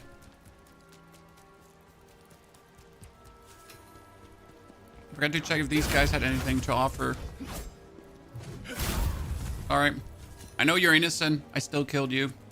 Are you in your plus? No, this is a brand new playthrough with a spear instead of dual wield because we have beaten the game with dual wield already.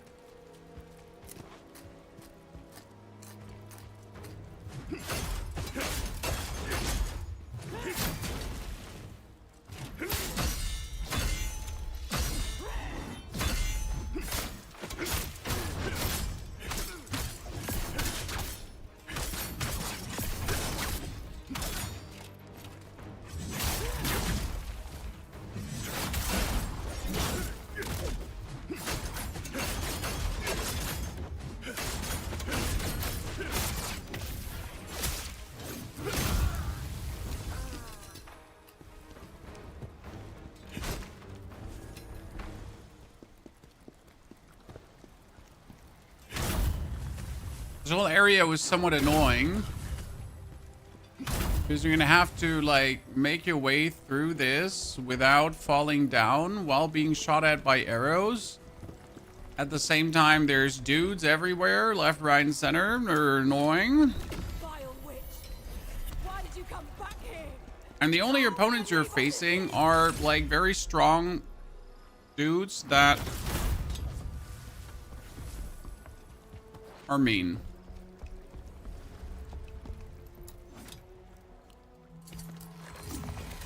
I'm stuck at Maluka. He's hard. If you go back in the VOD, we actually killed Maluka. Could help you. Maybe to rewatch that. Not sure if, sir. Just offering. Yeah, we just send him packing. Was a good fight. Like Maluka is really a formidable challenge.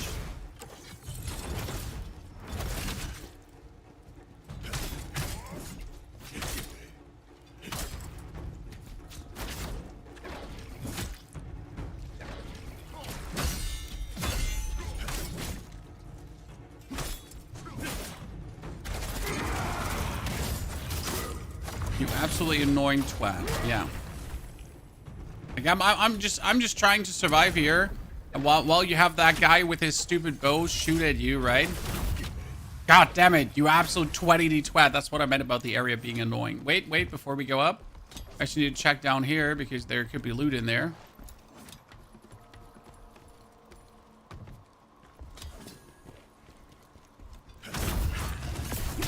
Bon appetit. I'm a pretzels. Pretzels always go. A spear run now. How are you liking it compared to dual wielding? Spear's easier. I don't know, but a lot of people seem to get offended by that, by you telling them that spear's easier. I'm sorry, it's just what it is.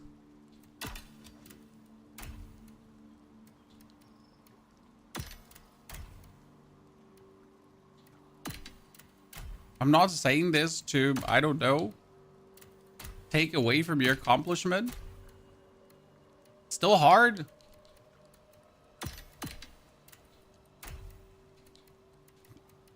But spear does really feel way easier. It's still challenging, right? You're not getting a freebie.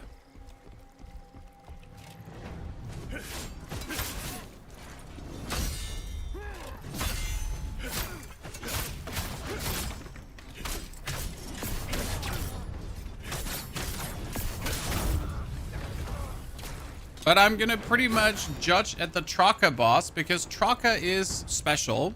She's the first caster boss, and the caster bosses in this game, they're quite formidable at challenge. I'm gonna say. You get your harsh share of troubles against those caster bosses due to the way how they are.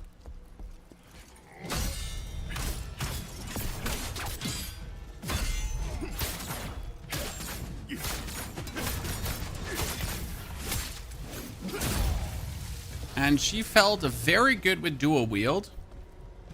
The first time where I said dual wield, definitely super tops, mega good, super fun. Right? She's so far been the only one where I would have said dual wield ahead.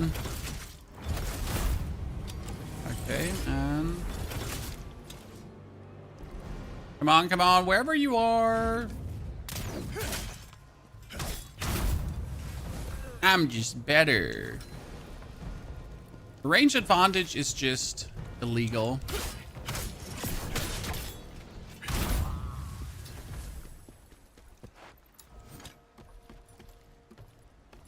So Spear's better than dual wield Whirlwind Ruthless combo. Well, the dual wield Whirlwind Ruthless combo has its own advantages.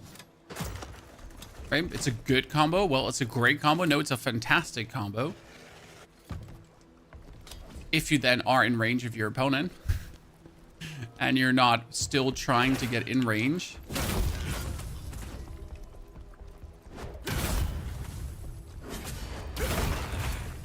You thought you're fast as fuck, boy? It's like, bam! Gotcha. He wasn't fast as fuck, boy, Chad. The spear movement stats feel extremely versatile in your playthrough. Yep. It feels almost like spear get all the development and then they made the other weapons afterwards. You know, like, hey, let's make spear and let's make it like really good. And they were like, okay, so what other weapons are we adding? Yeah, sure. We are like, okay, so we could be adding dual wielding, but you know, let's just take the development resources we have left for that.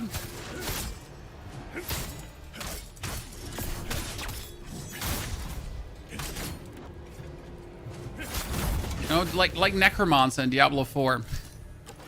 Getting just the least amount of love at times. No, you come here.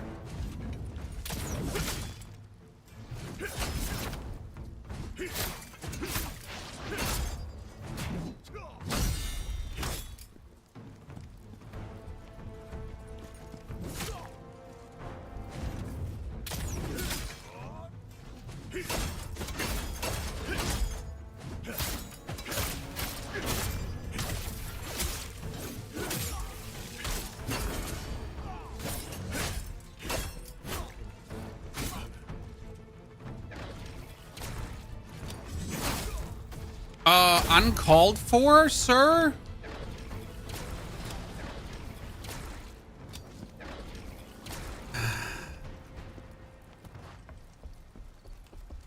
Kind of like playing Tonfa and Neo. I don't have any Neo memories.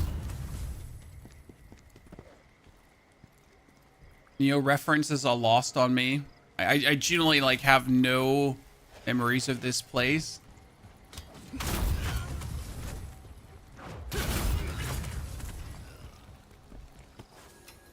Like, I know Neo exists. That's it. We just got the Ring of Sealed... That one when you obviously want to take in the boss fight.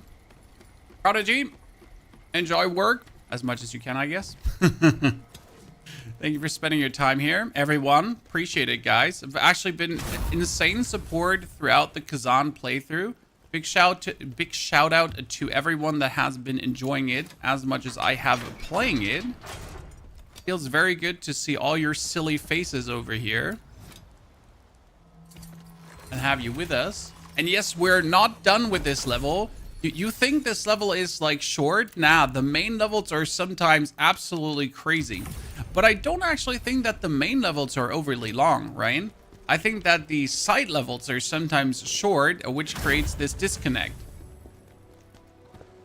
I've suffered this myself where I'm like, ah, man, like feels like the side missions are like so fast and juicy, right? And this is like forever, but it's actually not that way. It's just simply that the main missions are long missions and the side missions are short. And that's a good thing because you actually you have to like struggle through the levels.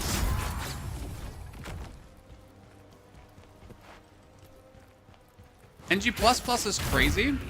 My respect for playing until NG++, sir. That's an achievement in itself. Dry the swamp.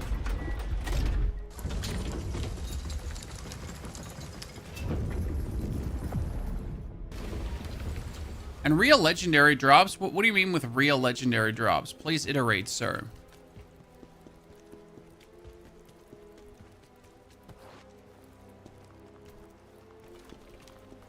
Okay, let's check this.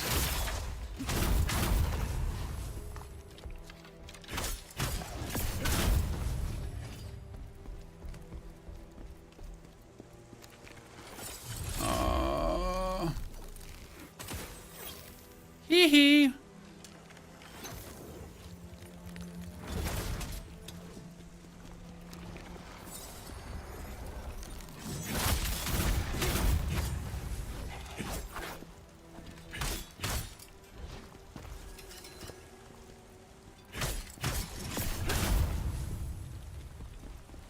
Good, Mr. Archerman.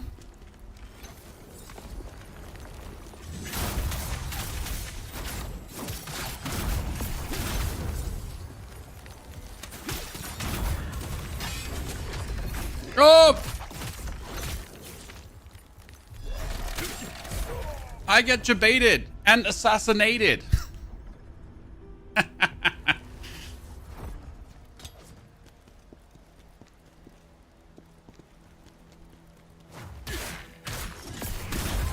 I literally forget that there's an assassin there. What we're gonna do, first things first, guys, we're gonna take this skill point to put it into spear throws, kill undead enemies.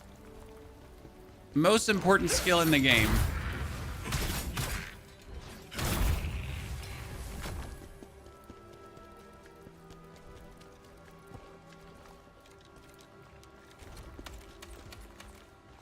NG+, I mean, in normal games, you already get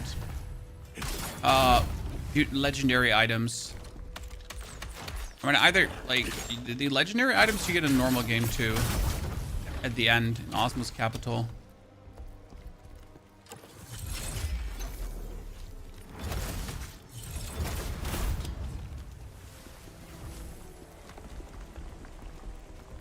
Well, I don't have to go past the assassin anymore.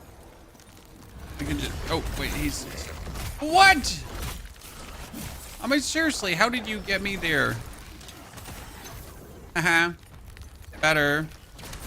So what I can do is I can go into my inventory and I can use the Tear Summoner Orb. Because the Tear Summoner Orb just makes the Lacrima just return to me.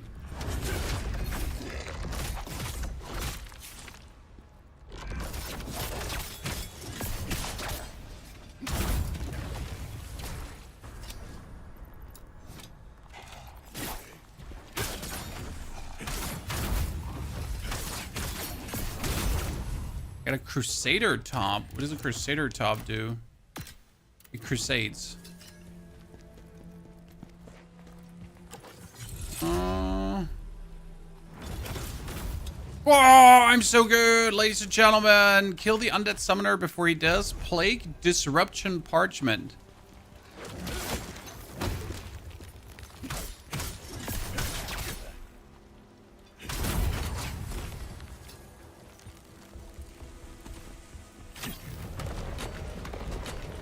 Going into the side room.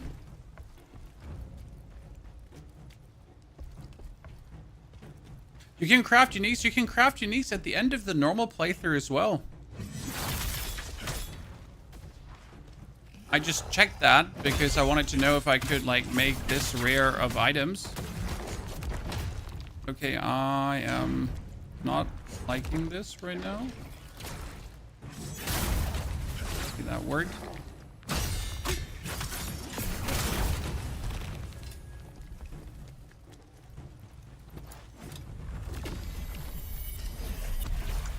Good. good. That went better and worse at the same time than I expected it to go.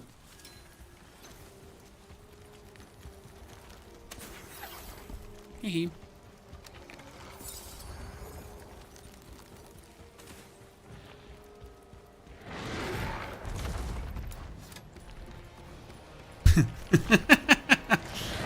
Nope.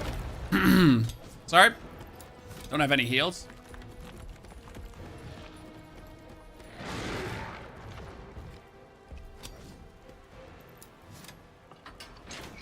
Sorry, big nope chat.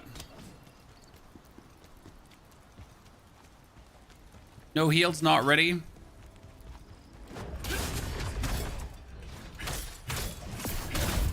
Like, your first hit is not enough to disrupt them, which is sometimes annoying.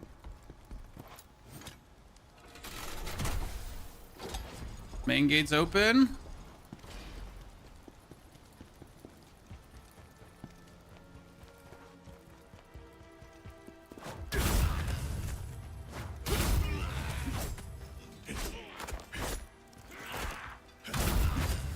Sorry, Chad. Just trying to fondle him, but he doesn't want to get fondled.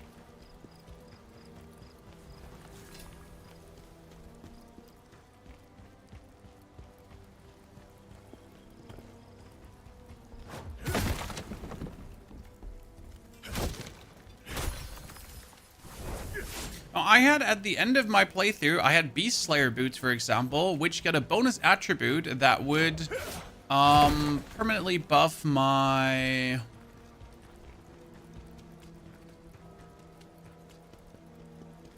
whirlwind damage. It was huge. Like, what? We're still not at the end of this level. We wanted to quickly track it to Traka, chat, but that quickly tracking to Traka is, I'm like, we're gonna take a bit longer.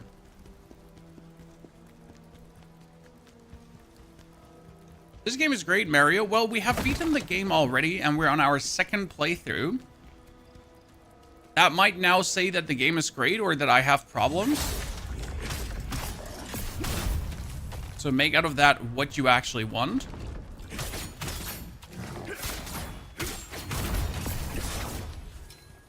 Right? But I am enjoying it to the max. I think the game is plenty great, and the game has a lot to offer. Enough to make you play it more than once, for sure.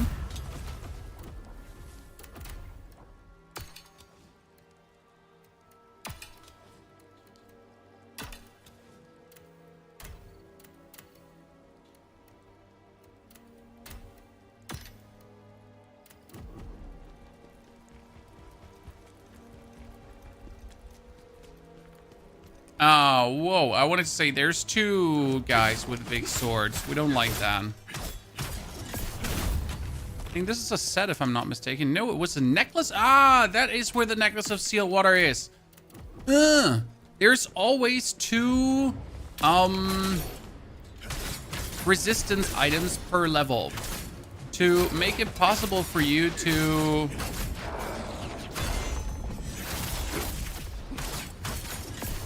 have something versus the boss.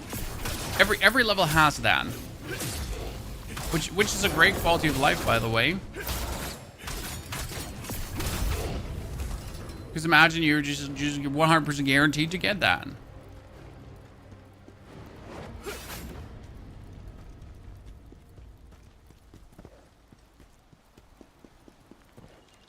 Oh, you don't say so. There is some kind of shortcut there.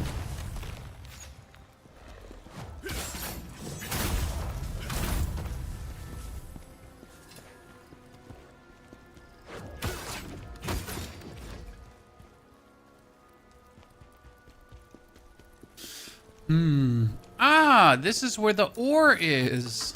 Oh, ladies and gentlemen, would you look at that? Today I learned where the second energy-infused ore would be in this area. Smell that. The taint of chaos here too. Always smarter afterwards. I'm a huge fan of the Fallen Lord set with the spear. It just obliterates opponents. Yes, the Fallen Lord set does work plenty well. I just did not want to put like too much set-tastic entertainment right now on. I've been in my first playthrough really hardcore focusing on the sets. And this time around, we just didn't want to do it. Sounds silly maybe, but I just wanted to check how it would feel without a set.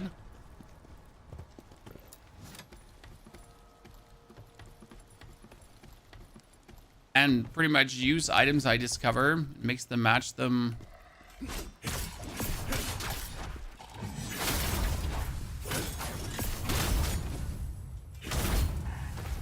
I feel like spear, in comparison to dual wield, has a way higher chance to get out of trouble. So with dual wield, if you overextend and you get yourself in a shitty situation, it's like, ah, man, that's very bad. I'm dead, right? And with the spear, it feels like bam, bam, bam, bam, bam, bam, dash, dash, left, right, dash back, bonus attack, like go, whirl, twirl, whatever, dip, and then you just survive. Ah, Jeffrey.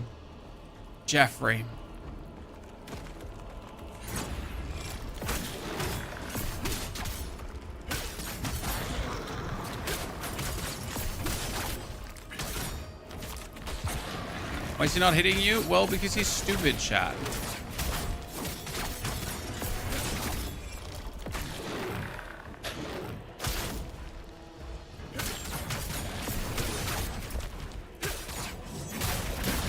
It's mainly that when you're strafing left around him, he can't actually hit you. Right around him. Can't hit you.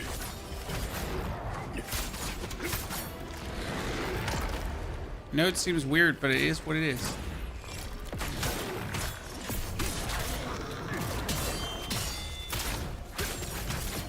Like, I'm on his right side.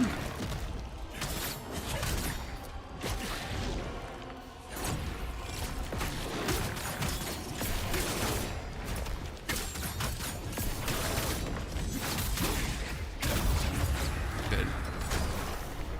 Always jump away from them or you're gonna drown in puke.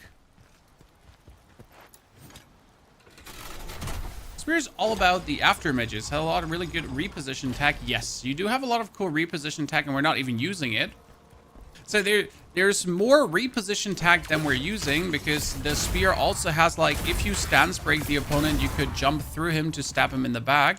Probably one of the strongest spear things to do. So you have this one here in the spear tree called Shadow Reversal. So during swift attack, dodge attack, rod smite, or 0 point, impale the enemy in front of you with your spear. But that's when you have them stamina broken. When you have them stance broken. So you hit. You stance break them. They're like, oh, staggered. And then you just are able to pretty much pop out on their backside. Very useful versus enemies that have shields.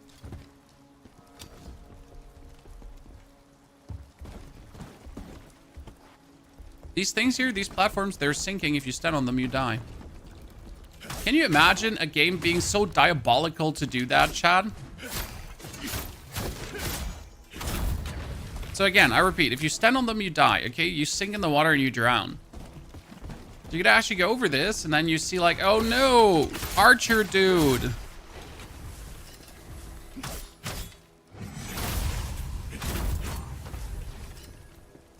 Is he right?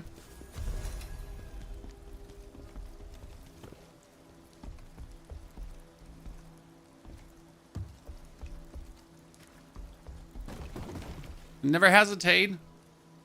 Oh no. Oh no. Oh no.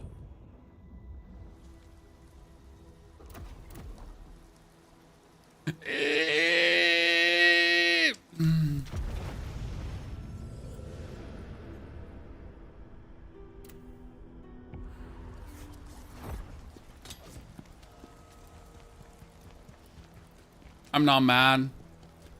Just really disappointed.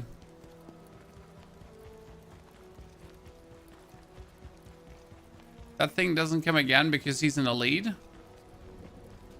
Just for you to understand why the guy's not there. Elites are a one-time thingy.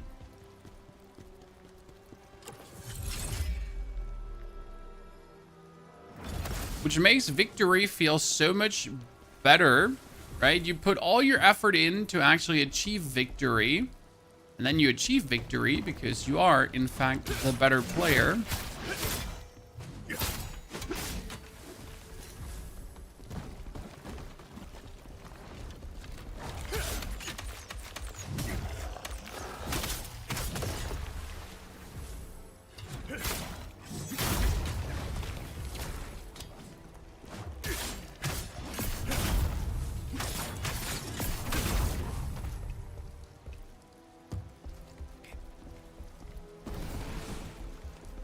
Goodness. It must have happened that we pretty much stepped on the corner of the raft, right? And the raft just decided in that moment to dip so low that there was a clipping happening. The only way how I can say.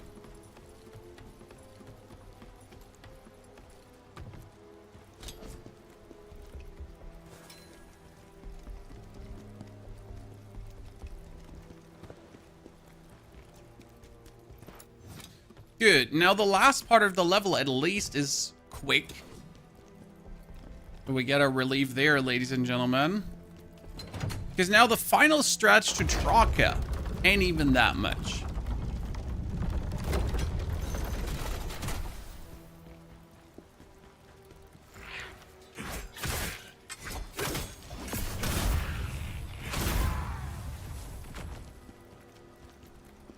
Let's get in the middle.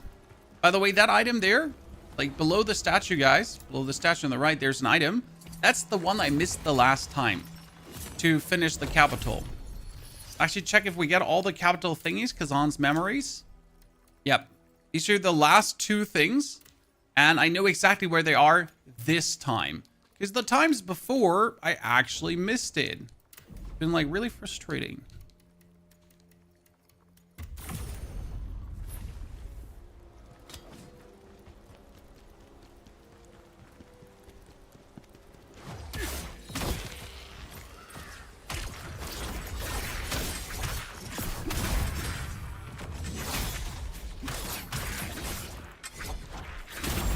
Okay, killing multiple of these with spear feels more awkward than with the dual wield blades. That's certainly true. So there's an item down there, that one, and it's actually the third piece for the Underworld tablet. And if you don't get these 3 pieces for the Underworld tablet, you're not being offered a certain quest. Can you imagine that, Chad? I do actually like how that plays together. So you need these fragments. So you need to discover in order to then be able to see a certain quest. Because if you do not discover, you no see quest.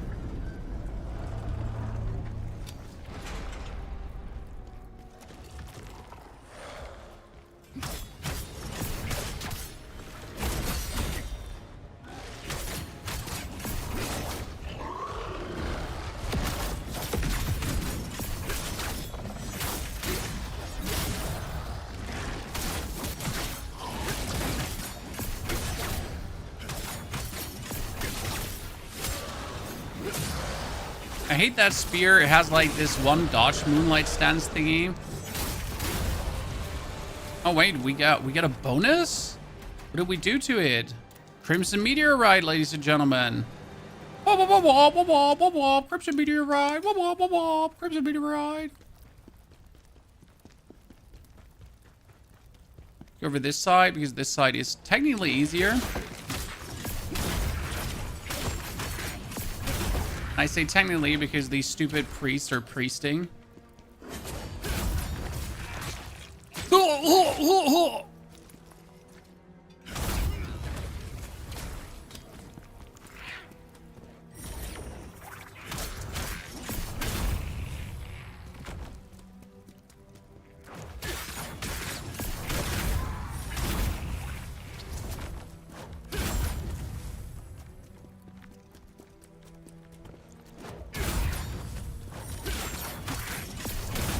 Now, which Traka, ladies and gentlemen? Are you ready for the fight?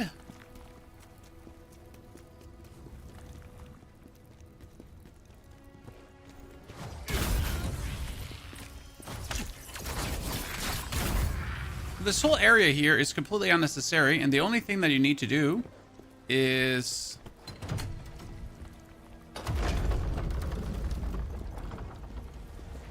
activate this.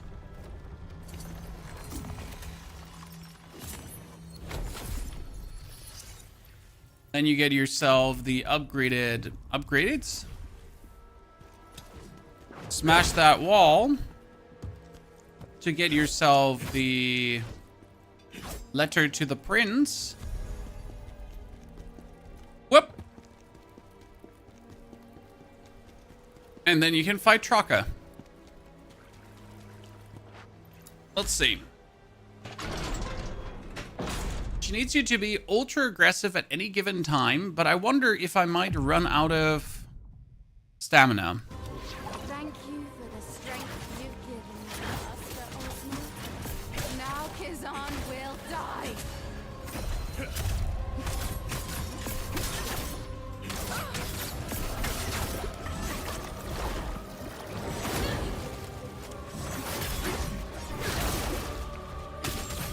Okay, I could abort her gameplay.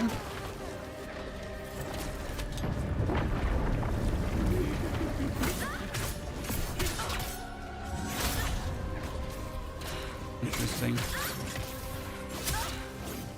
I'm playing that a bit like suicidal right now because I just want to test the limits of what I can do.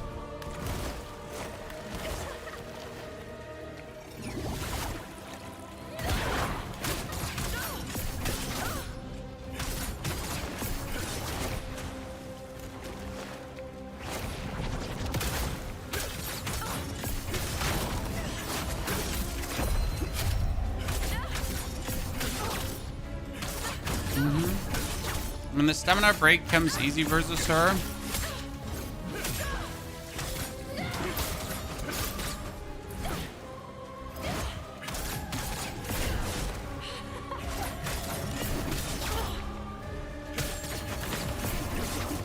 Okay. Oh, interesting, chat. Interesting. What's this? So I can dodge that.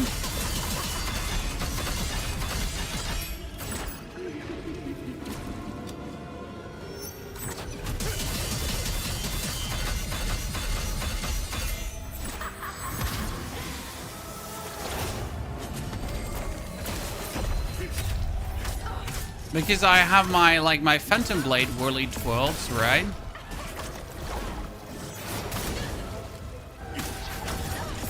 Yeah, the range is just nasty on Spear. It's again like this gap closer of getting like one up on her straight away.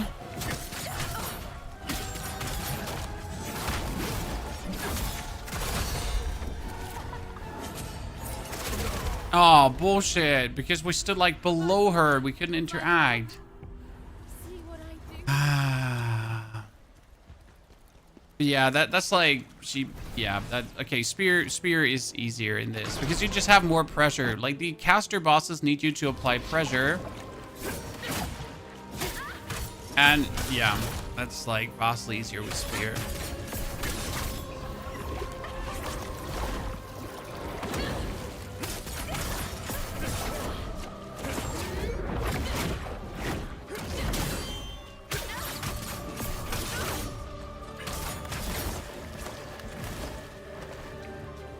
Oh.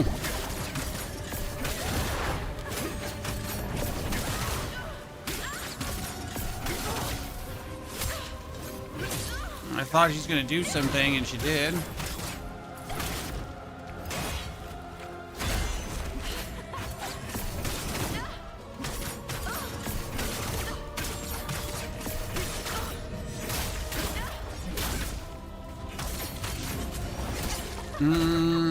I was trying to get out of there.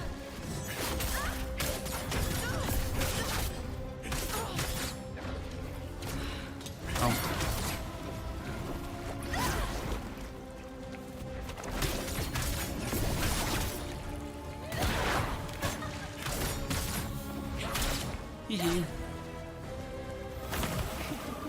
Oh no, having like no stamina while this phase comes is not good.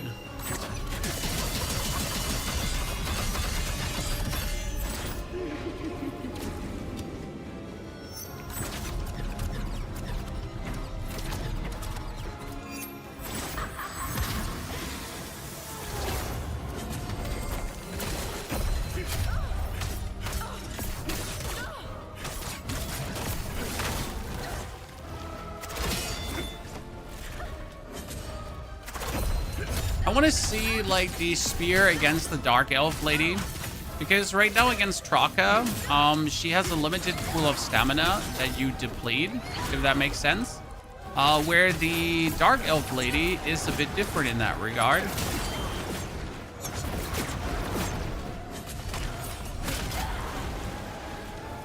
Because she has a stamina pool that you deplete, but it replenishes. So that's a bit.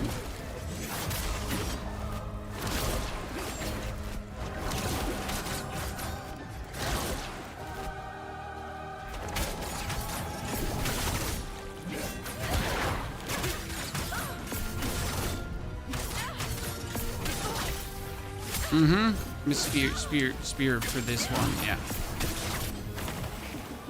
Second phase, good. We're gonna Shadow Reversal now. I'm fine without Shadow Reversal right now. I know Shadow Reversal is good, so don't get me wrong. I'm not like generally against it. We will certainly put some points in there, but I wanted to have my convenience skills first.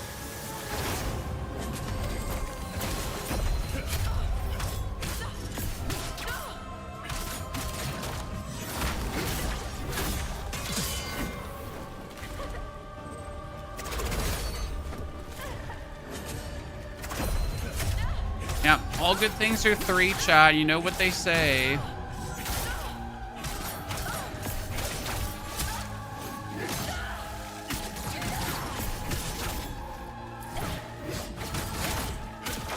Boop. Boop. Very good, very good.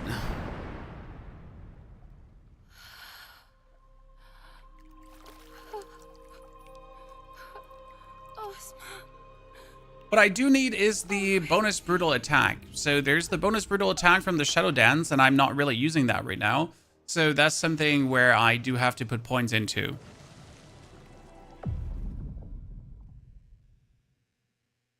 If I go for here skill tree, like we have this, the full moon, and then into the Crimson Strike. So be against exhausted enemy while Moonlight Stance, increase the damage of brutal attacks while Moonlight Stance, executing a brutal attack immediately after using full moon. Chains into Crimson Strike. Moonlight Stance end up on using Crimson Strike, but then Full Moon and Crimson Strike are enhanced in proportion to the remaining duration of Moonlight Stance, and then we increase the duration of Moonlight Stance. So with this too, like when I do my executes, I'll be doing insane damage, right?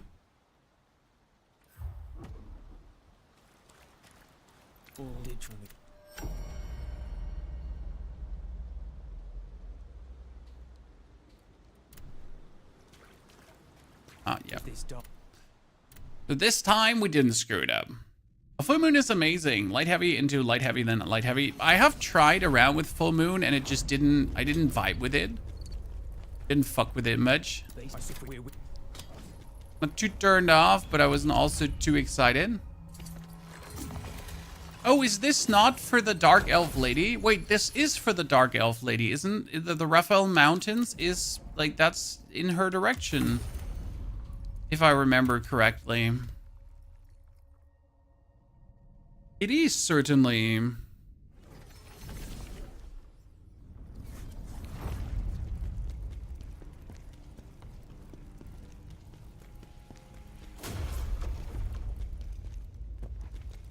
You go through to talk to the lads. Your spear is still level 81. You didn't get any Traka set pieces, did you? No, here, Drown Witch Seaguard. So water attack damage, dodge cost, range attack damage increase, confront plus javelin damage increase, eagle wind damage increase, learn Tides of Fury. Supposedly Tides of Fury is great. Supposedly, because I just don't know. Traka always has that. Oh, so we need general everything meld of that.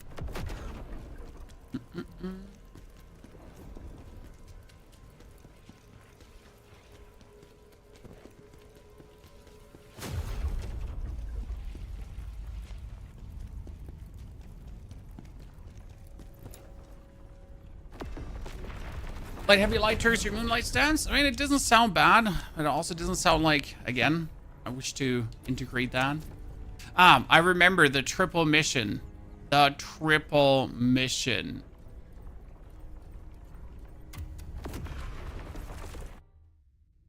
Did you try the golden set? I don't have the golden set, Lucian, yet. This is not a new game plus. This is a new game. I started from the beginning again. You do get 2 save games, by the way, or more save games, chat. So don't worry about starting a new game. Your actual old save game still exists. No, that has been the fear of many. Look at me, chat. We did this in one fell swoop. Can you believe it? Awesome balls.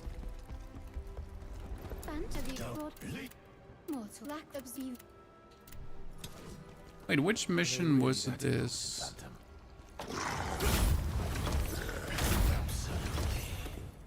For beings like us from the netherworld, But if I remember correctly, this was a really, really annoying mission.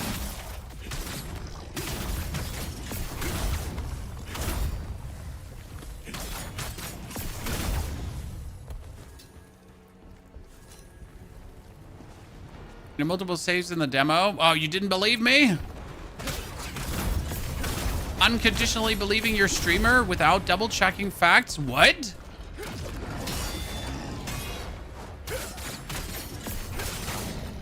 Preposterous. I'm so mad at you.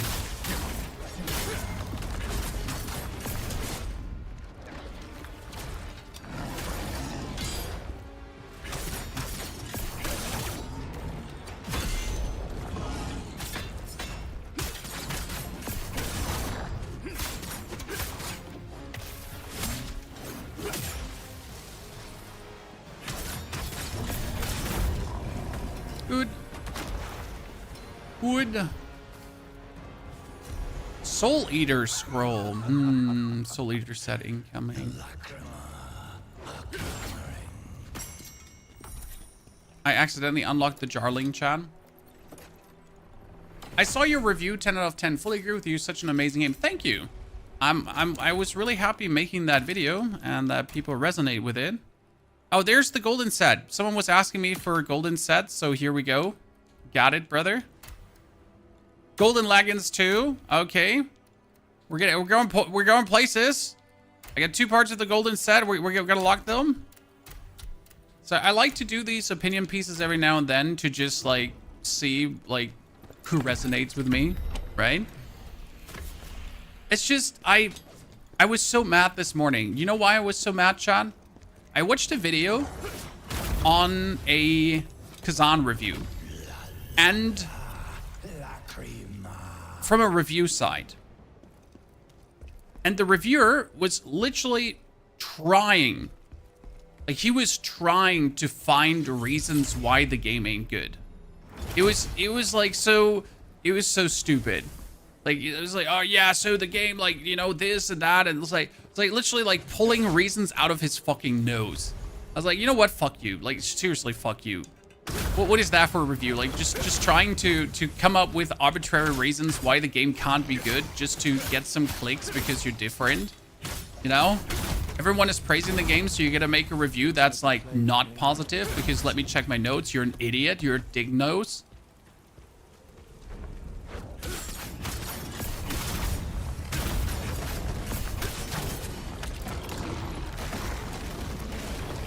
Oh, that's bad.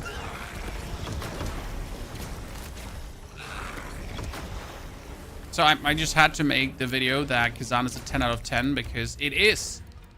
Screw you, sir.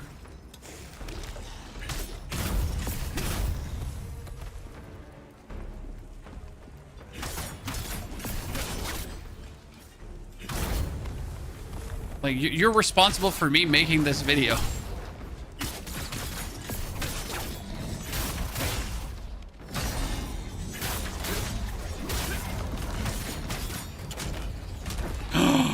You were not supposed to kill me with that.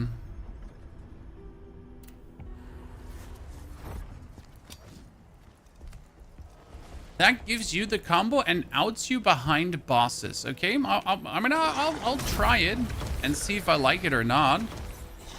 That's the whole point.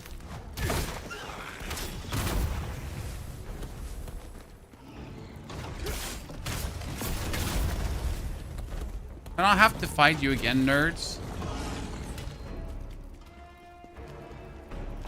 Yeah, I understood that with puts you behind bosses. I'll give it a go.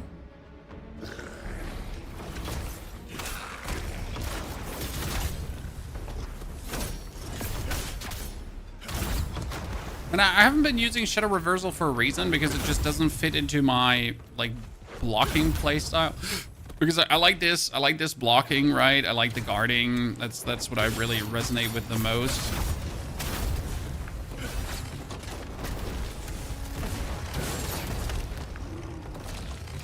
Okay, first and foremost, I feel like you should have not shoot on me there.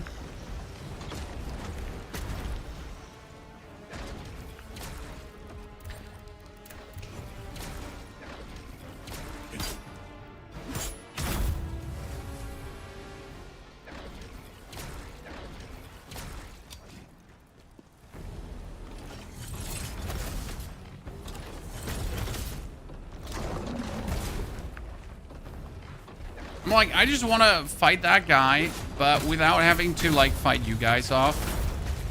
Thank you very much.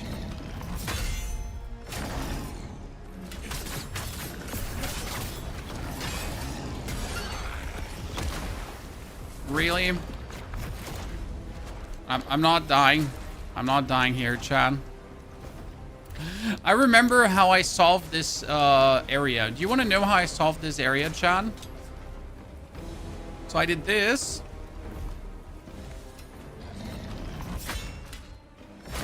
Actually, this guy I killed, but the other ones I didn't.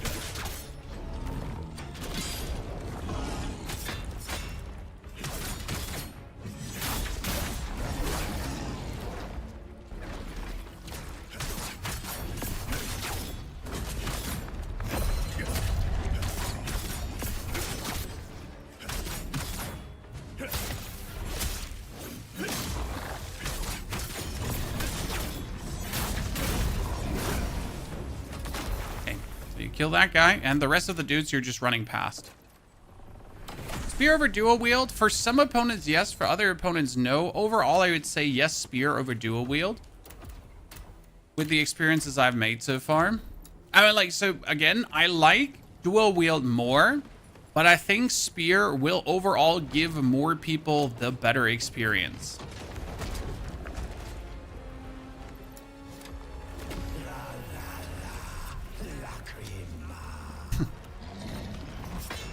My phantom is slowly going bonkers, bonkers.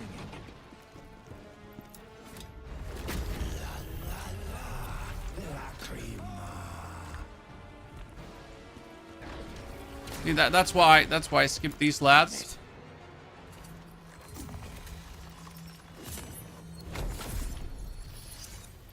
What about hard mode? I did not play hard mode, so I'm not giving an opinion on that, as it seems like disingenuous to tell you something about a mode that I've actually not put time in myself.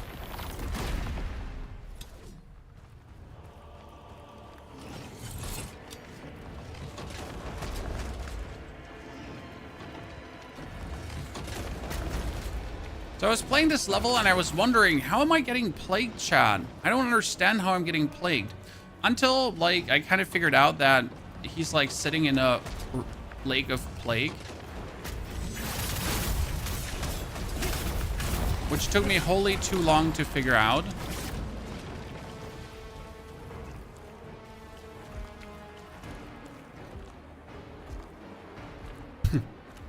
It took me wholly too long to find out. Like, oh, yeah.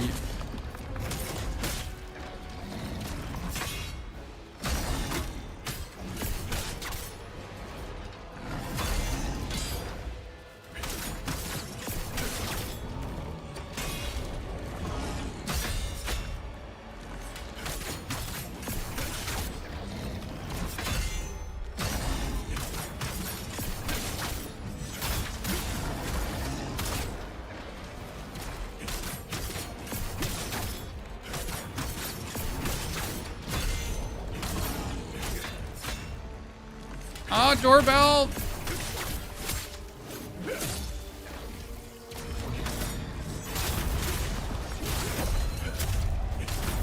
Family.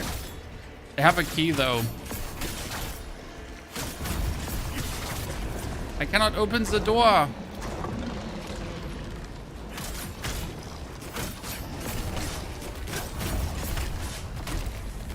Oh, wow.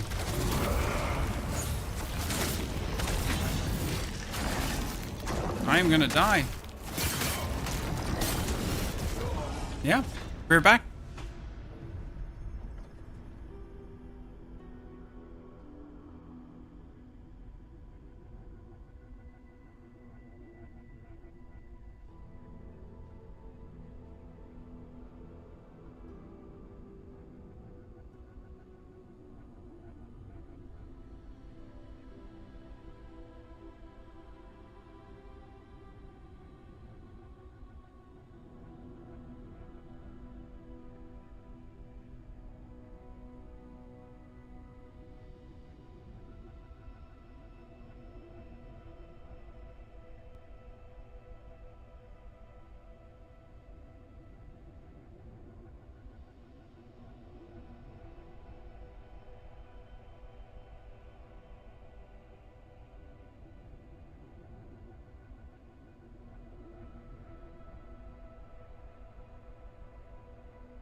Okay, sorry. Making a video on the spear build, I will have to get more skill points. And I'll have to like, fight a target dummy a bit more to give you a good spear build. Because right now I'm pretty much just going with what I'm flowing, right? I'm not really trying out all the abilities and min-maxing. So the spear build we're using right now is more...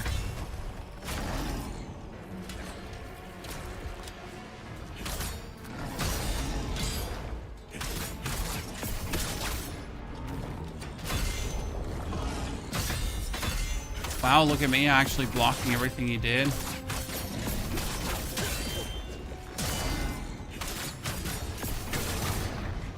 My one spear world counterattack had him there big time, Chad.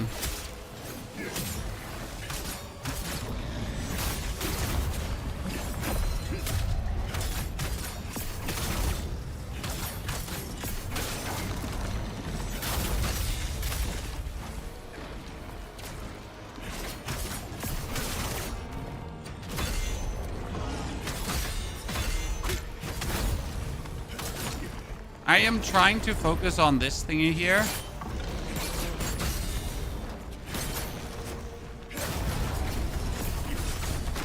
I would have been very unhappy if that didn't work out, Chad. Because we're like stuck in that corner. I couldn't get out. I had to like fight him off there. That was frustrating. Like if I didn't win that in that corner, we would have just straight up lost. See, and this is why I don't want to play Shadow Reversal, though. Like, again, what does Shadow Reversal do? Like, it puts you behind the opponent, right? Like, you do this, bam, bam, and then you land behind the opponent. But I kind of like, I like guarding and blocking things, so I'm not really... But it says Shadow Reversal deals guard penetration damage and increases stamina damage, so you might want to use it against the Dark Elf Witch. Might be useful. Right? If you use it against the Dark Elf Witch. So I'm not entirely sure about that. I gotta think. And see what I can do with this. I mean, I definitely have to start using Crimson Strike, because Crimson Strike is just smart to use. They'd be stupid to not like have any points in Crimson Strike, as Crimson Strike is literally like giving me just more execution damage. So you really want that, because then you go like zip, bam, bam, and then you do really good damage. That being said, chat, we're ending it here today. Thank you very much for coming, watching, lurking, and chatting. This was incredible. I can't wait to push the spear a bit further, see where it's going. I'm planning to give you a guide for this. Do not worry about it. That being said, we're done for now. We'll be back tomorrow. I wish you a great rest of your day, night, evening. So thank you very much for that. Don't forget to watch the review and leave a like, a comment, and show it to your friends. Until the next time.